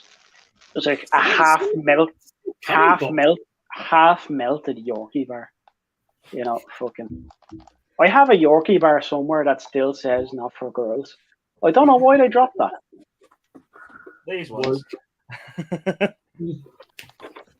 Do you want a can of nuts or cashews? Oh yes, yeah, a can of peanuts. Don't tell me there's loads of. Is there jumping snakes inside it? Is it? Do you want a big bag of muesli? Who the fuck fuck gave you a 24-hour ration pack? Look at that fucking thing. What's your main meal? Let me go grab it because it's in my kidney patch at the moment. It's in it. Was it fucking lamb testicles with fucking brown sauce? Isn't it? The last time I actually had to use a 24-hour ration pack, they all came in boxes, and the cadets get given a box each. And of course, the adults go last, but the cadets all get given a box each. And then it's like, okay, you got 20 minutes to pack your box away. And what happens in that 20 minutes is that all the cadets invariably open their boxes and then trade away what they don't want. And usually, for some weird reason, the rubbish box is full of peanut butter sachets, biscuits, brown, biscuits, fruit, and all the rest of it. So I just go at the end of it and go, yeah, biscuits, fruit, biscuits, brown, peanut butter sachet. Yeah, but like with the amount of fucking biscuits brown, you must not shit for weeks after. Have you ever wanted to use a fucking loo at these places? It's like you don't want to use the bog thing they set up around. There you go. Yeah, biscuits brown. Yeah, biscuits AB. Not gonna lie, we did an overnight camping thing in what was it, Oakhampton, which is somewhere in Dartmoor, I believe, and they set up legitimately as the outside loo. It was like a cooler box except full of chemicals, and they put it inside like a one-man tent. Now, after like the first 5 cadets have been, it starts to stink. And in the temperature, it starts to get even worse. So I'm happy to eat all the biscuits brown I want, so I don't have to use the fucking thing. Yeah, the main meal is tomato pasta salad. Yes, that's one of the good ones. What kind of fucking Protestant shite always is the that? pasta ones. They're easy and you can eat them. And then you've got the dessert, the fruitcake. Oh god, Just like Levi. That's still the brick that you bite into and break your teeth. And then this is the other one that's in there. I prefer the cherry turnover because I can actually eat that. The closest thing Luke has gotten to a fucking ration pack is fucking eating a fucking Garibaldi biscuit outside his gaff. Know what I mean? Am I wrong? Luke, am I wrong? Which what? I never heard. I said the closest. I told the closest thing you've gotten to eating a 24-hour ration pack is eating a Garibaldi biscuit outside your gaff. Fucking. What the fuck, man? Yeah. So yeah, hot chocolate mint. Never drink. Oh, that's actually for like hippies. That's stupid. I don't drink those. I leave them alone. Yeah. Orange. Orange. They basically screech in a. Yeah. It's like fucking seltzer. Yeah, it basically is like screech. Actually, question here: who the fuck drinks sparkling water? What kind of fucking asshole? If I've ever like got it for some fucking reason, I just put like orange juice in it and just make it like a fucking I drink sparkling water if it's there, but at the same time, I'm happy. My choice is still. I mean, you have to be some kind of fucking sports drink. I would definitely rather fucking die of thirst than drink sparkling water. Here you go. Could be arranged. What the fuck is that? Squidgy. Yo, that's a new one. What? Why does it look like it's? Why does it look like it's turd paste? It's basically Nutella. Euro creme, is it? Euro creme brata. Yes. Another stupid thing cadets do. They collect all those Tabasco sachets, and they usually have Tabasco bottles, and they usually have Tabasco shop competitions in the evening. Oh god! So I'll tell you the worst one is that jalapeno. Usually results in some sore stomachs in the morning. Yeah. The red ring of pain. Oh. Yeah. Cheddar cheese flavored spread. Ched. That looks fucking appetizing, doesn't it? Lad, is it ched? Ched in a can. It's ched in a packet. Yeah. Here, Luke. Luke, do you want some squeezy ched? No. Squeezy ched. Yeah, there you go. This sounds so bad. Jake, what you need to do is that you need to get your biscuits brown, one with peanut butter, then the other one with Nutella spread on it, and you put the two together like a sandwich. Actually, no. Squeezy Ched sounds like a junkie taking a shite. Whatever thinking that. Not gonna lie, Squeezy Ched does sound like something on Urban Dictionary. Yeah. So we've got the black. Let me actually look on. I'm looking Grapefruit. this up. I'm looking this up on Urban Dictionary. Squeezy Ched. Yeah. I actually, whenever I've had to go on camps, etc., with the cadets and stuff, I don't actually drink tea. If I want a hot drink in the morning, I just simply get some hot water and I use it and I put some of the isotonic drink powder in. I get like a warm blackberry squash. It's just much easier for me to drink. Can I The best part about the rations, that bag and that, The tissue for wiping your ass, and the fucking tea bag. That's literally it. Oh, let me guess. Is it typhoon? Jake, I don't have. Why do I have to break this to you? You don't need a ration pack for a tea bag in the army. I know that. Oh, ding ding ding! We have a winner, Johnny. It's Typhoon. We have a Johnny. We have a Johnny Vegas here. Jake, you can brew it too with Typhoon. I'm gonna look up Urban Dictionary and see what the word of the day is. And my spoon is bent. So the word of the day is dirty Chewbacca. Let me. I don't want to get his video demonetized or anything, but like, I'm not getting monetized anyway. A dirty Chewbacca is when a girl is deep throating you. You pinch her nipples right as you come. Her scream paired with the warm liquid will produce a sound similar to Chewbacca.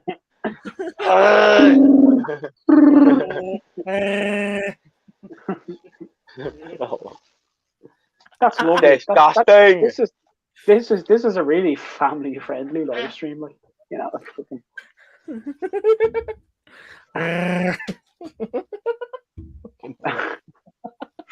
Fucking hell, like. Oh, Jesus Christ. What about the Alabama Hot Pocket? Well, that's not the angry. That's not the angry. No. What about the angry? Have you heard of the Angry Pirate? Yes, Oh no. So an Alabama Hot Pocket is when a girl opens her unnecessaries so the male can shit inside it and carry on having it. Oh no. This is what I'm gonna say when people ask, "Why are you gay?" Angry Pirate. Why do you have PTSD? I know that one. That's horrible. The Angry Pirate. That's abuse. That one. I fucking know what that one is. The act of receiving oral sex while standing upright, ending with the receiver not only shooting his yolk into the giver's eyes, but kicking the giver in one of her shins. Yeah. And peg legging at the front, right? Fuck's sake. The rusty trombone. You ever hear? What about rusty? I have to look this up now. You don't know that one? You know the rusty trombone. You know the rusty sheriff's badges. Oh God. You don't want to know. Another thing in the London Living History group, we love your dad jokes. So like, I can go. Me and Luke literally went on for like 2 hours saying your dad jokes. My favorite one is your dad wears a shirt and tie for the big shop. You know. Or the best one has to be fucking, you know, your dad calls 16-year-old Scottish fivers legal tender but frowned upon. Oh God.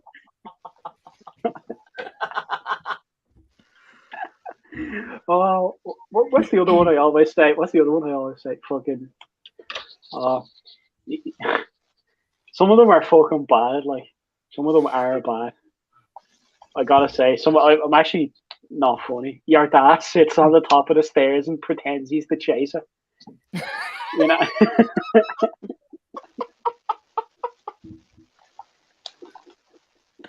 I think I killed Jake. Fuck. Not even that good. Looks like I've heard this one about 70 times. I just fucking love that. I know. I'm here, like, come on, lads. I'm on borrowed, but I'm here. For fuck's sake. Your dad still tries to buy the Daily Post every day.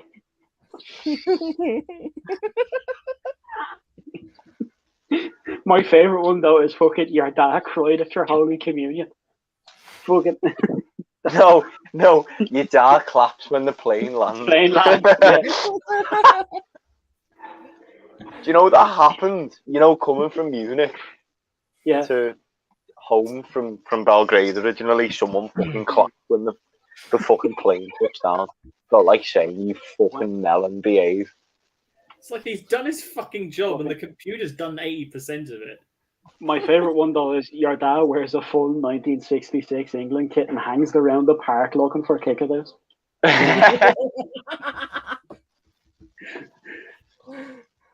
Or all your dad's passwords are password. Your dad's the fucking reserve. Oh, we're fucking scraping the barrel now. Jesus Christ. Your dad does wheelies down Smithdown. Your dad likes going to IKEA. Your dad actually pierces the film on a ready meal several times. Yeah.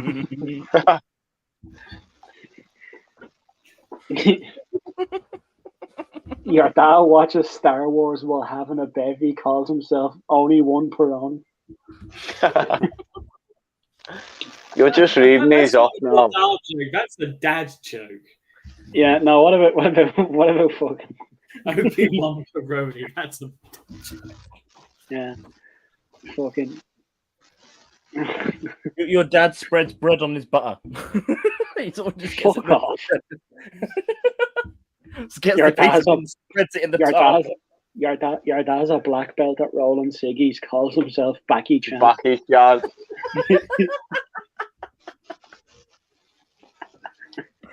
Filter on, filter off, filter on, filter off. Your ma gets your tea from Lobster Pot. You're just reading fucking Scouse things now, you fucking stupid cunt. Fucking hell. Only Lobster Pot is just a little He's fucking thing he's Googling got this there. shit. Yeah, he's No, well I have some reading, fucking good ones. I have some fucking your dad sits down on the bus until it comes to a complete stop. You know, Your dad keeps his seatbelt on the plane until it's stopped. Oh yeah. Fucking I don't know. I worked in that fucking industry. I still don't know why they tell you to keep but there's no point to having your seatbelt on the plane when it's on the ground. Really, if you're gonna have a crash, it's gonna be big enough to the point that basically it's not gonna do much difference. Whiplash. It's a 2-point seatbelt, mate. What plane have you been going on? fucking your dad sells Christmas lights because he got sacked by Avon.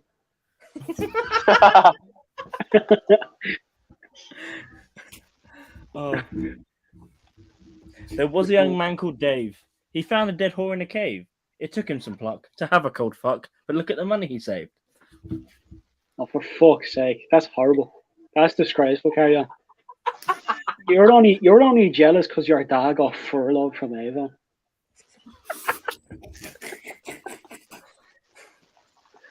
Oh, fucking hell, man. Telling you. The patter. Your dad stops at red lights on Grand Theft Auto. Your dad stands outside Tesco asking folk to scan his club card.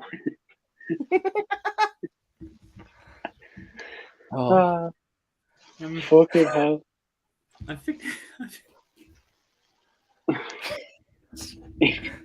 4.5 hours. Fucking hell. Yeah, I think we should probably call this a night. Didn't you say you only got 10 hours free on live stream? I can't remember. I don't care. I'm going to use it up now. It was funny. Yeah, your dad wears fucking Kappa trainers to funerals. You know?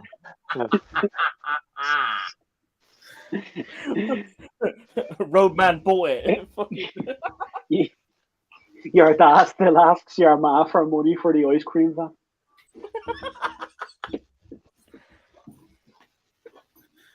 Some of these are fucking brutal, like.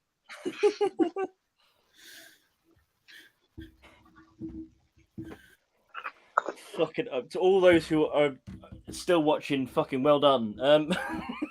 Fair play, because this is like 4 hours of bollocksology. Honestly, It starts out with an idea of some sort of militaria. It's just gone down.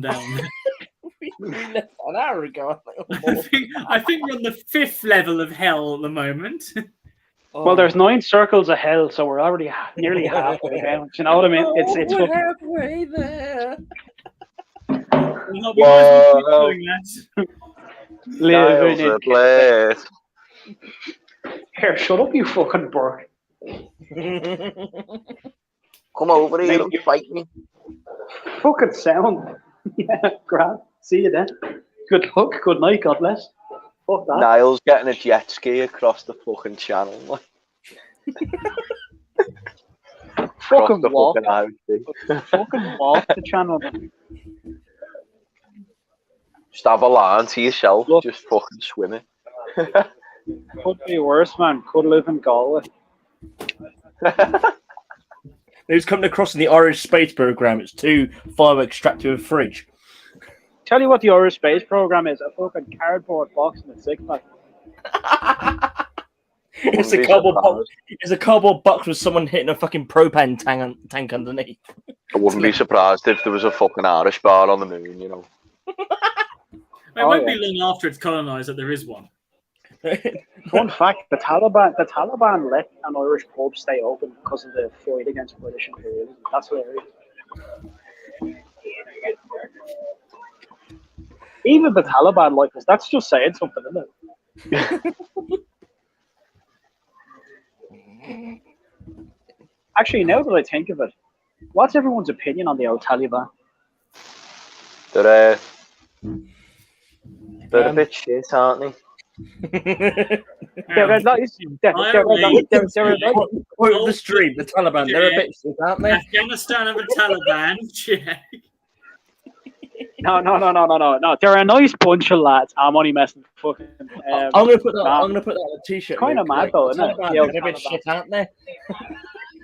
Well, I will say this for the Taliban. Under their regime, there's very little traffic accidents. You know, there's a lot of human trafficking. Say what you want about Mussolini. At least the trains were on time. No, he had Fucking one weird, no. time. He had one train run on time. That was the train from Milan to Rome. Yeah. To the holiday home in the Alps. Then when the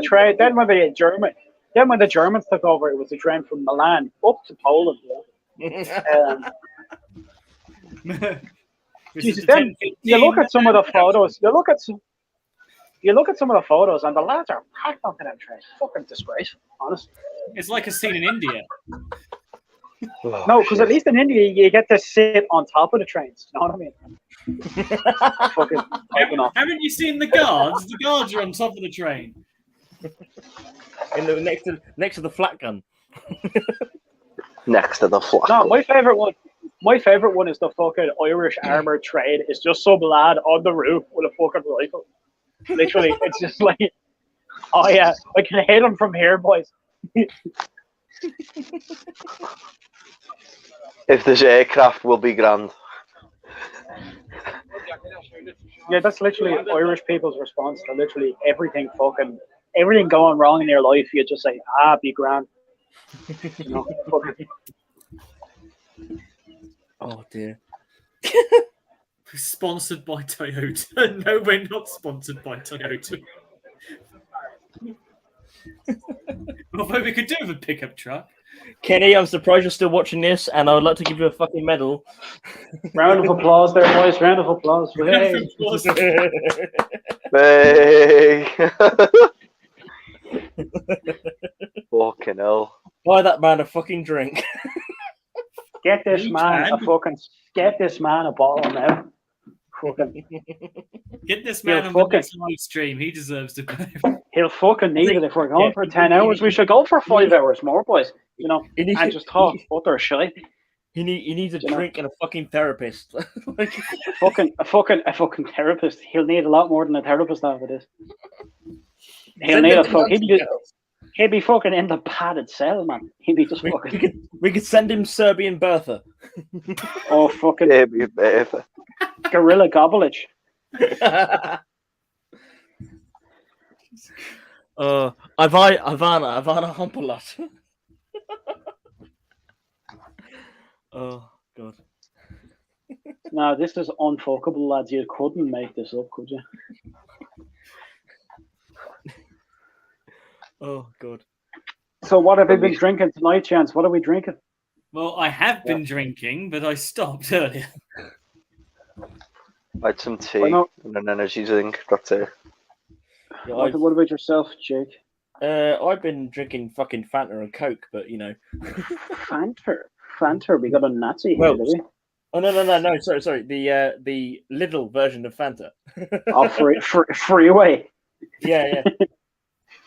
Honestly, like if you get a pack of 6 of these for fucking $1.38, they're really good. Solid choice, though. I have to say. Shopping at Lidl. Oh no, Aldi. Sorry, Aldi. Aldi's. It's the same fucking shop, though. To be fair. You know what? The thing is though, Lidl, you can get Bratties in Lidl. You can't in Aldi, which is annoying. Do you know what we call San Pellegrino up here? Tory orange, what? Tory Fanta. It's ironic because it has a big fucking red star on it. Yeah, so is Heineken, but no one's going round fucking smashing Heineken. Or, like... Actually, lads, anyone who drinks Heineken is getting bottled. I don't even know the last time I fucking drank Heineken.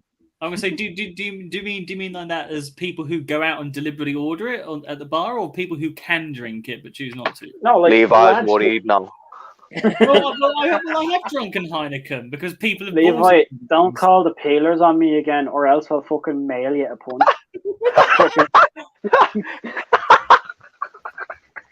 He actually thought it was gonna fucking kill him. I was like, Levi, I was taking the piss with you, man.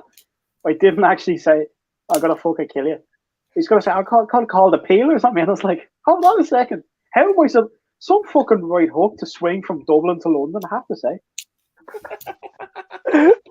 Just get the fucking windmill arm going, you know. Fucking. It lands in Wales, and they have to throw the paper plane again, like. The paper plane. Yeah, I'm gonna send you a punch in a box. Punch in a box. Fucking opens the box, just fucking wallet. I'm gonna send you a knuckle package. Knuckle sarnie, bro. Fucking knuckleberry supper. Knuckleberry, what the fuck? Subway, eat fist. Levi's not impressed. Levi is not impressed. I see the fucking face of despair. Look at, he's a good lad. I like him all the same. He's a bit politically different from me, but he's a retard. He's our retard. Yeah. They say they can do anything these days, can't they? Oh yeah. Oh, yeah. You were that kid in the fucking wheelchair on Something Special years ago, weren't you? You know, your man, fucking Mr. Tumble. That was Levi, yeah.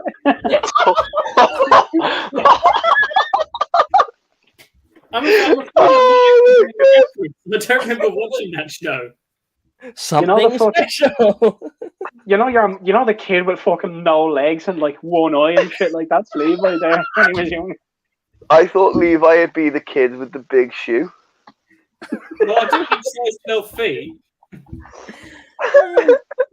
I think I killed Jake. He fucking stole him. I'm so sorry.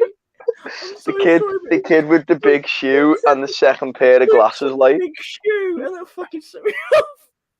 The kid there speaks like he's non-speaking, you know, and Mr. Tumble's just like, "How are you today?" And he's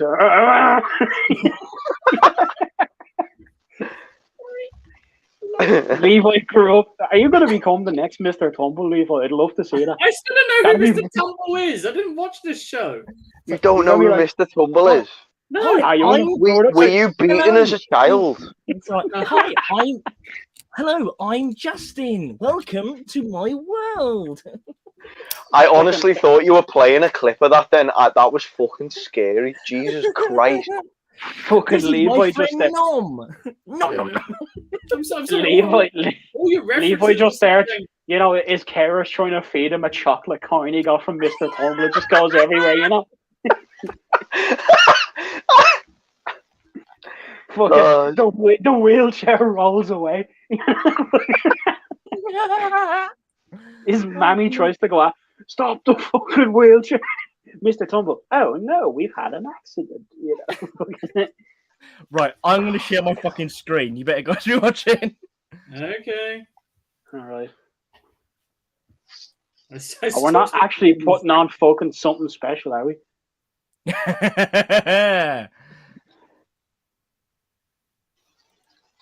Levi was the bloke Right, with fucking Can we three all arms. see that? Can we all see this? Yeah.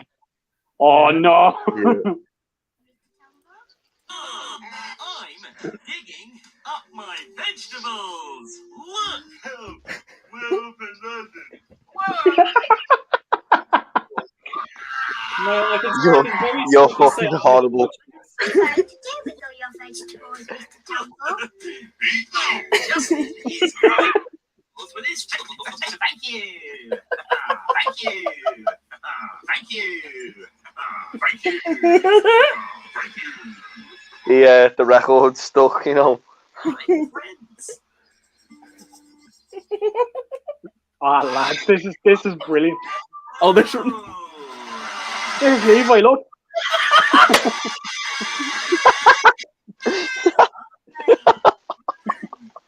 What the fuck? Vegetables, guys. It's time to sign. Oh, look. Cock. Sign. Cock. Cock. Well done, Michelle. That's great, Jamaica.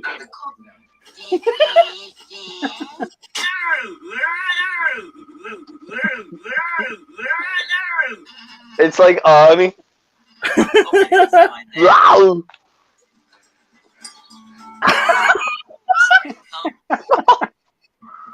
Hello, Mr. Tumble.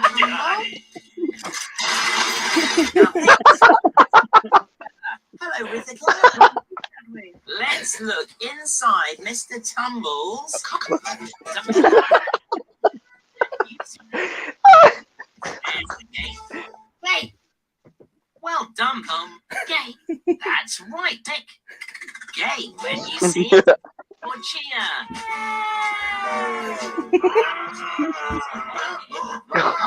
Oh my god. Lads, If they this is- used the fucking zombies and COD, it's the fucking sound effect.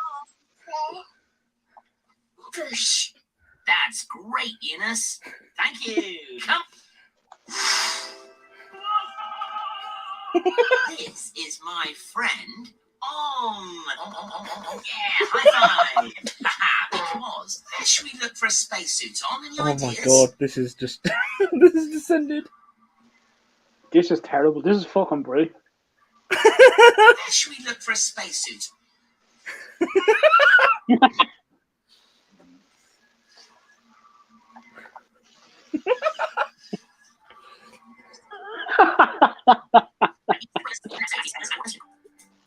Hi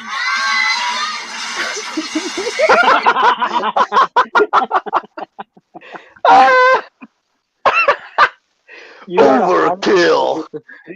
You are a fucking Multi-kill. That is fucking brilliant. So Special kill. That's Mr. Tumble. I've got a number of questions, including what you guys were doing as kids to watch that show. Thing is, I wasn't a kid when that was on because I'm So you 27. were watching it as an adult. Because it's fucking funny. Jake confirmed. Jake laughs. Jake laughs at special needs people. Do you know what I mean? It's fucking... I've lost IQ points thanks to that. Oh, I'm this. Yeah, but so have they. So have they. What's your problem? You know, fucking.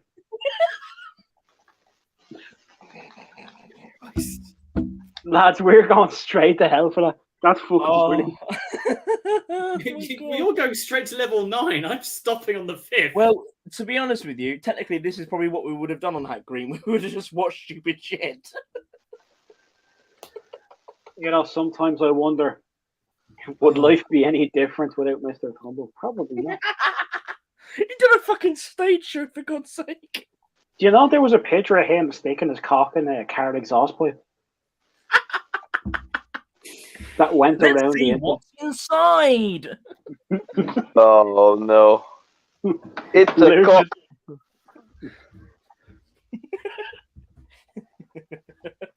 Do you I feel like like your I'm- car I'm- too? I feel like I'm going to have to call it a night before I lose any more bloody IQ points. Oh, if you want to go to bed, mate, that's fine. We can carry on talking shit. Levi is literally like he's lost the will to live if he had it. Kind of. I think that was about an hour ago. I think. It's just fucking purgatory at this point, isn't it? Jesus. Yeah, but would you Levi, you can go if you want to. There's no court order holding you here. It's obviously Yes, fine. I know. Oh no, it's been fucking hell.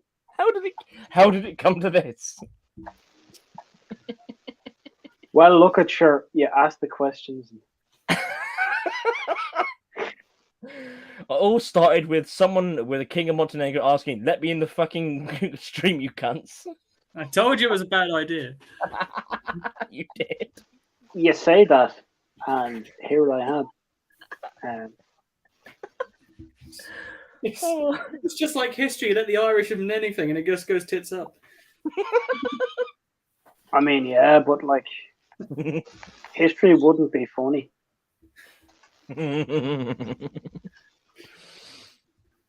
Oh dear. Fucking hell. Oh, yeah. Jesus. I'm going to call it a night at 5 hours, just saying. I'm going to call it a night now. So 15 minutes of hell. I'm deliberately going to hold off from the 5 hour mark. Oh dear. You Well, say have a good that. one, Levi. Have a good one, mate. Have a good night. You say that, but here we are. Oh god. So, fucking, yeah. Military and that crack, isn't that great, isn't it?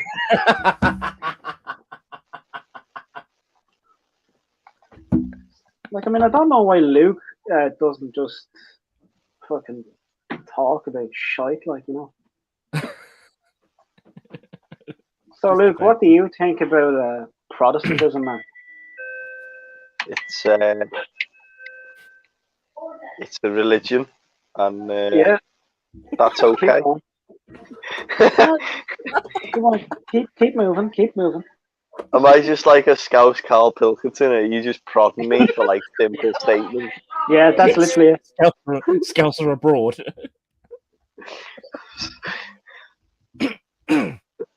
Fuck's sake. Oh. Just like dance, monkey, dance. And I'm there like, what do you want from me? Come on. He wants to know the answers to the questions. Why are you speaking like you are from Nairobi? I'll take the opium to Nairobi.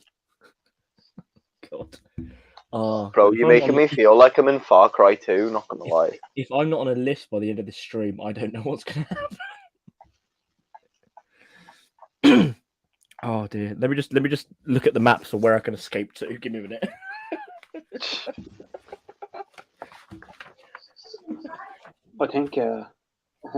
I think this has been a successful stream. I think You don't say.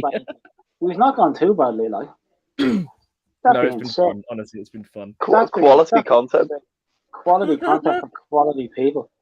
I Well, mean, if anyone to me can prove they've watched the whole fucking stream or like gone back and watched it later or whatever and watched the whole thing, I'll give them a fucking prize.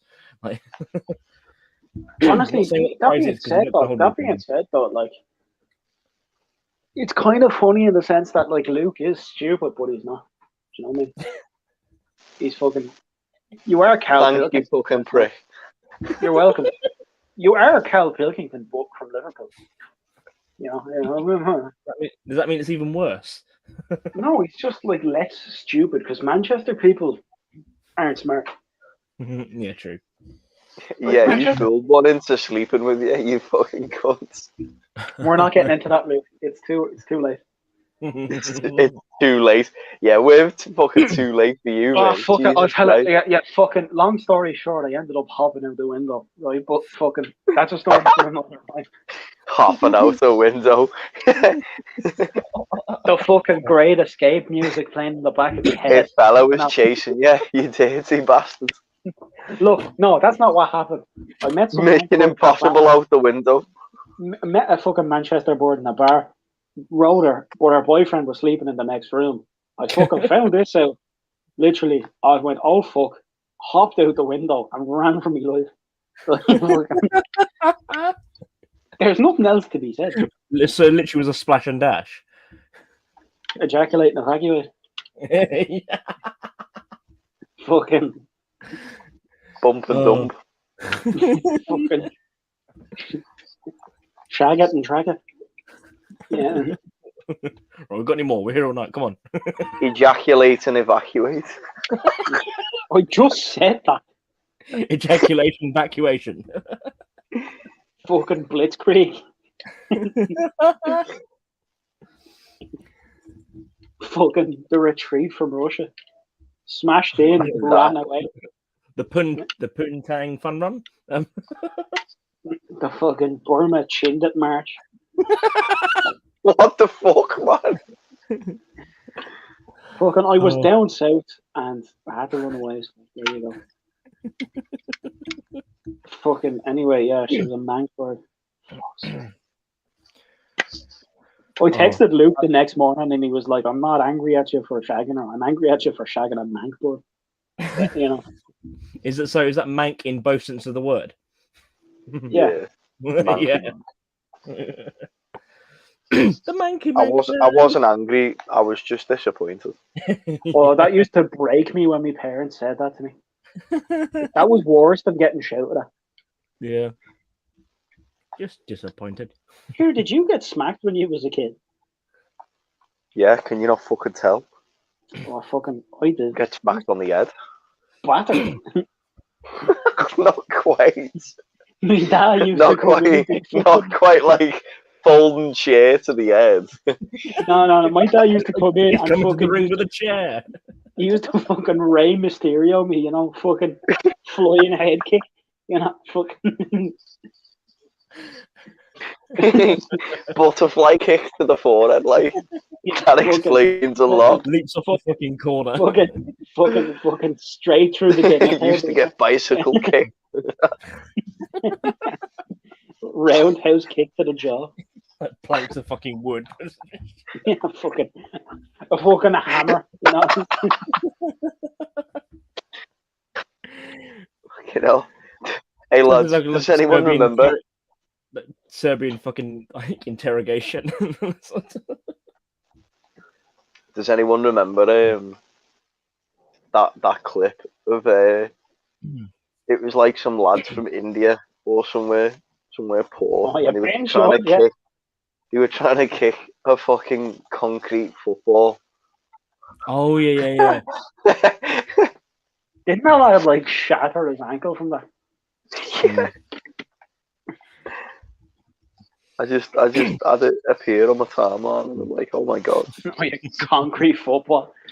That's a piece of history, like. Yeah, so's his ankle now. Oh, he's gone. He's gone. He's gone 10 minutes early. Oh, he's broken his promise. Shite bag. Absolute yobble. Oh fucking hell! This stream, Jesus Christ! This stream was fucking cancer, man. Honestly. It started off so well. Yeah, everything started to deteriorate. You know, fucking Jesus fucking Christ! Does anyone watch the full live stream though when you upload? I have no idea. Apparently, we've got 2 people watching, or that might just be me and you. I don't know. I think 7 it means. lads. I know. Apparently, it's 2 people watching. Apparently, I don't know if Kenny's still in. Oh no, here we go. He's back. All right. Sorry. God. But oh god. Oh, Jesus, man. It'll be good to see if Easter happens for Hack Green. Yeah. Don't know whether it will. Oh, sounds like fun in your neck of the woods. Oh, lovely, yeah. Oh, God.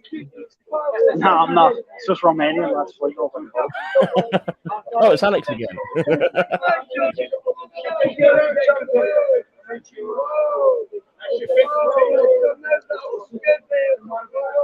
No, I don't know what's going on.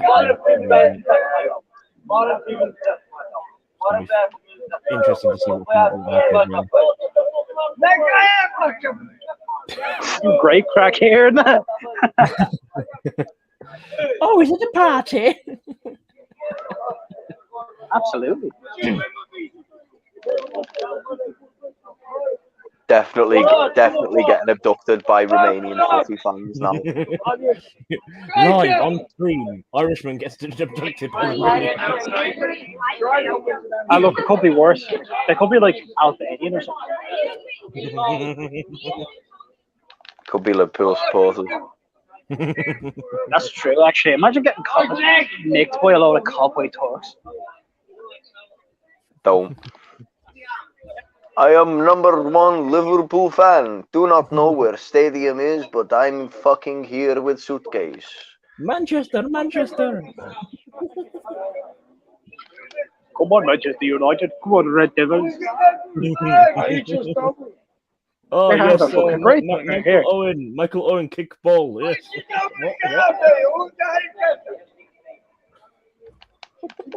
I think their ideology is maybe if I shout louder, I can see more intimidating. You know? Maybe if I shout louder, my cock will get bigger.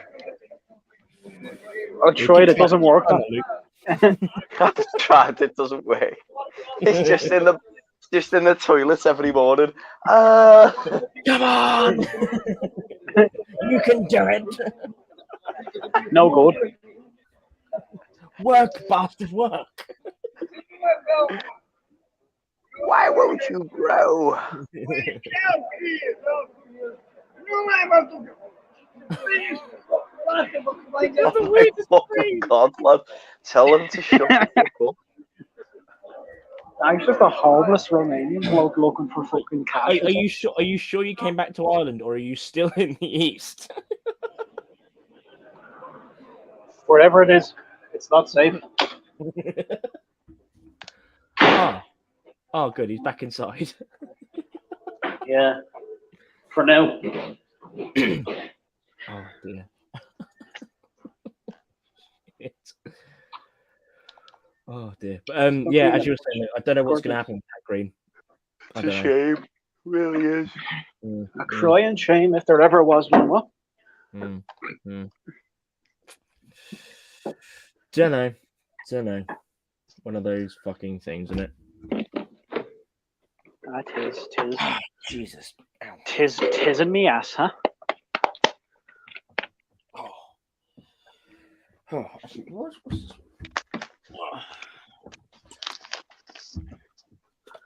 There was some homeless lad outside earlier trying to fucking eat a can of Pringles. Like, I'm not talking about a can of Pringles, right? He was trying to eat the can, right? It's actually disgraceful what heroin does to people, isn't it? Just a bit, yeah. Fucking hell. I've seen some weird shit in Oxford, like just, I don't know, it's weird to explain. I saw a woman attempt to bite through a fucking bite lock. That was... Oh, do you remember that one years ago, Luke, in Liverpool, the junkie with her arm stuck in the post box? Yeah, she's like, she got her arm stuck in the post box and fucking, she couldn't get it out. I want my letter back. That's what I call going postal. Haha, kill me. Oh.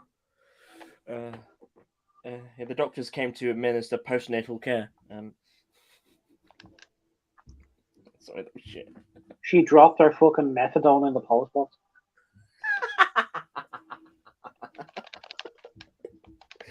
Oh, God. Maybe that was a collection point for a dealer. Jesus.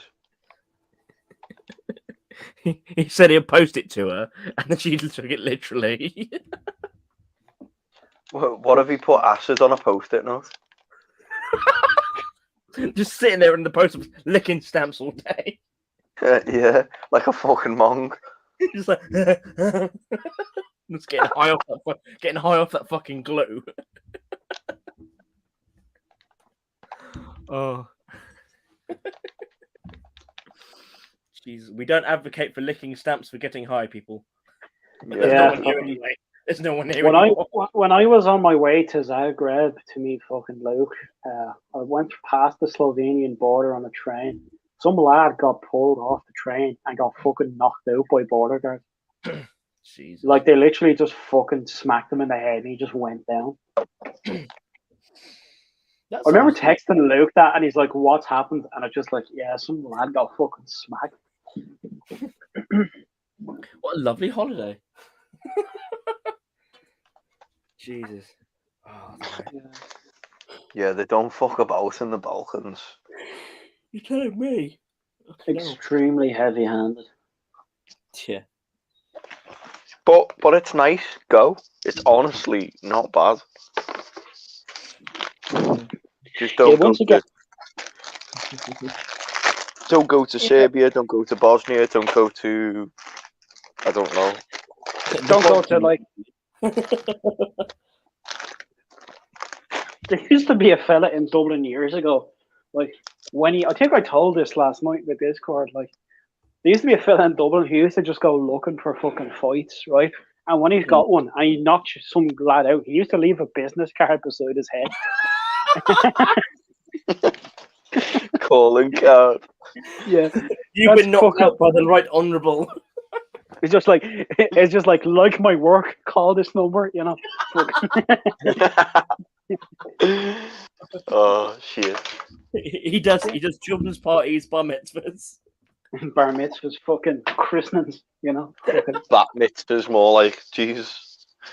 Yeah, he just fucking used to fucking just put a business card beside their head. Call me for a knockout good time. Fucking, I'm surprised he didn't get caught by the coppers. I think they just took it like this is fucking hilarious. Like, you know. 0800 fight me now. 0800 fucking 0800 scrap. Fucking. But silly bang and the fight is on. Banging the fucking fight is on, yeah. Text twatted to 500. Oh, junkie fights are some of the best things ever, though. Like, you see lads with fucking crutches just trying to smack people, and they just fucking fall over, you know?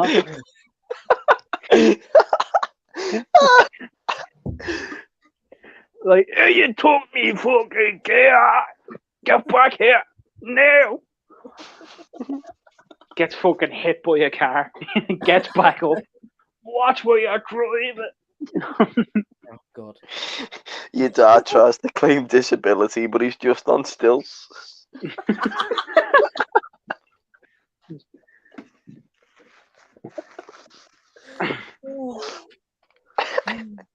Here, leave it out.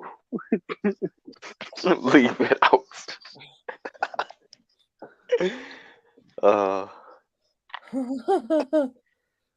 Fucking, I remember seeing this junkie get hit by a bus and he just got back up and walked off.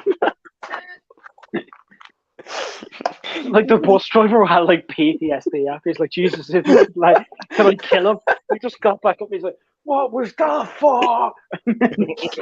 Yeah, he probably got back up, walked about 10 paces, and then became fucking.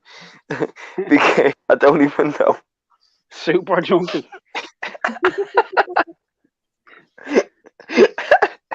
Like every superhero has their origin story of how they got their power. Spider-Man was bit by a spider. Captain America gets back up and he's just got a massive Mercedes sign in the back of his head. And there was another time, there was this junkie looking for a claim, so he rode his bike in front of the buses and he used to pretend that the bus hit him and he fell down and all. And like, this bus driver wasn't having any of it, so he just drove over him. You know? Well, it's like this piss bloke I saw a couple of years ago. He'd basically fallen asleep whilst he was taking a piss in the urinals, and he face planted into the fucking urinal. And when he woke up, he had like Armitage Shanks like tattooed on his forehead. Fuck's sake! Here, there was fucking thing in my school. There was a thing in my fucking school years ago. We had the Phantom Shitter, right? And it was you. It was not me at all. Fucking. So basically, this lad used to take shits in urinals and write the Phantom Shitter on the wall. And like for months, the school didn't know who it was until they fucking asked to see everyone's fingernails. Oh no! Your man had shite under his fingernails. That's just fucking great. Fucking barbecue sauce, anyone? Wii Sport. Wii Sports. Bog standard. Do you remember the article on The Guardian I sent you? Johnny Vegas having to shit in the Pringles can. Monkey. He's like, I need to go toilet. It's just like, oh, there's no place to go. There's no place to go, Johnny. It's just like, I'm me fucking Pringles can now.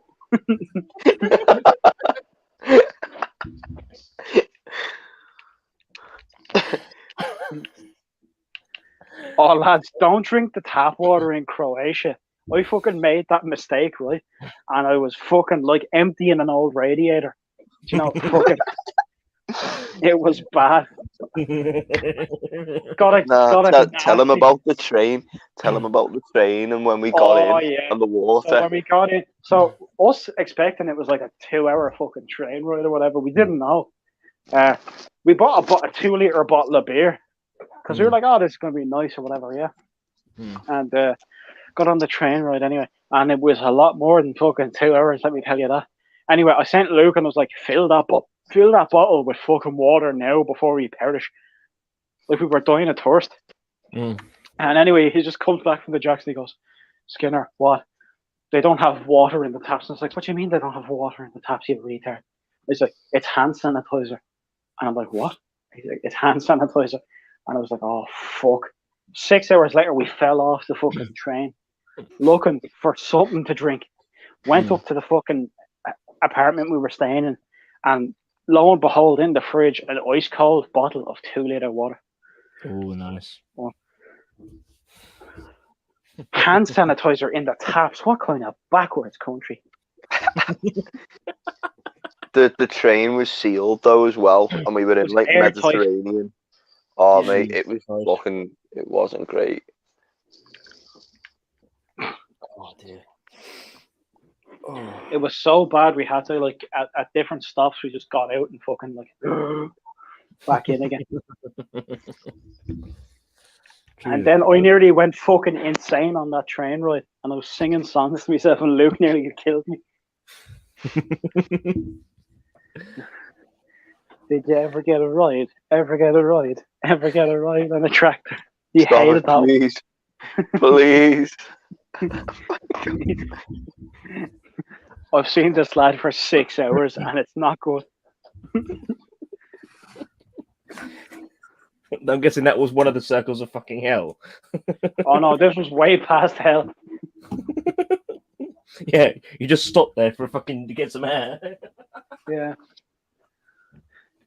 Jesus, even Satan couldn't last that like. Could Satan fuck Big Bertha? No. No. Get his cock mangled. Oh dear. Aye. Fucking Nora. Right, I'm going to bed. Thank you very much for inviting us on the stream. You're welcome. Thank you, man. Thank you. You're a legend. Right, and thank you to whoever's watching right now. No one is at the moment. There's no one. Well, pack it in. So good luck, boys. Yeah, you too, mate. On and talk to us. Bye bye. See you later, Luke. Oh, well, that was fun. We got a bit off topic, but fuck it. I know there's no one here, but if anyone is watching after post this going up, well done, congratulations. And I'm sorry. So, no, thank you to everyone who came on. Levi, Luke, Niall, and Alex. So really, really appreciate it. Thank you everyone in the comments. Really, really good. Really, really good. Appreciate it. Have a good evening. Sorry if you thought this went on a bit too long. Yeah, it did. But yeah, it's been fun. It's been fun. But hopefully the next stream won't be as long. And also might try and stay on topic. But it's just one of those things. It's one of those things. But yeah, obviously, as we said with this live stream name, this is a No Hack Green stream. yeah, just one of those things. It's a shame, really, but yeah, what can you do? What can you do? But yeah, and as I said at the start, a lot of things happened the past couple of days, so see you that. So have a good evening, guys, and whoever's watching, well, again, post this. Have a good evening, bye, guys.